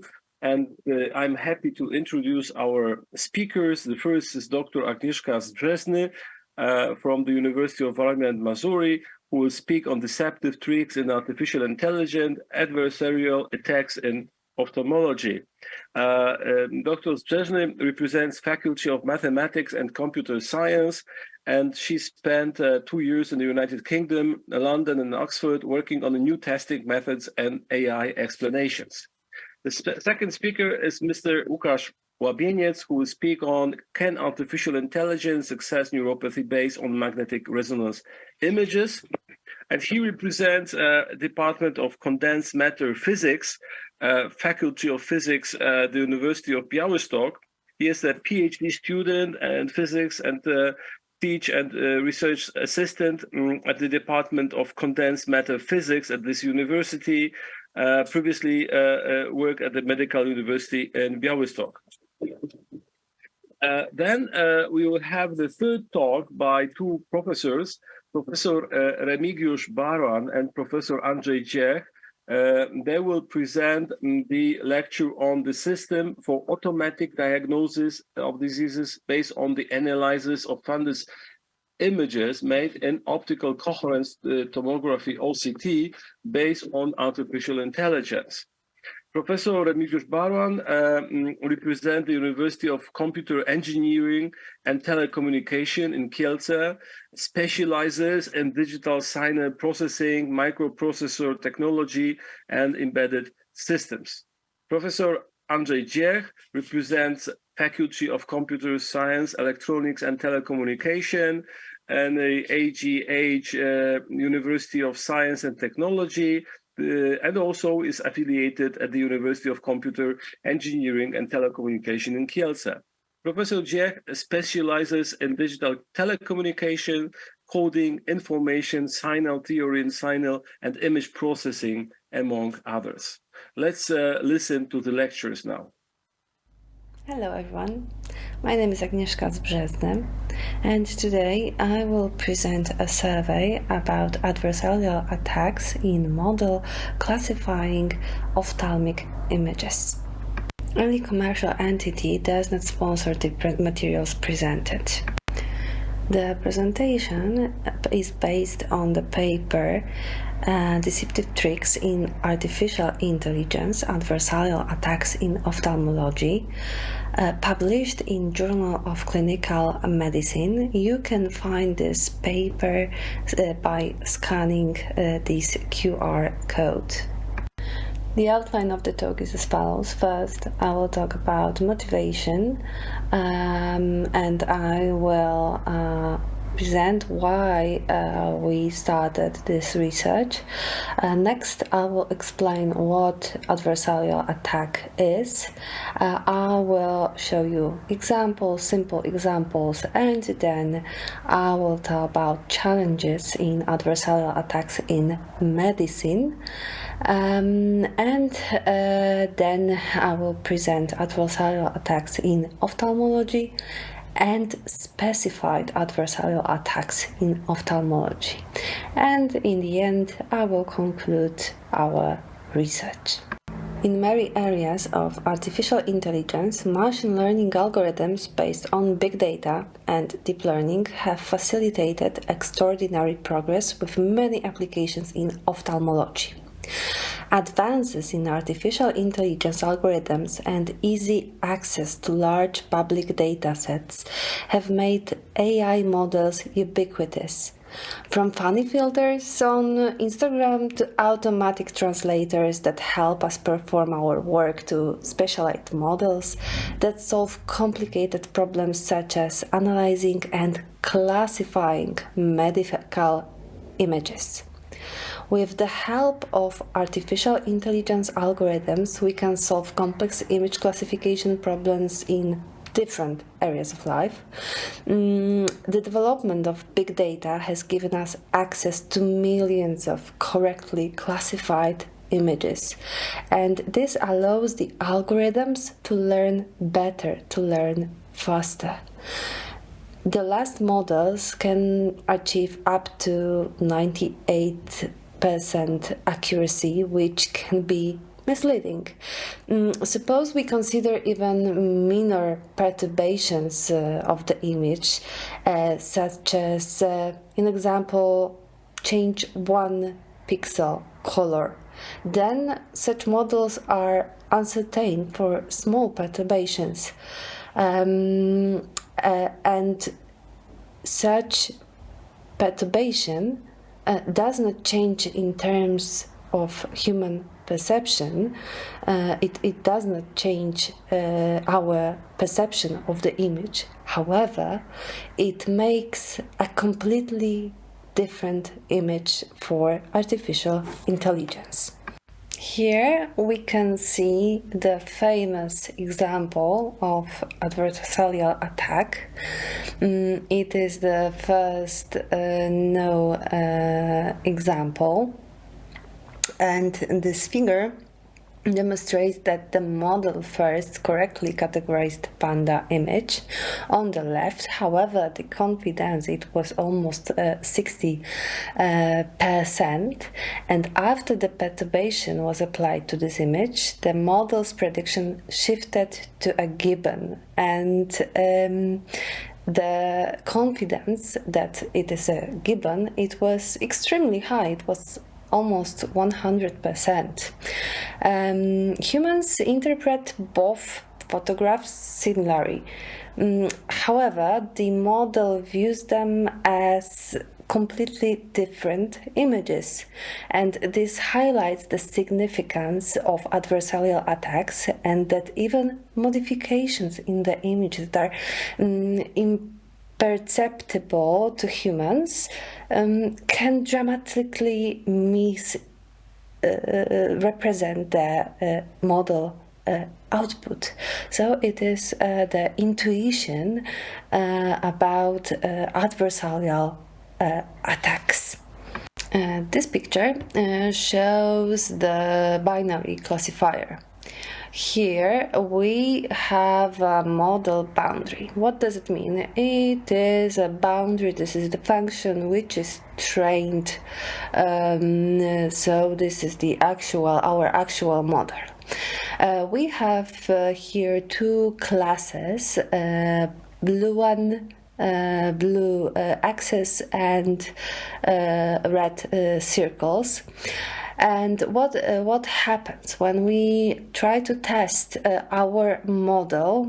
Some of the test examples are misclassified. So here we can see that this X, we know that this X, or also this X, should be classified as class 1. However, our function, our model, because the model is a function, mathematical function, approximation of the function, misclassified this data, so it returns output that this image belongs to class 2.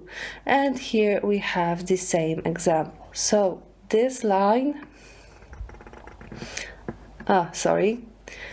is our model, and this line is a real model and the real function which we get from the tests. In recent years, more research has been undertaken on applying artificial intelligence algorithms to solve medical problems. In example, studies on various eye diseases.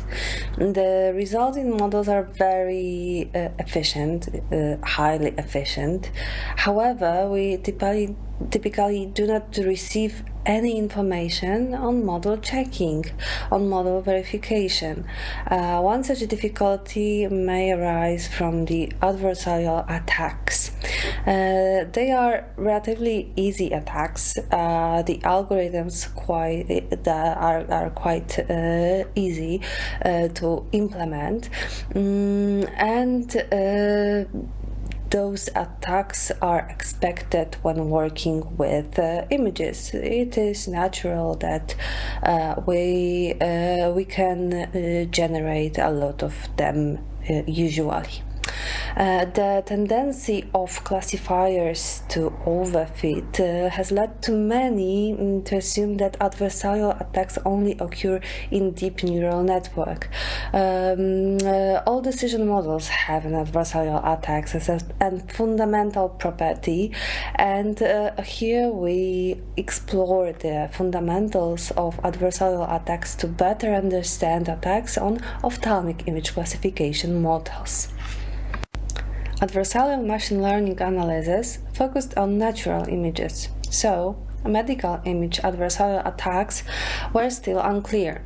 Unlike natural images, medical images may contain domain-specific features. Adversarial attacks can affect medical deep learning systems and can arbitrarily change diagnosis and outcomes. The healthcare system is heavily resourced.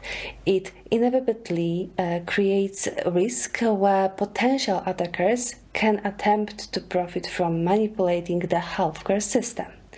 Decision models and medical imaging techniques are used in medical diagnosis.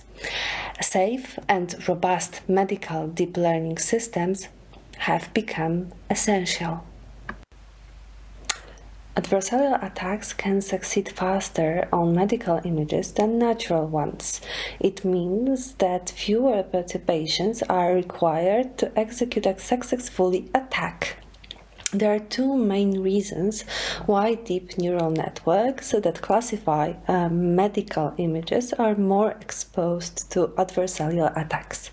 The first one is that typically medical images have complex biological textures, and it leading to areas with stronger gradients that are sensitive to small perturbations from attackers.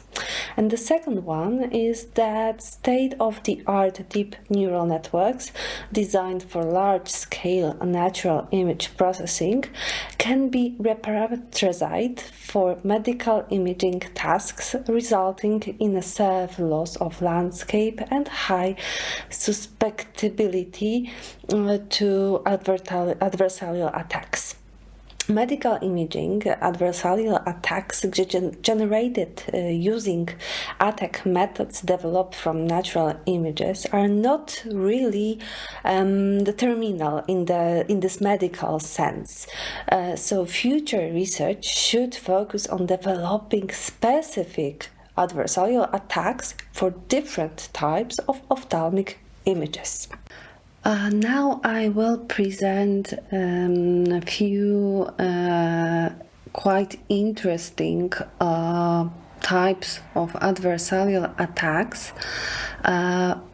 Each of them was generated by a different algorithm.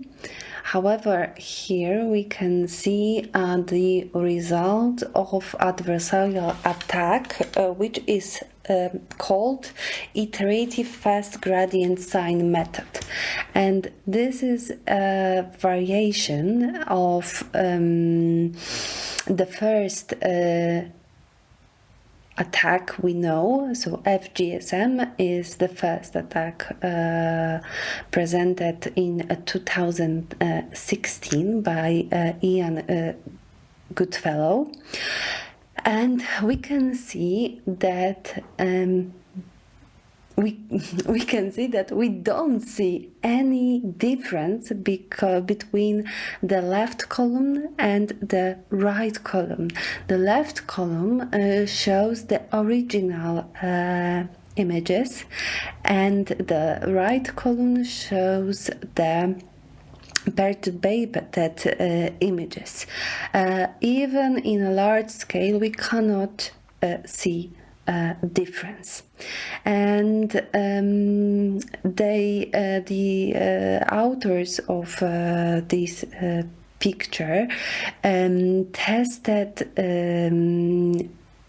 two different neural networks, convolutional neural networks on data set APAX, and the result was that CNN models performed rather poorly, but other model, hybrid lesion-based models, were more robust. However, still they didn't have a very good result, and they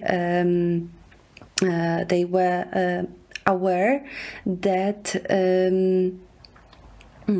they have to perform, in example, adversarial training, so they should add those adversarial attacks, adversarial examples to the training data set, and then train the network again.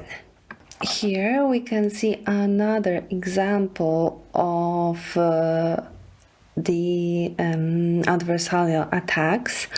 However, here the projected gradient descent attack was performed, and we can see that there is a huge difference between the classification result. Also, PGD is also a classical example of one of the first adversarial attacks algorithms. It is absolutely not specified for ophthalmic or general medical images. However, still, the result was that even very accurate medical classifiers can produce adversarial attacks. Here we can see another attack, which is also not specified for medical images. It calls a speckle noise attack. Here we can see the difference between the picture before the attack and after attack. However, this is a speckle noise, which is quite common. And authors of the paper about this attack noted that medical images are significantly degraded because, for example, noise can be added to those pictures, and also we have to deal with it, and we also should add those examples to our training set to avoid them, of course, to avoid such attacks. And another example, still it is a classical example, first of the adversarial attacks algorithms, fast gradient sign method, and here we have different level of perturbation. This epsilon means that we have small perturbations. Small, it means that the picture and pixels are changed a little bit, and a big perturbation, and usually we can see the difference when epsilon is very high. And of course the result was same as previous presented, that the deep learning models accuracy increases when they used FGSM attacks. So it is nothing new, and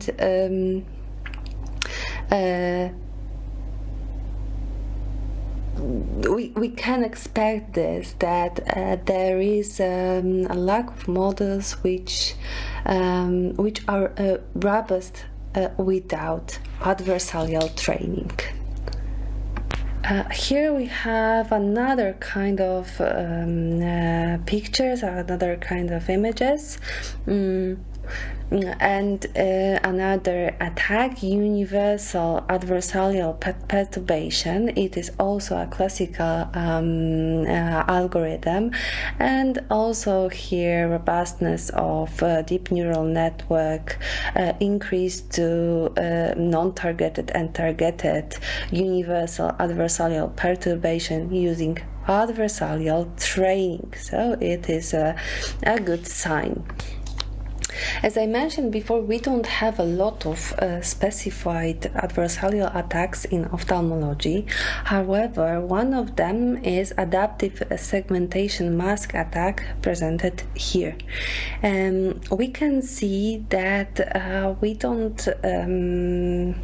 we can't see the difference between the source image and adversarial example. However, because of using segmentation mask, the attack focused on the most important part of the picture.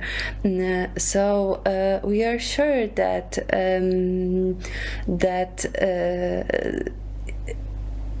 we get very good attacks which are really attack in the sense that we don't change an example pixel which doesn't mean anything. An example, it's a blue one in the corner, but the attack focused on the most important parts on the photo. The second example of specified adversarial attack in ophthalmology is algorithm of stabilized medical image attack. And this attack is quite good because it changed the classification. However, we cannot see the difference between original picture and attacked picture. Here we can see that it changed classification from grade 0 to grade 2, and if we use FGSM or PGD attack, the change is small. It's from 0 to 1, or even without change for PGD algorithm. So we can see here the comparison of these three algorithms. The after-mentioned examples have illustrated specific attack tactics for medical images. However, no novel algorithms for attacks on various ophthalmic image types have yet to be developed. It is a task that must be accomplished. As a result, algorithms that explain the results of artificial intelligence models and that validate the computation of artificial intelligence models must be developed. So I think that the first step is to develop those algorithms, adversarial attacks algorithms, and then we should use them to explain models. We have already a lot of explainers like LIME explainer. However, still they are not very good and not efficient for medical image classifying problems. So this is the next step we should do. The other problem we have in the European Union is that there we don't have any legal regulations. However, soon legal regulations requiring the verification of models and their explainability will come into force in the European Union. The last document is from March 2023. However, we should be aware that such a progress may take a long time, and many problems will occur before the law comes into force. We know that because similar problems occurred with the rapid development of information systems in 2000. Many errors in the operation of the systems were detected after implementation, costing human lives even, and financial losses. And legal regulations regarding formal verifications were introduced over time, and in a few countries worldwide, mainly because the cost of the formal verification is very high. So this is the other problem, that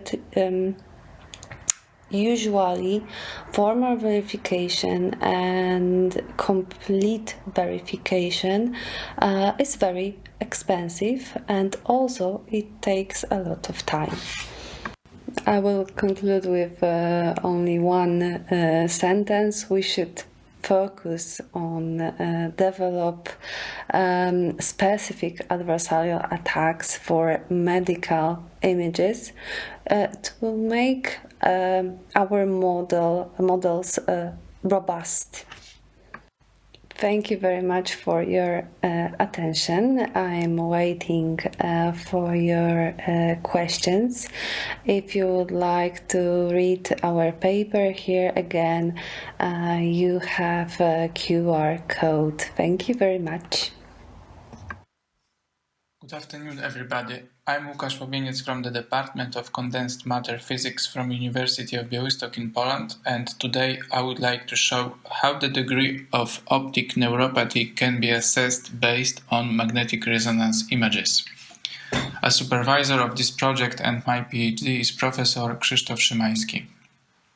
These studies were carried out in close cooperation with medical Dr. Łukasz Lisowski from the Department of Ophthalmology from Medical University of Białystok in Poland. Let me present the agenda of this presentation. First of all, I will briefly introduce to the problem. In the next step, I will present our new algorithm for visualization of the optic nerve.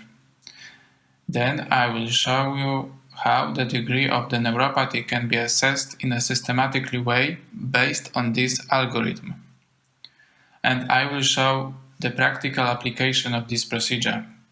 Finally, I will tell you how the measurements can be automated, and I will briefly summarize the presentation. Here are some facts about water in the optic nerve. There is a schematic representation of a cross-section of a nerve. We can highlight here a cerebrospinal fluid, axons, myelin, and the fact is that water particles are present everywhere here, and they are in constant motion because of thermal movements, we call that Brownian motion, and concentration differences. There is an animation showing Brownian motion of the particles. This is like microscope image of the dust particle in the water.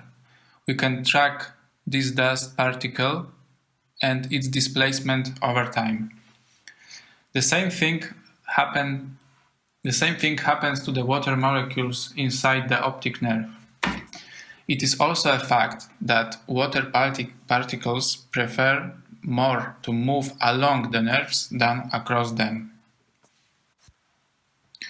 Sometimes the diffusion parameters are changed. Let's analyze different non-normal cases of nerve tissue. Let's start from edema. In this case, we have less space outside the axons. In the result, water particles prefer even more to move along the nerves than across them. When one of the directions of diffusion is stronger than the others, we speak of anisotropy. And in this case, the anisotropy will be higher, and at the same time, the magnitude, or in different words, the total speed of the diffusion will be lower. Another case shows that a similar situation occurs in the case of increased density of the axons. Again, there is less space outside the axons, so the anisotropy will be higher and the total magnitude of the diffusion will be lower. And what will happen in the case of demyelination? Completely opposite. There is more space outside the axons. The fractional anisotropy will be lower, and according to the recent publication, the speed of diffusion along the fibers will not change, but the speed across the axons will increase, and therefore the directionality, the isotropy, will decrease, and the total magnitude will increase. This is a similar situation to death of some cells. Again, we have more space outside the axons, and the anisotropy will be lower, and the magnitude of the diffusion will be higher. And this is the most important assumption for our algorithm. Magnetic resonance imaging allows us to measure these diffusion parameters. We do not measure diffusion directly. We measure signal attenuation as follows this formula. So here we have signal without diffusion effects. Here we have attenuated signal due to diffusion. We have a parameter that describes diffusion gradient pulse. And finally, we have diffusion coefficient. We can measure this signal attenuation from 3D, from many directions, and then we can get a diffusion tensor. After diagonalization, we know the magnitude of the diffusion and the direction. So, based on that information, we can calculate useful parameters. The first one is fractional anisotropy. The values are from 0 to 1. So for 0 is like completely isotropy when the diffusion in every direction is similar. And for 1 we have stick-like. It means that only one direction from the 3D is preferred. Another parameter is mean diffusivity. This is just an average of magnitude of the diffusion from each direction. We have axial diffusivity. This is the greatest diffusion magnitude, usually along the nerve. And we have radial diffusivity, the magnitude across the nerve.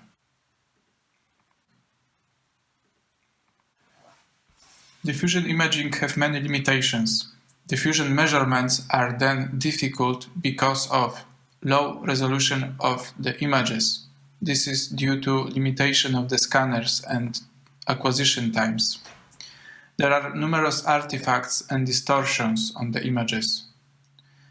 Patient is still moves during scanning, and the eyeball is moves and the optic nerve is moves. The optic nerve is very small, and then it's hard to outline this structure on the low-resolution images. The diffusion parameters changes are slightly, so it's difficult to detect them. Despite limitations and taking into account the expected diffusion changes, we propose a new method of visualization. Here we have a single layer in transverse plane. We have eyeball here. We expect optic nerves here, and this is a part of the brain. And we draw line sections in every pixel which represents the main direction of the diffusion. In other words, the direction in which water molecules prefer the most to move. To make the optic nerves more visible, in the second step, we propose a length coding as a square of the difference between axial and radial diffusivity. To make the effect boost, in the third step, we propose opacity coding as a product of mean diffusivity and fractional anisotropy. In the fourth step, we add a new color scale in a standard RGB coding where the red is axial diffusivity normalized and the green is 1 minus axial diffusivity normalized. We don't use blue color. I would like to point out here that our algorithm also allows visualization of the accumulator nerve marked with a white arrow. And in the fifth step, we propose a new method where we make a projection of few layers. So we want to show all the places where the nerves are in the different layers just in the one projection. In the sixth step, we make filtering, and I will tell more in next slide about filtering. In order to reject insignificant line sections from the image, that is, those for which the diffusion directionality is small, we introduced a condition which can be called filtering. The condition is the radial diffusivity is equal to axial diffusivity, and this condition is represented by these red dashed lines. It means that all the points, the black points that correspond to line sections, are drawn on this image. Here we have a subject with right optic nerve atrophy, and the left one is healthy. And we can gradually increase the filtration. So in this case, the line sections that correspond to these gray points are no longer visible on this image. We draw only the line sections that correspond to black points. And after increasing the filtration, we notice that the optic nerve disappears from the image at some point.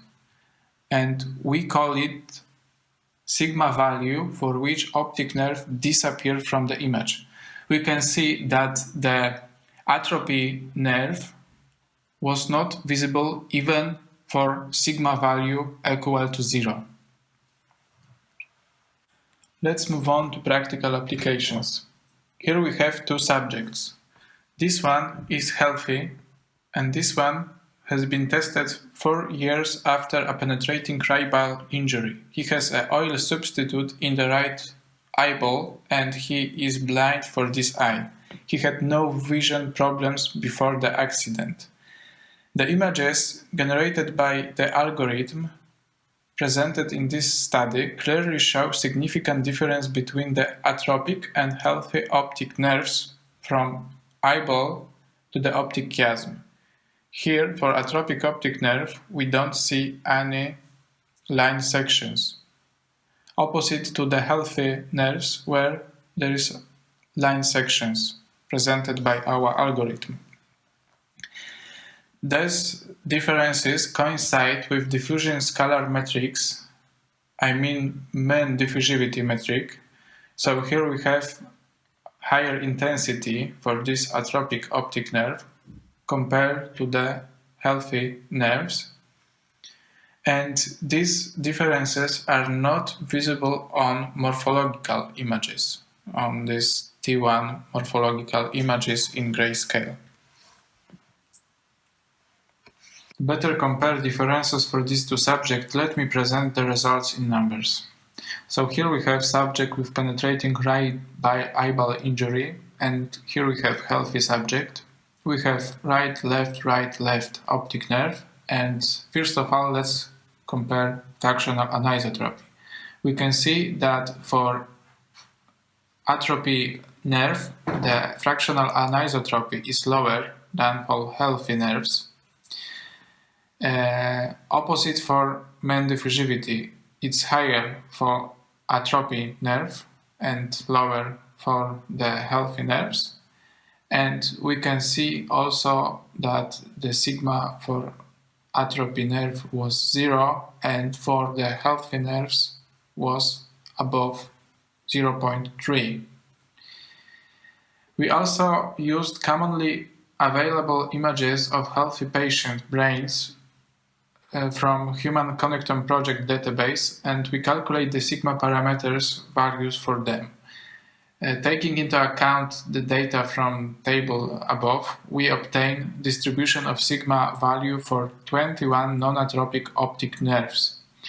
And the sigma values are within the range of 0.27 to 0.39. The average value is 0.33.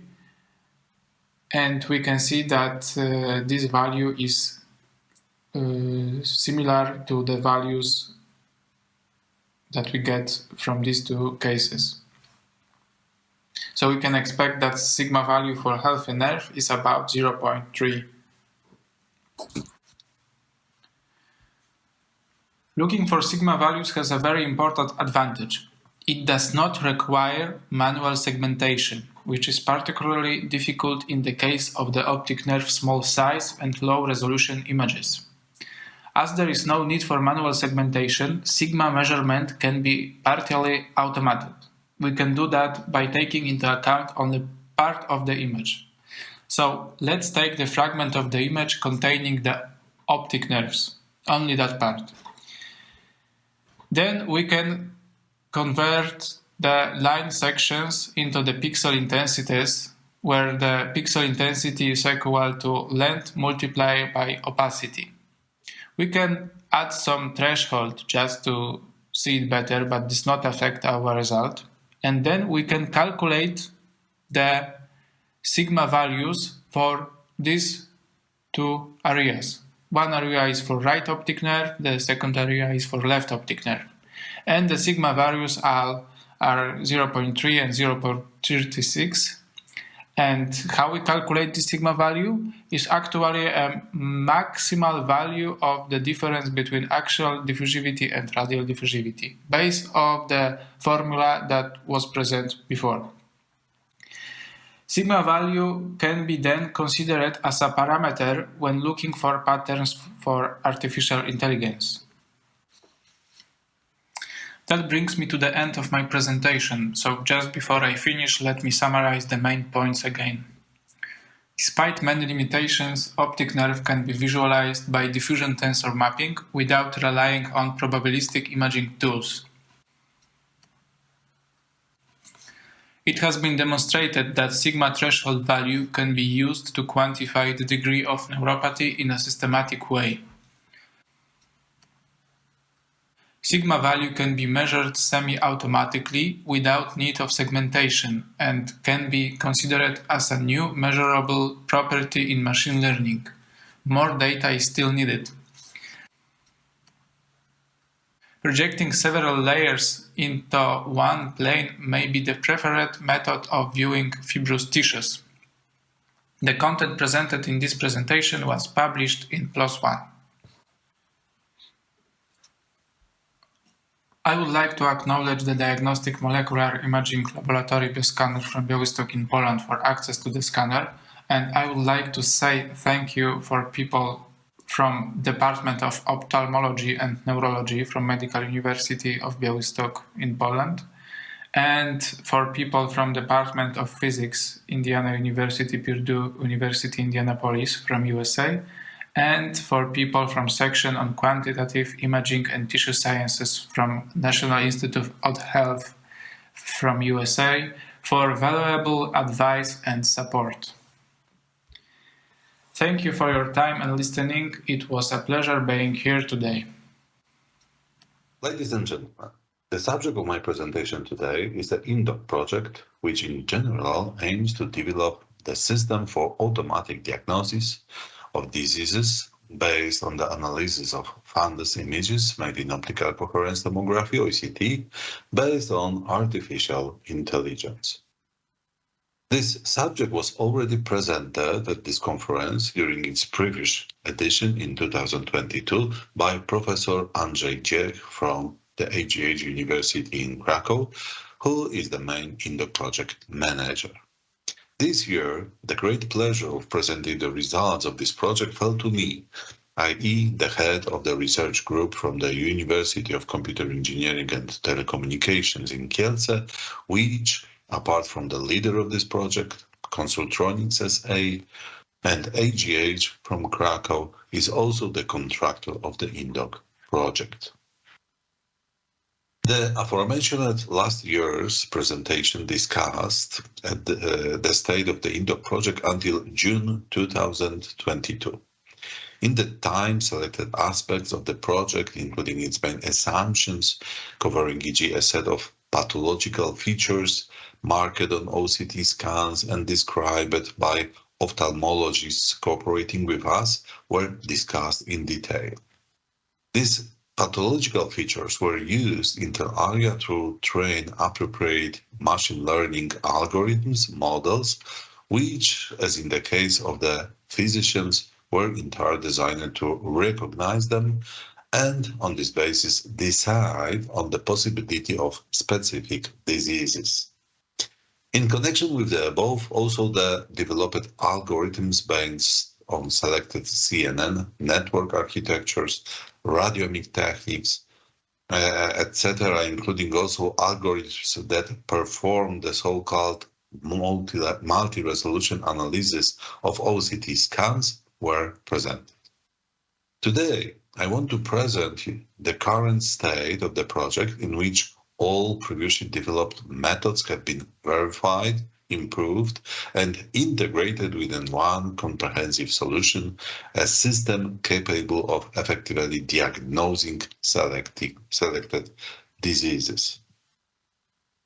Each OCT examination analyzed in the INDOC system is represented by 11 scans with a resolution of 1024 by 496 obtained during the OCT examination of a single eye, left or right, of the patient.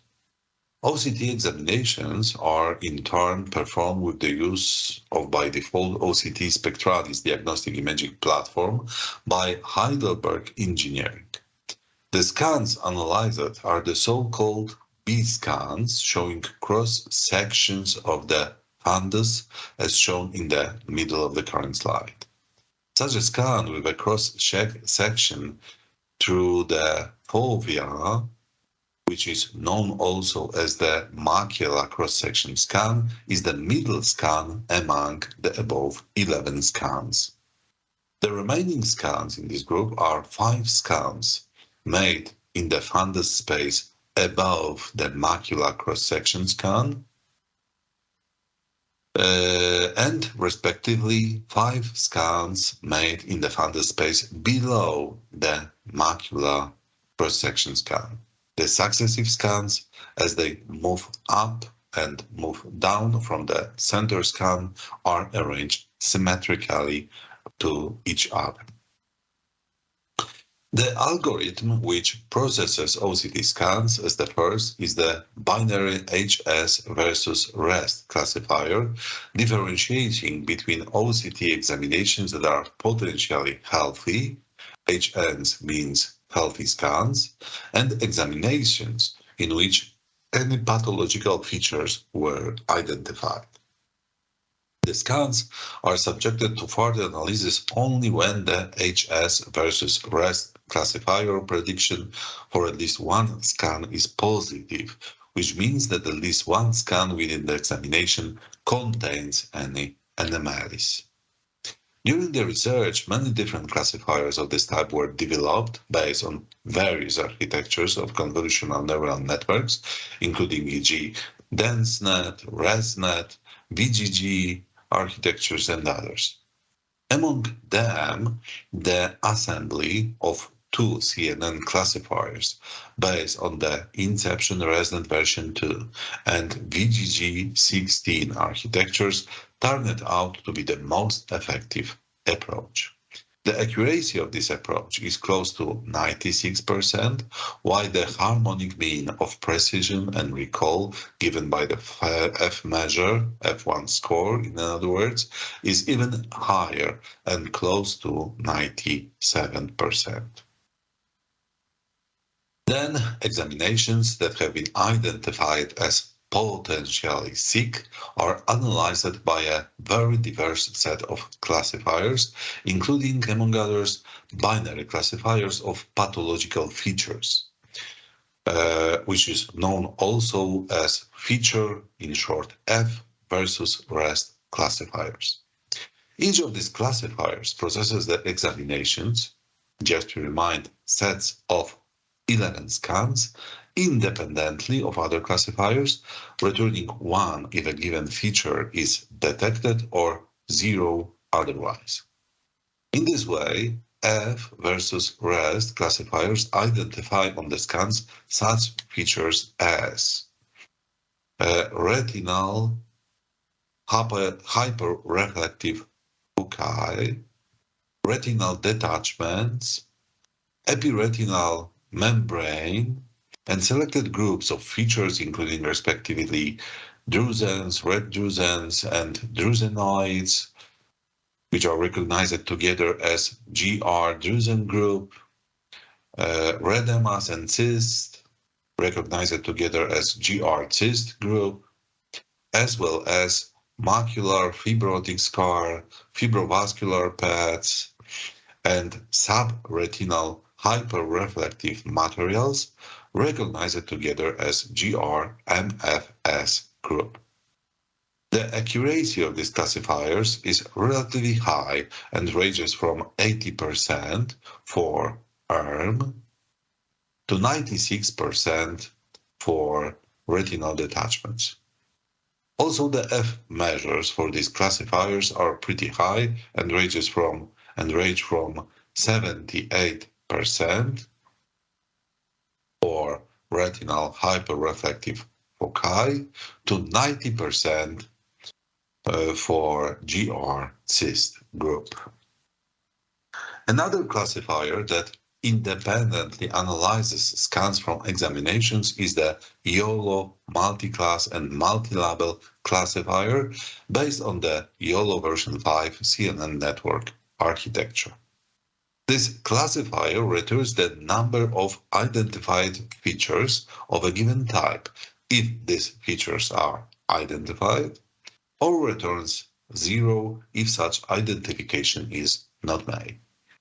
The accuracy of classification and localization of the YOLO classifier is also pretty high and ranges from 75% for ERM to 97% for retinal detachments.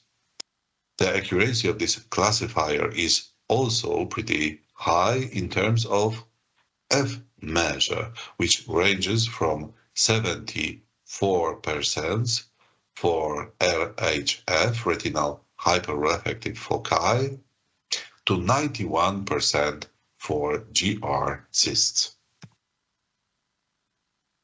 The YOLO classifier was also trained for additional features such as choroidal signal enhancements and hand-layer clefts, and also vitreomacular junctions, which are not recognized by the aforementioned F versus rest CNN-based binary classifiers. The classification accuracy of the YOLO classifier for these features is significantly higher, ranging from 87% for hand-layer clefts to even 99% for vitreomacular junctions. In contrary, the values of F measure are lower, ranging from 62% for hand-layer clefts to 74% for choroidal signal enhancements. In this way, only 2 pathological features out of all the features defined at the beginning of the project, I mean serous pad and hemorrhage, are not the subject to automatic classification. Their classification is not possible just due to too small representation of these features in the collected and tagged dataset, which doesn't allow for effective training. The set of defined pathological features includes, however, one more macular hole feature, MH feature, for which a separate type of F versus rest classifier has been developed. In contrary to other F versus rest classifiers, which are based on different CNN architectures, this efficient classification algorithm for this feature was developed based on image processing techniques, actually on segmentation and tracking of contours describing the extracted edges. In general, the above algorithm starts from separating of the upper edge of the retina. In the next step, the algorithm tracks this edge and looks for sudden changes in its gradient. Finding such changes may indicate the presence of a deformed fovea. Possible confirmation of such a case is carried out in two ways: by detecting the so-called backtrack effect of the upper edge of the retina, or by finding too little distance between the upper edge of the retina and the RPE layer, which is also known as the Bruch's membrane. The classification accuracy of the MH versus rest classifier built in that way is very high and is close to 99%. The last group of the developed algorithms are the direct binary disease classifiers that were trained as well make their predictions on the basis of wall scans. This group of algorithms includes classifiers of such diseases as age-related macular degeneration, its dry and wet form, diabetic macular edema, central serous retinopathy, epiretinal membrane, and epiretinal membrane. As shown in the slide, the classification accuracy of the above-mentioned algorithms is in general not too high and ranges from 50% for AMD wet to 87% for central serous retinopathy. Nevertheless, the models of these classifiers trained in this way also became an effective element of the final solution. The answers of all the above-mentioned classifiers are the input attributes of the expert system, which outputs the diagnosis of the examination in terms of possible diseases for a given case. The input attributes for the above expert system also includes data from the medical interview in the form of the patient's age, date of his birth, and patient sex. Taking into account that the above-mentioned classifiers process each of the 11 scans separately, the total number of input attributes of the expert system is 407. The diagnosis is finally made for the following 8 diseases: AMD, AMD dry, AMD wet, CSR, DME, ARM, and macular hole, which is known also as full-thickness retinal defect, and macular pseudo-hole, which is signed here as MH partial, because it is known also as partial thickness retinal defect. When designing the expert system, it was assumed that 11 independent rule-based systems would be created for each diagnosed disease, respectively one system for each of the 11 OCT scans from a given examination. Also, different configurations of such rule systems using both decision trees and fuzzy rule-based classifiers systems were investigated. In addition, various configurations of such systems were analyzed, e.g. based on conventional, so-called full decision trees, and also on so-called pruned trees. In turn, rule-based fuzzy systems were designed with particular emphasis on minimizing their complexity, minimizing their rule-based sizes. Responses of an expert system built on the base of either fuzzy rule-based classifiers or decision tree classifiers were carefully analyzed.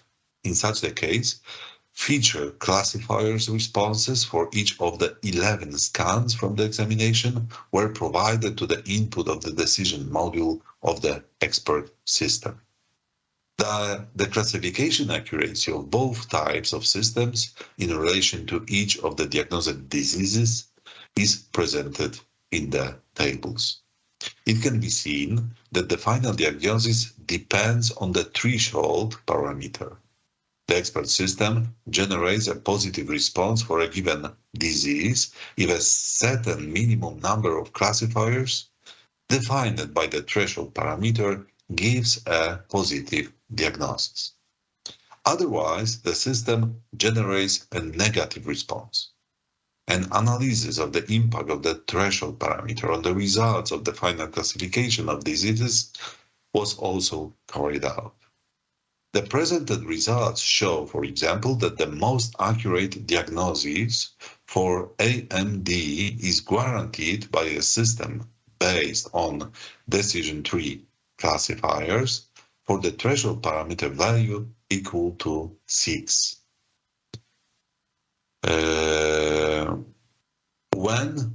What means that at least 6 answers relating to at least 6 scans from the examination are positive. The accuracy of the AMD classification in this case is equal to 90.3%. This is one of the lower scores. Lower accuracy values were also obtained for ERM, 85.7%, MH full, 88.7%, and MH partial, 89.1%. In the case of remaining 4 diseases, the results were better, reaching even 95.8% for AMD wet in the case of fuzzy rule-based classifiers. An analysis of the accuracy of the system built on the basis of both types of classifiers, i.e. in the form of combination of these classifiers, was also performed. In this case, the diagnosis of the system for a given examination is made on the basis of total of 22 classifiers answers, 11 classifiers answers for each classifiers type. The summary of the accuracy of the expert system for each of the previously discussed configuration, i.e. configuration based only on fuzzy rule-based classifiers, only on decision trees classifiers, and based on combination of both types of these classifiers is presented in this table. As can be seen, the combination of both systems improves the classification accuracy in as many as 5 diseases, given here in red. The presented results also indicate that the final form of the expert system should be based either only of fuzzy rule-based classifiers for MH full, MH partial, and CSR, or on combination of both types of classifiers for other diseases. Thank you very much for your attention.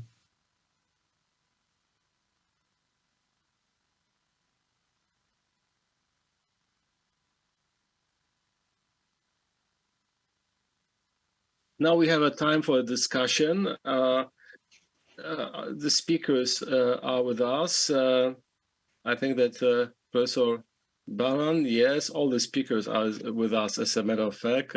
Thank you so much for very interesting presentations. We don't have questions on the chat yet, but hopefully they might appear. So maybe I can start with a question to Dr. Zbrzezny. What are the, let's say, limitations in the work or problems, how to develop our knowledge about adversarial attacks? You probably experienced some limitations you mentioned about it, and probably also how to overcome this limitation.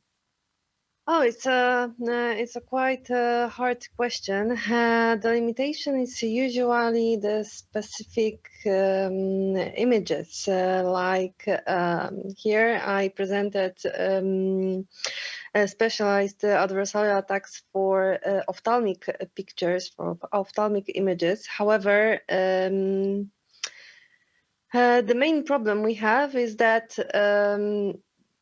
we have to develop specified adversarial attacks for each kind of medical images. So this is the limitation. So we don't have one algorithm, one magical algorithm for all the medical images. And I think this is the main problem and the main limitation.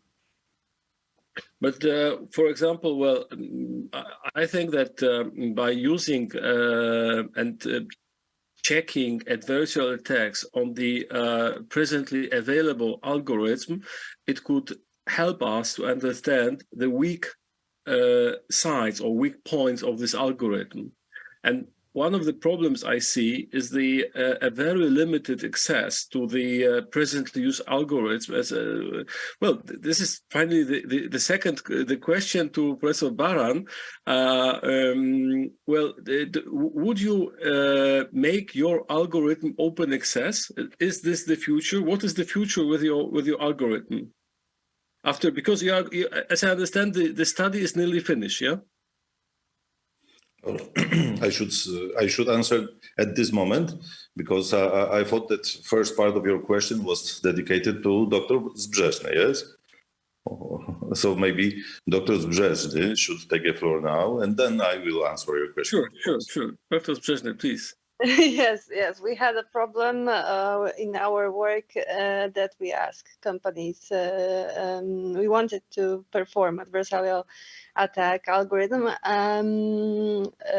to I think 3 or 4 algorithms, however, to models. However, we had the problem that they didn't want to do this. I'm not sure why, because it's I think it's a great opportunity to make those models better, because we can do adversarial training or other techniques, which, however, adversarial training is the most popular right now. It means that we add adversarial examples to the train set. So the model will recognize them as a normal images. So the accuracy will be better, of course. However, also they will be more safe. So yeah, it was also the problem. I hope companies will understand that it is necessary. Thank you. So, well, now the question to Professor Baran. The first question is, have you finished your, let's say, study, or and the second is, what is the future? I mean, would you make this algorithm open access available for testing? Mm-hmm. First of all, we are still in progress.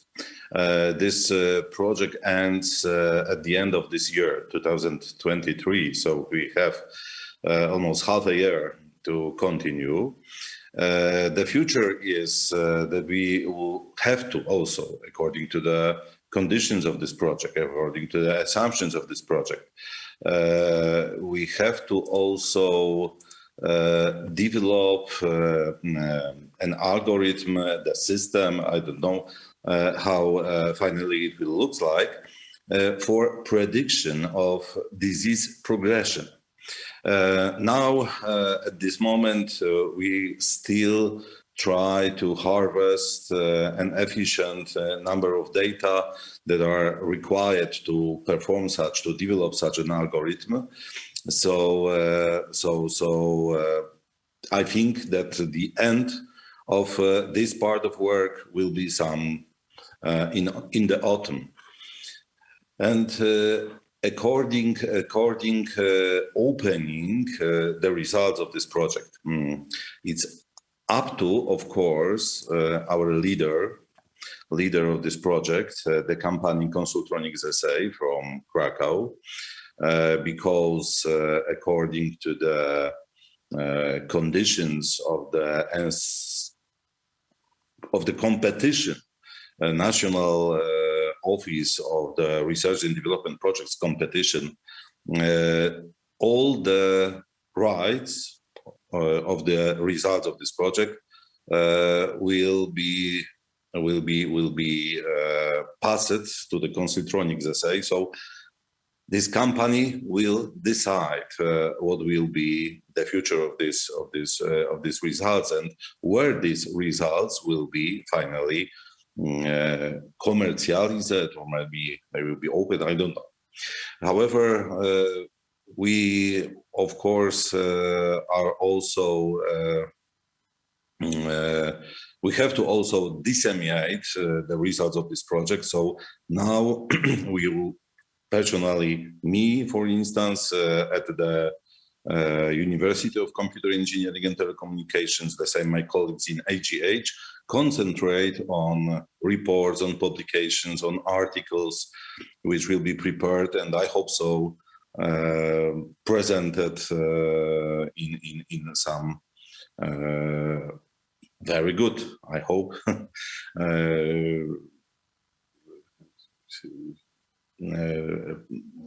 journals or conferences, international conferences. Thank you. I have 2 or 3, maybe some small quick questions. I mean to clarify, because as I understand, the project was to train the algorithm to detect some of the, let's say, retinal disorders. But you also mentioned about the prediction.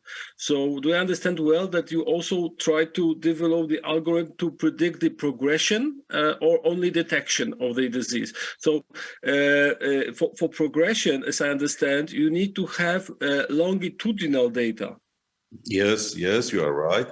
We are now during this part of work, which aims to develop the algorithm for progression of the diseases, and that's why we are still concentrated at the moment on harvesting this long altitude data. This data which are referred to the same patient, however, refers to different periods of its medical history, yes, of the medical history of his case. So this part, which was presented today on my presentation, was dedicated to the detection, classification, not to progression. Progression, I hope, will be presented on next conference, if you please, of course. Mostly welcome. But so just to be, let's say, precise, how many examination points did you have? Because as I remember, your study lasted 3 or 4 years. Could you say 3 years? 3 years. At this moment, 3 years. So how many follow-ups or how many examinations did you have for, let's say, one patient during these 3 years? It of course differs and up to the kind of disease, a kind of case. Yes, for some of the diseases we have, for instance, now enough data, which I hope so will be enough to develop an efficient algorithm for such a progression of disease. However, for some diseases, these data are still missing. So, for instance, the enough number of data for one patient is some about 50 or 20, maybe the minimum will be the 20 different examinations from the history of his case. However, there are many diseases, as for instance ERM, as for instance AMD wet, the same macular hole, as well full macular hole as partial macular hole, where this history is not sufficient at this moment. These data are not sufficient at this moment. So we have to still look for such data. Thank you so much. Dr. Zbrzezny, you have had some questions, please. Yes, I have a question. Thank you, Professor. I would like to ask Professor Baran about the technologies. So, because I'm a computer scientist, I'm not a doctor. So, what framework did you use, or did you use Python programming language, Keras, TensorFlow? Do you know something about it? We base our algorithm mainly on open technology. So all the software at this moment is implemented in Python. The same, all the classifiers were implemented in Python, and it were based on Keras and on TensorFlow libraries mainly, yes. And some of these algorithms, for example, the algorithm which was used to detect macular hole, as it was presented, was based on our own procedures, which just implemented the simple image processing algorithms, contour-oriented algorithms. I see. Thank you very much. Thank you. So I think that since there are no more questions on the chat, I think we can end the discussion and have a break before the next session. I would like to thank you again for great presentations and for being with us today, especially. Thank you so much. Thank you very much. Thank you very much.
Dear colleagues, we start the fourth session of our meeting. This is the last one with very two interesting topics and presentations entitled The Latest Scientific Achievements from the World, Part 2. The first speaker is Professor Peter Campbell from US. As a matter of fact, both speakers are from US, who will present applications of AI in the retinopathy of prematurity.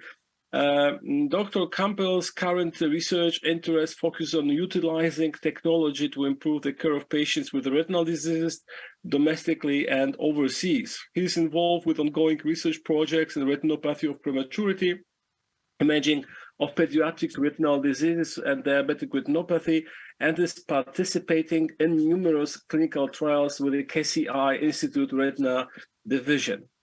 And the second speaker is Professor Siamak Yousefi from US, who will speak on from subjective to objective glaucoma assessment based on unsupervised machine learning models. Professor Siamak Yousefi is the assistant professor at the Department of Ophthalmology and Department of Genetics, Genomics, and Informatics of the University of Tennessee Health Science Center in Memphis. He's also the director of the Data Mining and Machine Learning Laboratory, where he and his team develop state-of-the-art learning models to identify a wide range of eye conditions such as glaucoma from ocular imaging data. Let's listen to the lectures now. Hi, my name is Pete Campbell. I'm an associate professor of ophthalmology at the KCI Institute in Portland, Oregon, in the U.S. Thank you so much for the opportunity to speak here today. I'll be talking about our group's experience incorporating artificial intelligence algorithms into the care of patients with retinopathy of prematurity. I work with a large group in the Imaging and Informatics and ROP Consortium, which was started by Mike Chang. Some of the work that we've done has led to an algorithm that we are trying to bring to the market in terms of bringing it to the bedside, and that requires investment. And so I do have a financial conflict of interest, but all of the work I'll be discussing has been published in peer-reviewed publications and came out of this NIH-sponsored research group. Just briefly, for some of those in the audience who may not be that familiar with retinopathy of prematurity. Retinopathy of prematurity is the eye disease that develops when babies are born prematurely and survive. And when babies are born prematurely, the retina is not fully developed, and early exposure to oxygen can lead to a blinding retinopathy. The epidemiology of this disease has evolved over time, and that's sort of beyond the scope of this lecture. But for the point of what I'll talk about in the next 20 minutes, I want to ask the question of what is the added value of artificial intelligence in two main groups. One is the group of patients who remain at risk for retinopathy prematurity in high-income countries where the incidence is actually relatively low. And the second is what's the added value in low and middle-income countries where the incidence is actually fairly high and there often aren't enough examiners to screen for, diagnose, and treat babies. When we think about ROP blindness prevention, every year around the world, roughly 50,000 babies go blind irreversibly from this condition, which is almost always preventable. And when we say prevention, there's sort of three levels. One is primary prevention. That's reducing the population at risk for any disease. And that's primarily a story about titrating and managing oxygen in the neonatal intensive care unit. Secondary prevention is what we typically think of where you have a population, like a population of diabetics, and you have to screen them to identify which diabetics need treated. It's the same story for retinopathy prematurity. Once you know the population at risk, you need to screen them, and a small percentage of them will need treatment.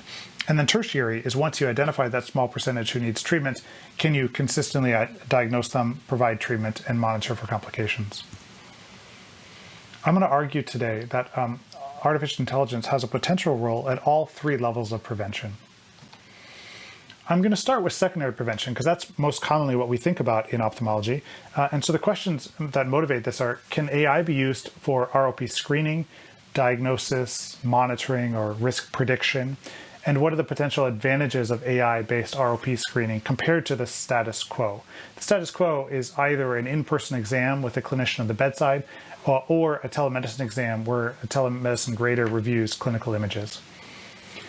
Well, there are several potential advantages of using artificial intelligence, even in a high-income country, even where you have enough examiners. And one of those is that the diagnosis of ROP is subjective, that it's well established that if you have two examiners looking at the same baby, they don't always come up with the same answer. And that leads to real-world differences in who is treated. The second motivation is that the examination itself is stressful. These babies are often vulnerable, and the examination with the stress of shining a bright light in the eye and depressing on the eye with a metal depressor and using an eyelid speculum can lead to cardiopulmonary complications and increase the stress of the ICU experience. So anything we can do to minimize this is important. Third, around the world, there's an imbalance in the number of babies who need to be screened with the available workforce. And so access to screening can be a problem. And this is even a problem in sort of rural parts of the United States, for example. And then lastly, potential advantages of AI is that objective diagnosis and image-based research facilitates new avenues of research into improving outcomes in a way that just looking at a clinical diagnosis in a chart review doesn't. So what I'm going to talk about for the rest of the talk is an application of AI algorithm that we've developed. And this raises the question of how you integrate AI into the clinical workflow. For example, do we want an algorithm to look at an image and say, this is zone 1 or stage 2 or plus disease? There's different things within ROP that an algorithm could do. And the analogy in diabetes is, I think we're all aware that autonomous diabetic retinopathy screening is now happening around the world. And the outcome for that is not necessarily identifying individual hemorrhages. The outcome for that is identifying which patients need to be referred for clinical examination. And so I'm going to talk about something analogous here, but using the concept of a vascular severity score. And that is, we took the concept of plus disease and converted it into a continuous score where 1 represents very normal vessels, very low risk of severe disease, and 9 represents very dilated tortuous vessels, which is analogous to having very severe ROP. We've validated this in several ways, but first is that looking at a data set of around 5,000 exams, we demonstrated that as you increase in your vascular severity, you have a higher stage of disease, that is more abnormalities in the peripheral retina, and a higher extent of stage, that is how many clock hours are involved, in a way that was very much associated with the vascular severity score. And this is intuitive because we've known even from 15 years ago that in this figure, that as the peripheral disease increases, the dilation tortuosity of the posterior pole increase. And so that led us to demonstrate a proof of concept that this score could be used not just to help improve a diagnosis of plus disease, but to be a surrogate for the overall level of disease in an eye. And you can see, looking at this figure on the left, that if you look at these ordinal categories from no ROP to treatment requiring ROP, that's the TR, to treatment requiring with AP ROP, that's the most severe and aggressive, there's very much an association between the vascular severity score and having moderate or severe ROP. And so the first question is, can AI using this vascular severity score be used to screen for ROP? And we've looked at this a number of different ways. This first publication, Greenwald et al., was a US telemedicine program in a community that we run out of Oregon. And we demonstrated retrospectively that it would have worked to identify all babies who needed treatment. We looked in India in this paper in Pediatrics, and again showed that it would identify all babies who had severe ROP. We looked in Nepal and Mongolia, notably using a different camera, the Forest camera, which is more widely available around the world, and also showed that it's effective. And then most recently, these are unpublished, but we've presented at several meetings. We looked in 2 years of consecutive data in India and in a Sundrop data set that Darius Mashvegi at Stanford has shared with us, and found in all cases 100% sensitivity for detecting treatment requiring ROP. And so there's a lot more to be worked out, but it's proof of principle that this concept could work in practice to, again, maybe reduce the workload for telemedicine systems without missing babies with severe ROP.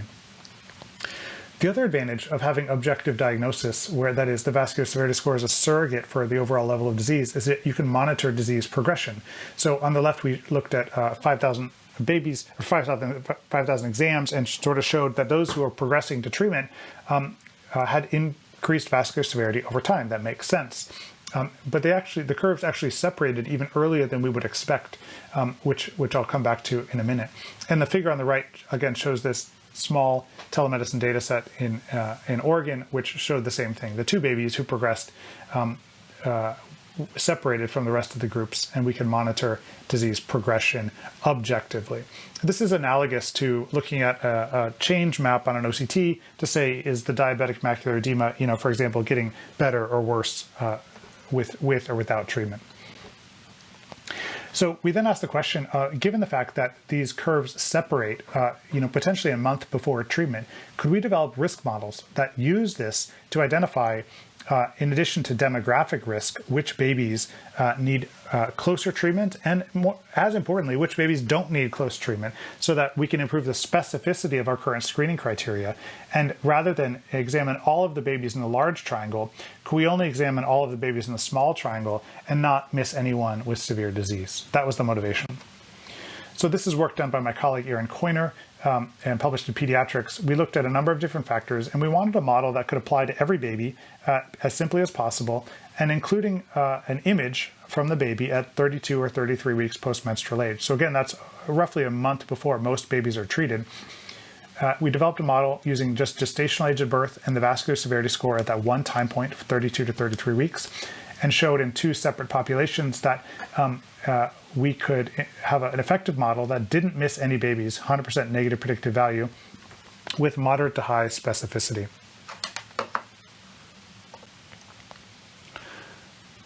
So in summary, for secondary prevention, I've shown you a number of different potential applications. I demonstrated that AI-assisted ROP screening could improve the efficiency, objectivity, and accuracy of ROP screening process. It could potentially provide earlier diagnosis of severe ROP, including APROP. And in low and middle-income countries, it could potentially reduce the number of examinations required for clinical graders. So that sounds great. Why aren't we using it? And this gets into the issue, which I think is hopefully a big part of the discussion today, about implementation of AI algorithms. And I think we're a long way from publishing papers, which is what I've shown you so far, to fewer babies going blind. And that's because of all these issues here that we tackled in this paper in TVST a few years ago as part of the AAO AI task force. And so this is a really important conversation for how we move from the theory to the practice. One of the challenges is that the expensive fundus cameras aren't available in many parts of the world because they're just not scalable, and the budgets aren't there to buy a $100,000 RET cam, for example. And so in work we recently did with Parag Shah in India and my colleague Ben Young in Oregon, and Emily Cole is a Retina fellow, is we evaluated whether smartphones could work when used by a technician. So this is in an operational telemedicine program, can we train a technician to use this like a expensive digital camera? And we asked whether technician-acquired images could be used for ROP telemedicine with or without AI. And this was actually recently published in JAMA Ophthalmology. We found that when used as a screening tool, not all babies with mild ROP were detected. That is, sometimes the smartphone didn't pick up images that showed mild disease. But when we used sort of pre, plus, or worse as a screening criterion, all babies with treatment-acquiring ROP were able to be detected. We also trained an AI algorithm using the images to demonstrate proof of principle that even using low-cost smartphone images with AI, we could identify babies with severe ROP. And so in conclusion, again, this was recently published, this may be an effective stopgap solution if low-cost wide-field imaging is not available.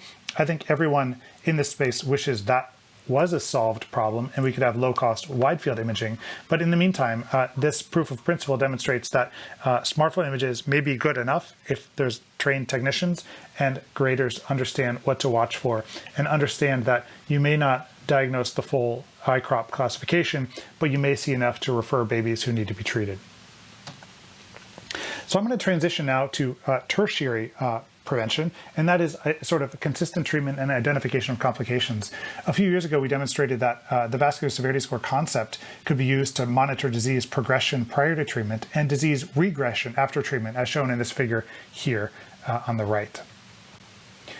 We also looked at why babies, for example, failed initial treatment with laser.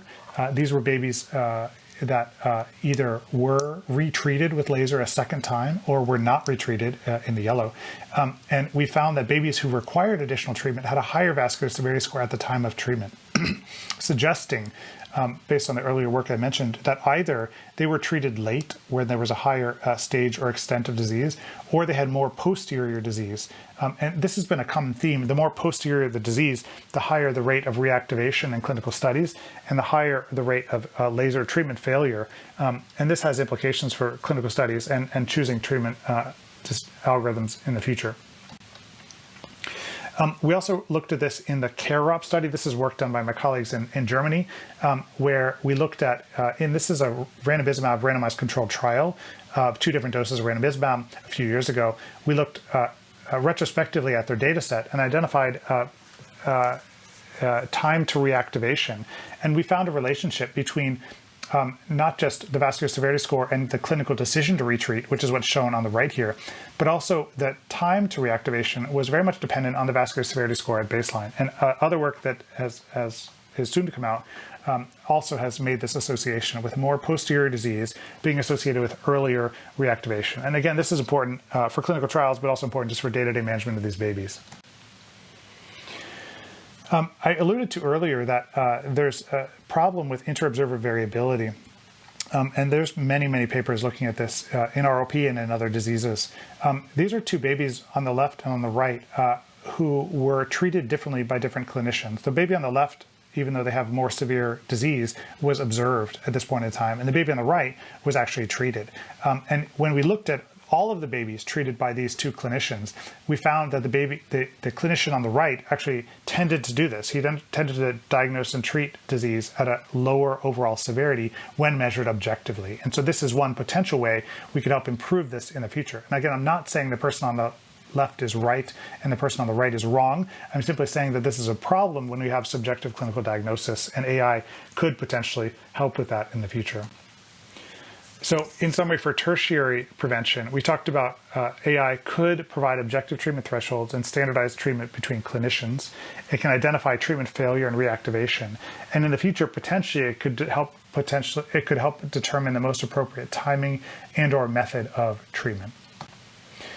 And so in the last few minutes, I'm going to talk about primary prevention. And this, if I'm perfectly honest, is the most important part of the ROP story because improving oxygen control in neonatal intensive care units will prevent more blindness than any new drug or AI algorithm or clinical study done in ROP. Why is that? Well, because when you have uncontrolled oxygen, not only is your incidence of disease higher, but your population at risk is much, much higher. Why is that? Well, around the world, most of the premature babies born are born in sub-Saharan Africa and South Asia. And on the left here, you see the different shades of blue are the different levels of prematurity. And in the US, if you look at the sort of developed column here, the only babies who are screened for ROP are those in the medium and dark blue. And those are larger in sub-Saharan Africa and South Asia. But in many parts of those regions, babies in the light blue need to be screened because of this issue about oxygen control.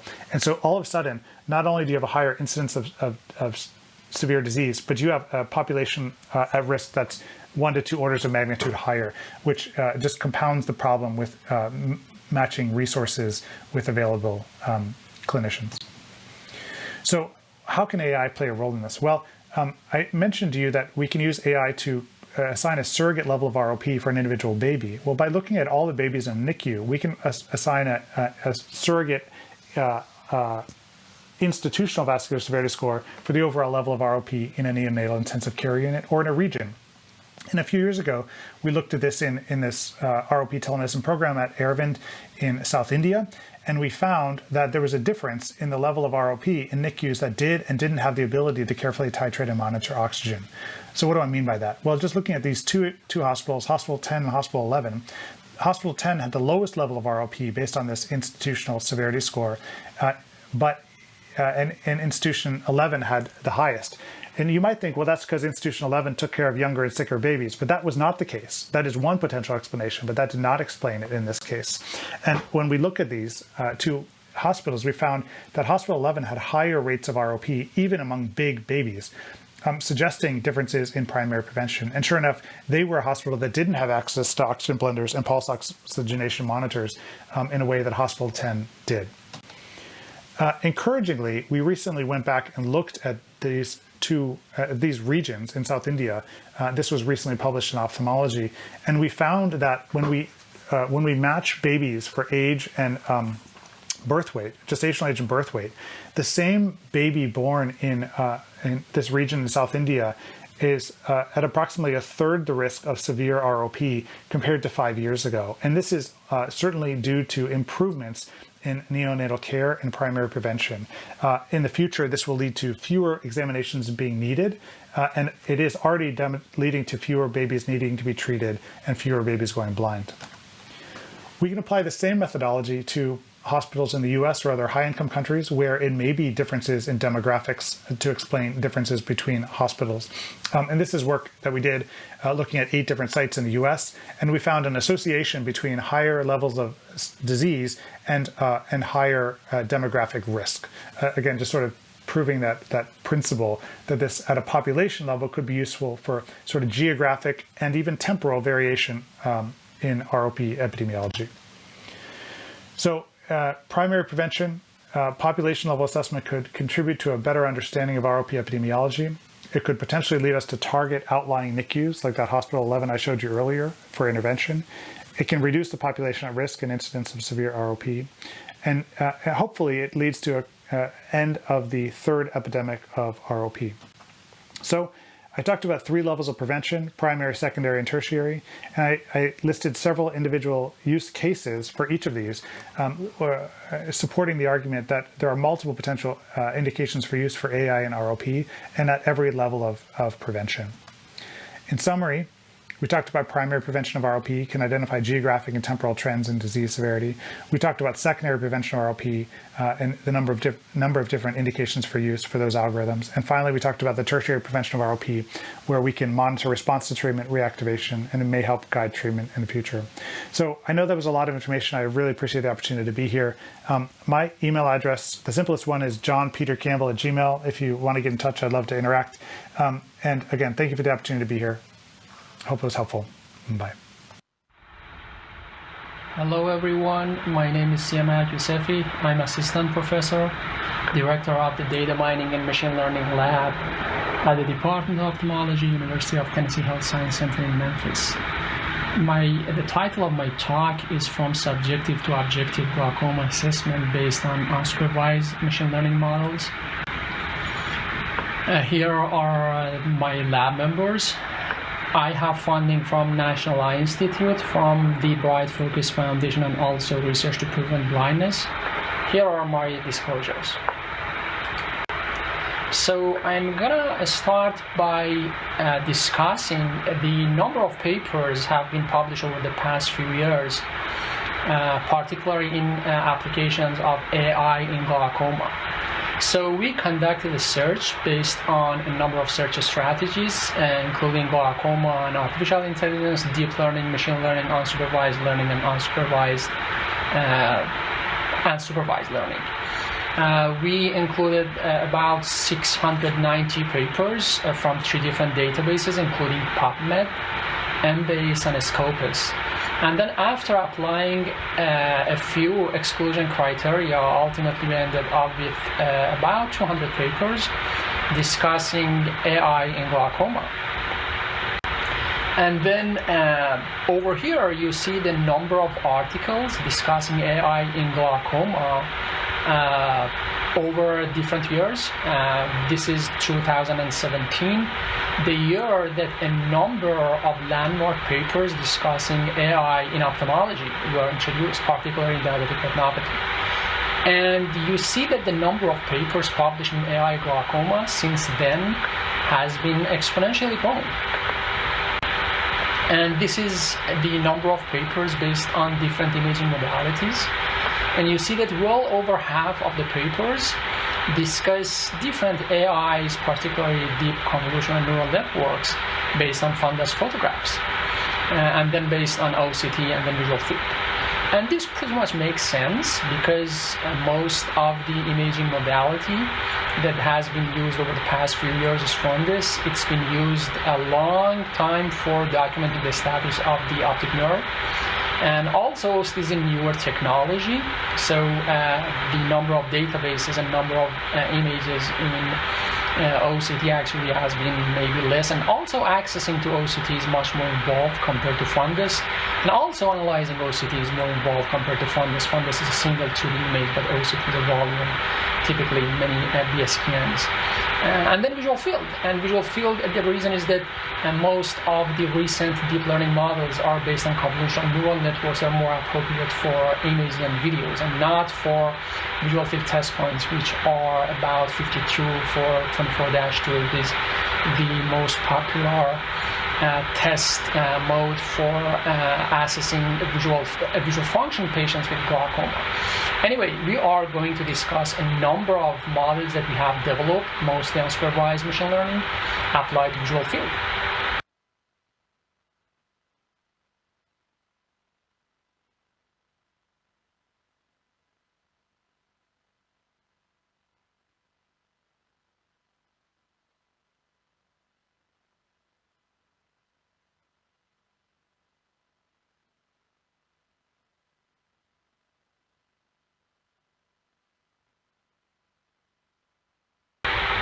So the first model that I'm going to just go over is based on the concepts that we grab from the radar technology. So as some of you know, radar is based on a very complex models and systems exploring signal processing, sending and then receiving, then processing these magnetic waves in the form of complex signal processing. So many fields are involved: antenna, very highly involved mathematical models, and then ultimately getting or interpreting the outcome. But the very elegant notion for radar is that the ultimate model is very simple to interpret. So a very, for example, trivial user like a technician without any background in signal processing, in antenna, in magnetic waves, can interpret the outcome. And the outcome is pretty much localizing and monitoring a flying object on a screen. So with pretty much the same ideas, we wanted to develop a radar for monitoring patients with glaucoma, and we wanted to see that is it possible to put visual field, which is initially in 54 or 76 dimension based on the testing system that we use, on a radar, and just then monitor where the patient is going. So we collected over 13,000 cross-sectional visual fields, one visual field from each eye, and we made sure that data is across the spectrum, means that we have visual fields from those patients who look normal in terms of their visual field, all the way from those patients who are at the end stages of glaucoma in terms of their visual function and visual field testing. So then we first performed a linear transformation based on principal component analysis. As we know, principal component analysis is a weighted sum of, over here, we use 24-2 visual fields, so 52 visual field test points are going to be weighted sum and for creating the principal components. And then ultimately we can select 6 or 8 top principal components based on the variability that they preserve from the data. So we did this step, and then we just make the number of dimensions even lower, we also applied manifold learning, which is a highly nonlinear process. So, and the manifold that we use ultimately was a 2D dimension. So it means that we selected the 6 or 8 principal components, and then we further apply a manifold learning over here in terms of T-distributed stochastic neighbor embedding, or in short T-SNE, And then each visual field is mapped to just 2 dimensions, X and Y. So this visual field in 52-dimensional space has been mapped to just 2 dimensions. So each point shows one visual field from one eye. So this visual field was mapped to this point, this visual field to this point, and this visual field to this point, and so on and so forth for the rest of the visual fields. Now we have a mapped version of about 13,000 mapped visual fields. And now we have to make sense of this data. And that's why these models are unsupervised, because in advance we don't know the status or the label of these visual fields, or we know but we don't use them in the model. So then we just tried to make sense of this data and then selected the peak areas and said that, okay, so for example, the visual fields in this peak area, they should be in one single cluster. So after applying this step, we obtained 32 clusters of visual fields that were similar to each other after a linear and nonlinear transformation that we discussed previously. So then we characterized the eyes in these clusters.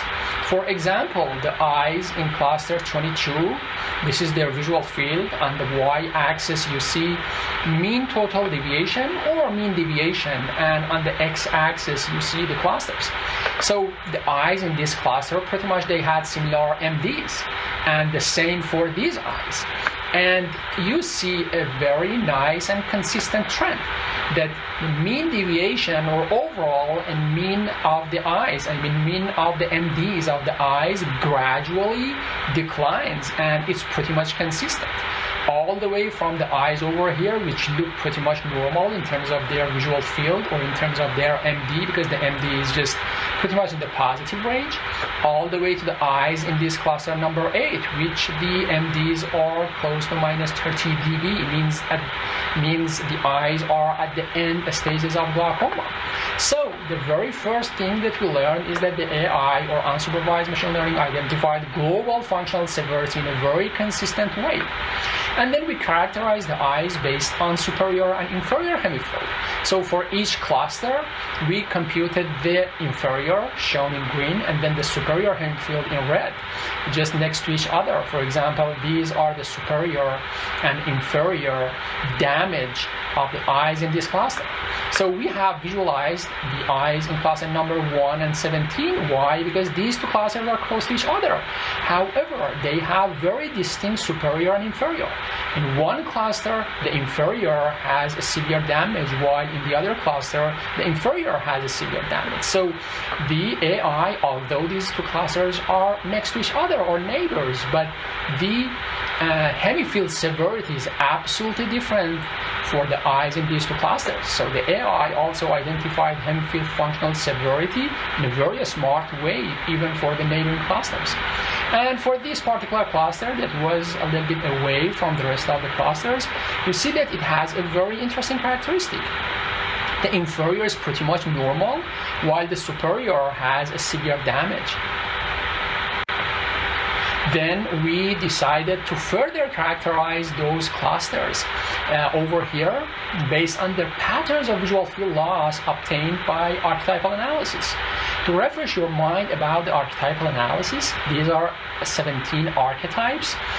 This is the work by Tobias Elze and team back in 2015.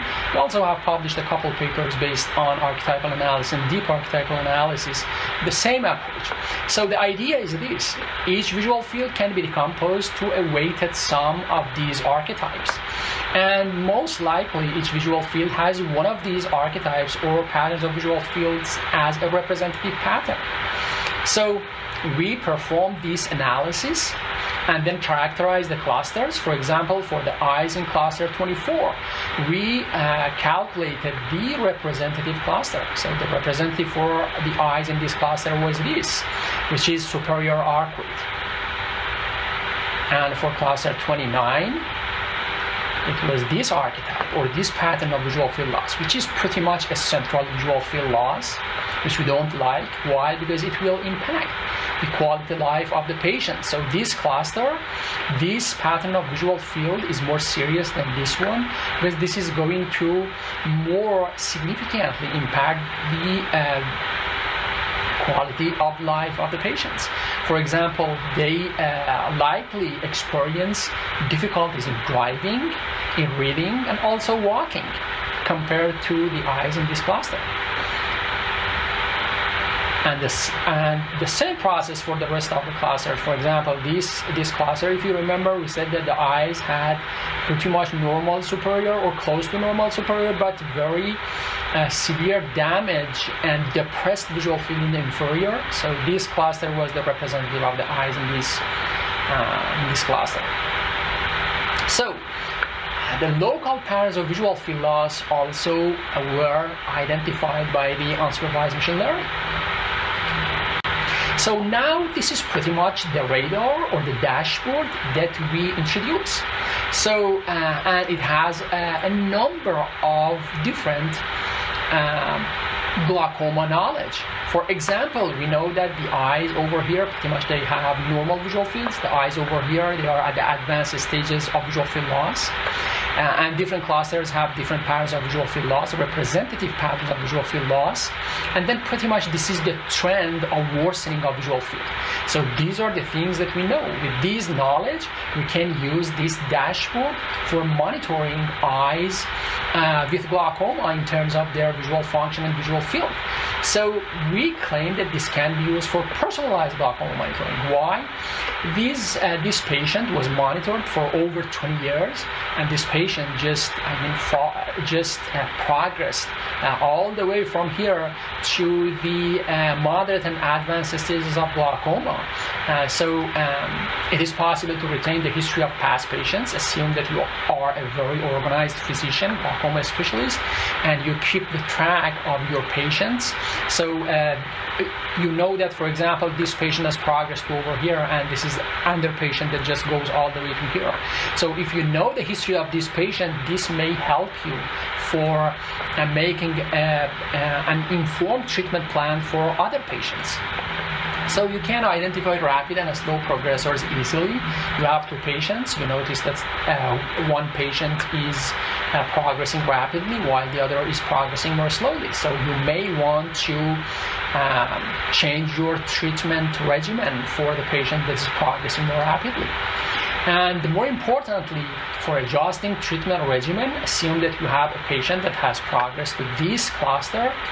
And then you remember that for this cluster, the patients have more of the central visual field loss. And you don't want your patient to progress all the way from here to here based on the previous experience that you had, that those patients that came over here, ultimately they progressed to this cluster.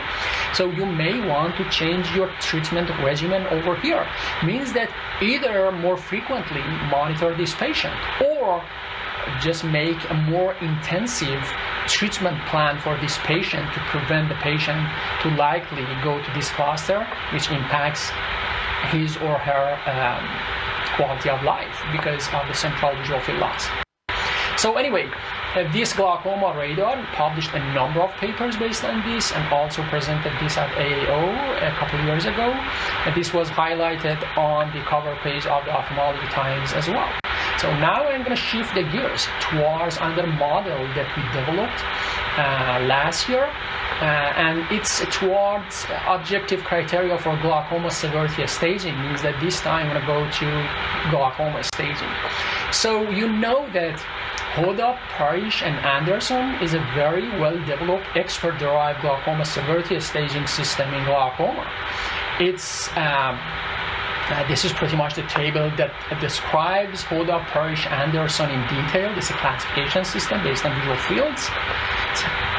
It's pretty much highly complicated. As you can see over here, you have to check a number of things. For example, MD of -6, -12, and then some of the just test points, and then the central test points, and then check for a number of thresholds at each step to identify what is the glaucoma stage of a patient with glaucoma.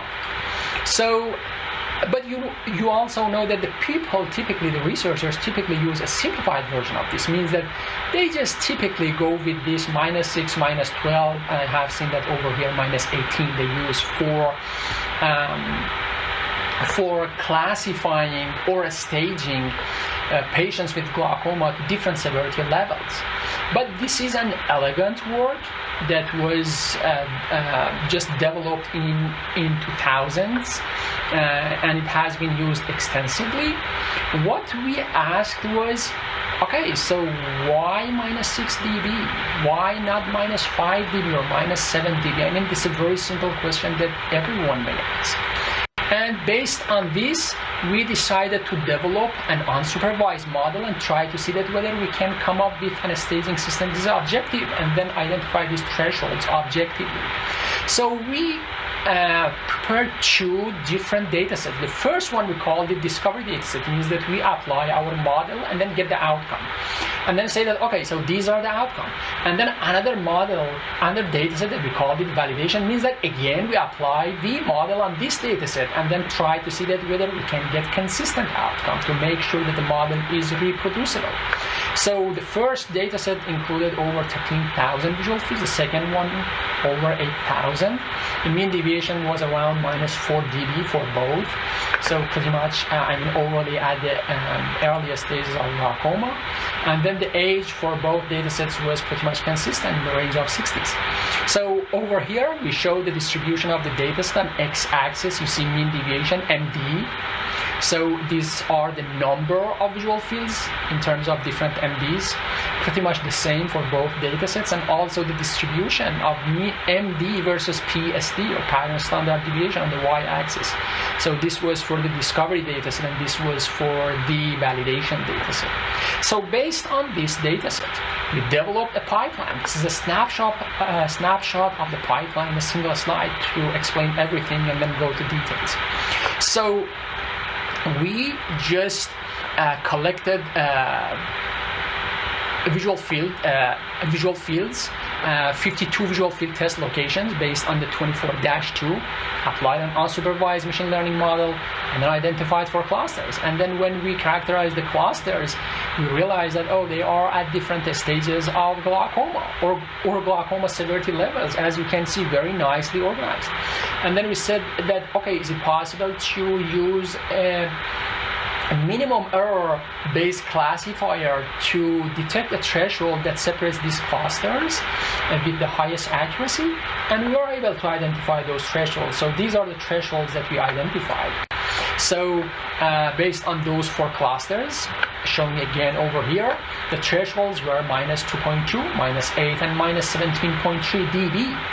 And on the x-axis, you see mean deviation, and on the y-axis, you see the density.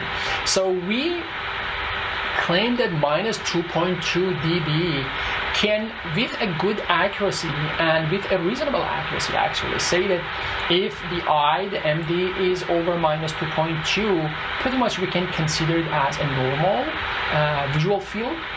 Between minus 2.1 and minus 8 earliest stage, minus 8 and minus 17 moderate, and then over minus 17 as advanced stage of visual field. So these are the thresholds that we identified. Again, this process was, the entire process was unsupervised. There was no interference or any expert interference in the model. So the model is pretty much unbiased. And here are the clusters that we are showing in principal component space, so principal component 1 versus 2. And then based on mean deviation and pattern standard deviation. So these are the clusters, and if you remember, we said MD of minus 2.2, which is pretty much over here, and you see that even visually you can say that, it is possible to separate these clusters with a reasonable accuracy based on these MDs. And over here, now assume that those 4 clusters that we identify by unsupervised models, they are the gold standard. And then what is the accuracy if we go with MD thresholds of minus 2.2, minus 8, and minus 17.3 dB? The overall accuracy was 94%. Means that moving from a pretty much complex unsupervised model to a very simple criteria based on MD, which is readily available to glaucoma specialists and to physicians, we can go with a reasonable accuracy to a staging system which is based on evidence. And this is the independent validation, means that we applied the same process on the second dataset. Again, we identified 4 clusters, and then the optimum and the thresholds were -2.5, -8.8, and -18.7, which is very close. If you remember, it was -2.2, this was -8, and this was -17.3. Pretty much we were able to consistently verify that the thresholds were reasonable. So we are now integrating pretty much most of the models that we're developing in the DM2L lab into our newly acquired humanoid robot called Alborz. If you attended Arvo earlier this year, you may have seen some of our presentations on Alborz. So in conclusion, digital medicine is advancing very fast. Most of the AI models in glaucoma are geared towards fundus images. However, there's a gap in application of AI in visual fields and other imaging modalities. Unsupervised models, they can provide an unbiased way for analyzing data without expert intervention. Unsupervised machine learning models can make glaucoma assessment more objective. Thank you so much for your attention. Here are the information of our lab and lab members and the tests that we're doing in the lab. So if you have any question, I'm more than happy to respond to you through emails. And if you have any question from the content I presented, I'm more than happy to discuss this in the Q&A. And thank you so much. Bye-bye. Thank you so much for this excellent presentation. Unfortunately, Dr. Campbell will be not with us. We have now the time for some discussion and open for any questions from our audience that can be posted on our chat, of course. Yeah, I mean, I need to add to the audience that Professor Yousefi is one of the most productive worldwide expert in AI and glaucoma. And thank you for bringing this two interesting concepts to our, let's say, recognition. And well, I have one question regarding the radar for glaucoma. Was it based on the cross-sectional or longitudinal data? So did you have access to these visual fields from the same patients on different time points, or? That's a very good question, actually. So for the development, we use the cross-sectional data, and we try to use just one visual field from, each eye, because we didn't want to pose any bias to the model. But this was our hope, that if we have a very large data set, the data set that we used, had over 13,000 visual fields from pretty much across the spectrum of the glaucoma, all the way from normal to end-stage glaucoma. So we assumed that although this is cross-sectional, but because we have a very large data set, then ultimately it can mimic the longitudinal data in the future. Then when we developed the model, then we tested the model actually based on longitudinal data. So those circles that I had put and then followed, so they were longitudinal data from each patient. And actually there was no time for me to just provide more slides on this, but we tested this based on a couple of data sets, a data set that had longitudinal data for a stable glaucoma patients.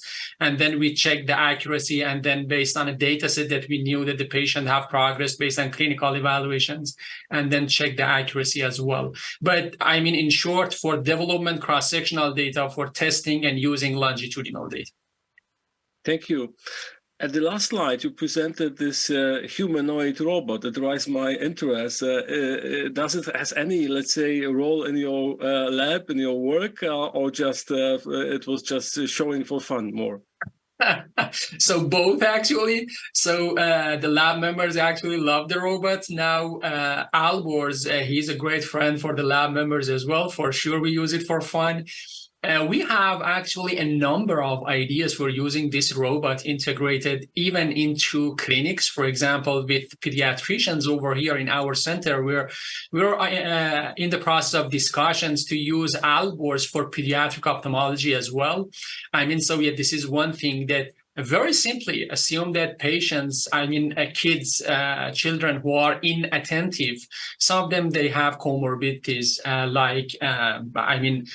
that they are inattentive. So interacting with the robot, if algos can, the name of the robot is algos. So algos can make them more attentive for even getting visual field tests, vision tests overally. This is a great achievement. But we also have implemented most of our algorithms on algos. We have a demo that we send a fundus photograph to algos, and then we have put the deep learning model on algos. Then algos reads the fundus photograph, and then based on the deep learning model, make the diagnosis, and then it speaks with us. So this is the difference. So algos can interact as well. Also, we have a plan to train algos to learn ophthalmology, in particular glaucoma, to know glaucoma, and then discuss with algos, pretty much like ChatGPT. Actually, we acquired algos before ChatGPT. ChatGPT changed and ruined some of the plans that we had. But anyway, now we are changing the direction. But algos is one, a major integration of our lab now. Thank you. Both, let's say, approaches you presented in your lecture are more for, let's say, doctors, because the radar is more for glaucoma progression, and of course the glaucoma staging system is also for doctors. But let's discuss a little bit about the screening. What is the problem with the glaucoma screening?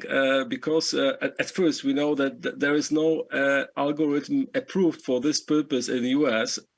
We have a few in Europe, but on the other hand, the question is, have you ever had opportunity to test, let's say, how they work, really? Because... Yeah.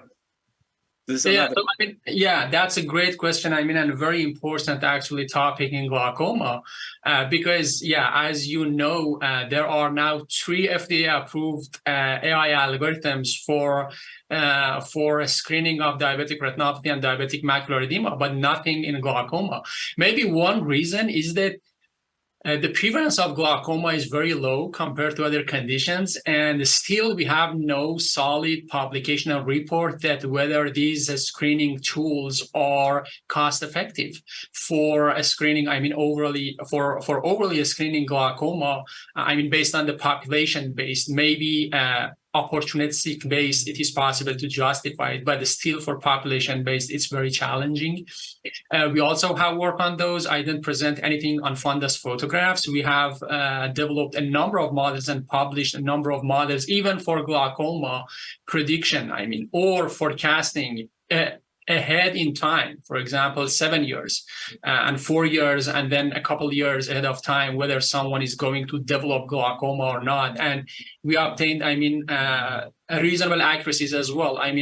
Area under the ROC curves close to 0.77 for 7 years in advance, and then over 80% for 3 to 4 years, and then over 95% area under the ROC curve for glaucoma diagnosis. But anyway, so those models should be typically, a visual field is not appropriate. Fundus photograph is a better modality. Why? Because it's portable. It is possible to use it easily. It's a very important problem. I'm very excited to see that what we have in the future for glaucoma screening in terms of FDA-approved instruments. As I noticed, you mentioned your collaboration with Remigio, and does it mean that we will have, new algorithm by Remigio also in glaucoma? Because, as a matter of fact, I work with them on the diabetic retinopathy application and algorithm, and I heard that they also work on a glaucoma algorithm. Right. Yeah, there are a number of companies. This ARVO was, many companies actually working on these. There was a Taiwanese company that, they had these AI-enabled diagnosis on the portable fundus cameras as well. Remigio is working on that. I mean, in terms of visual field, a number of companies are working on virtual reality, headsets, wearable devices for vision test overly, for visual field test particularly. Remigio, and a number of other companies, they have sent their instruments and their devices, to my lab. So yeah, the reason that I had a conflict with them was I use their instruments. So yeah, there are, a number of likely some of these companies likely get FDA approval in the future for a number of purposes, including glaucoma screening. One of the problems, this is one of the last issues I want to raise, is which I have with this, let's say, company-driven algorithm, is that at first, majority of publications or studies are based on their own, let's say, studies. There are only a few objective, some independent studies. This is the first issue. And the second, that they are not very happy to allow others really to work, on their algorithm. And so how do you think we could overcome this problem? So exactly, I think, this is, the very first problem is the data set problem. You see that there are some publicly available data sets. People typically try to train and test their model based on those publicly available data sets. So one problem, if we can address this problem and have, it's very important, having representative data from different instruments taken under different conditions, that is large enough for training and testing models, then typically we don't have these problems. But as long as we don't have those representative data sets and the people just publish their papers and their models based on publicly available data sets, then so back to, specifics of the question, maybe the companies, they don't like, their model to perform lower based on new and unseen data sets. So that's why sometimes they are concerned. Maybe they are intellectual property concerns as well. There are a number of things, a wide range of things that sometimes prevent them to be open and flexible for testing their model, in new situations. But anyway, sharing data sets, having access to these data sets, and also trying to working with them and just showing that we want these models to ultimately be integrated into clinical practice. We are not going to be competitors. We're going to help. So this maybe can facilitate their willingness to work with us, to work with you on training and testing their models. Yeah, we need, I think, be able also to verify the let's say results provided by the owners or authors of these studies, and this is pretty difficult today. How to verify? Science is based on the verification. Without verification, it's not really a science. So yeah. I would like to thank you so much for being with us. For great talk. Thank you so much for having me. And I would like to conclude, to finish this was the last session. So I would like to thank all of our speakers and our audience for staying with us. And this is all the talks were pre-recorded, so they will be available at our website for let's say registered attendees. So if you missed any of our talks yesterday or today, because we had 2 days meeting, you can still watch these talks at our website. And of course, we invite everybody to join our group. It's International Society for AI and Ophthalmology. And certainly we'll have another meeting this next year. Thank you so much. Siamak. Thanks. Bye-bye. Bye-bye.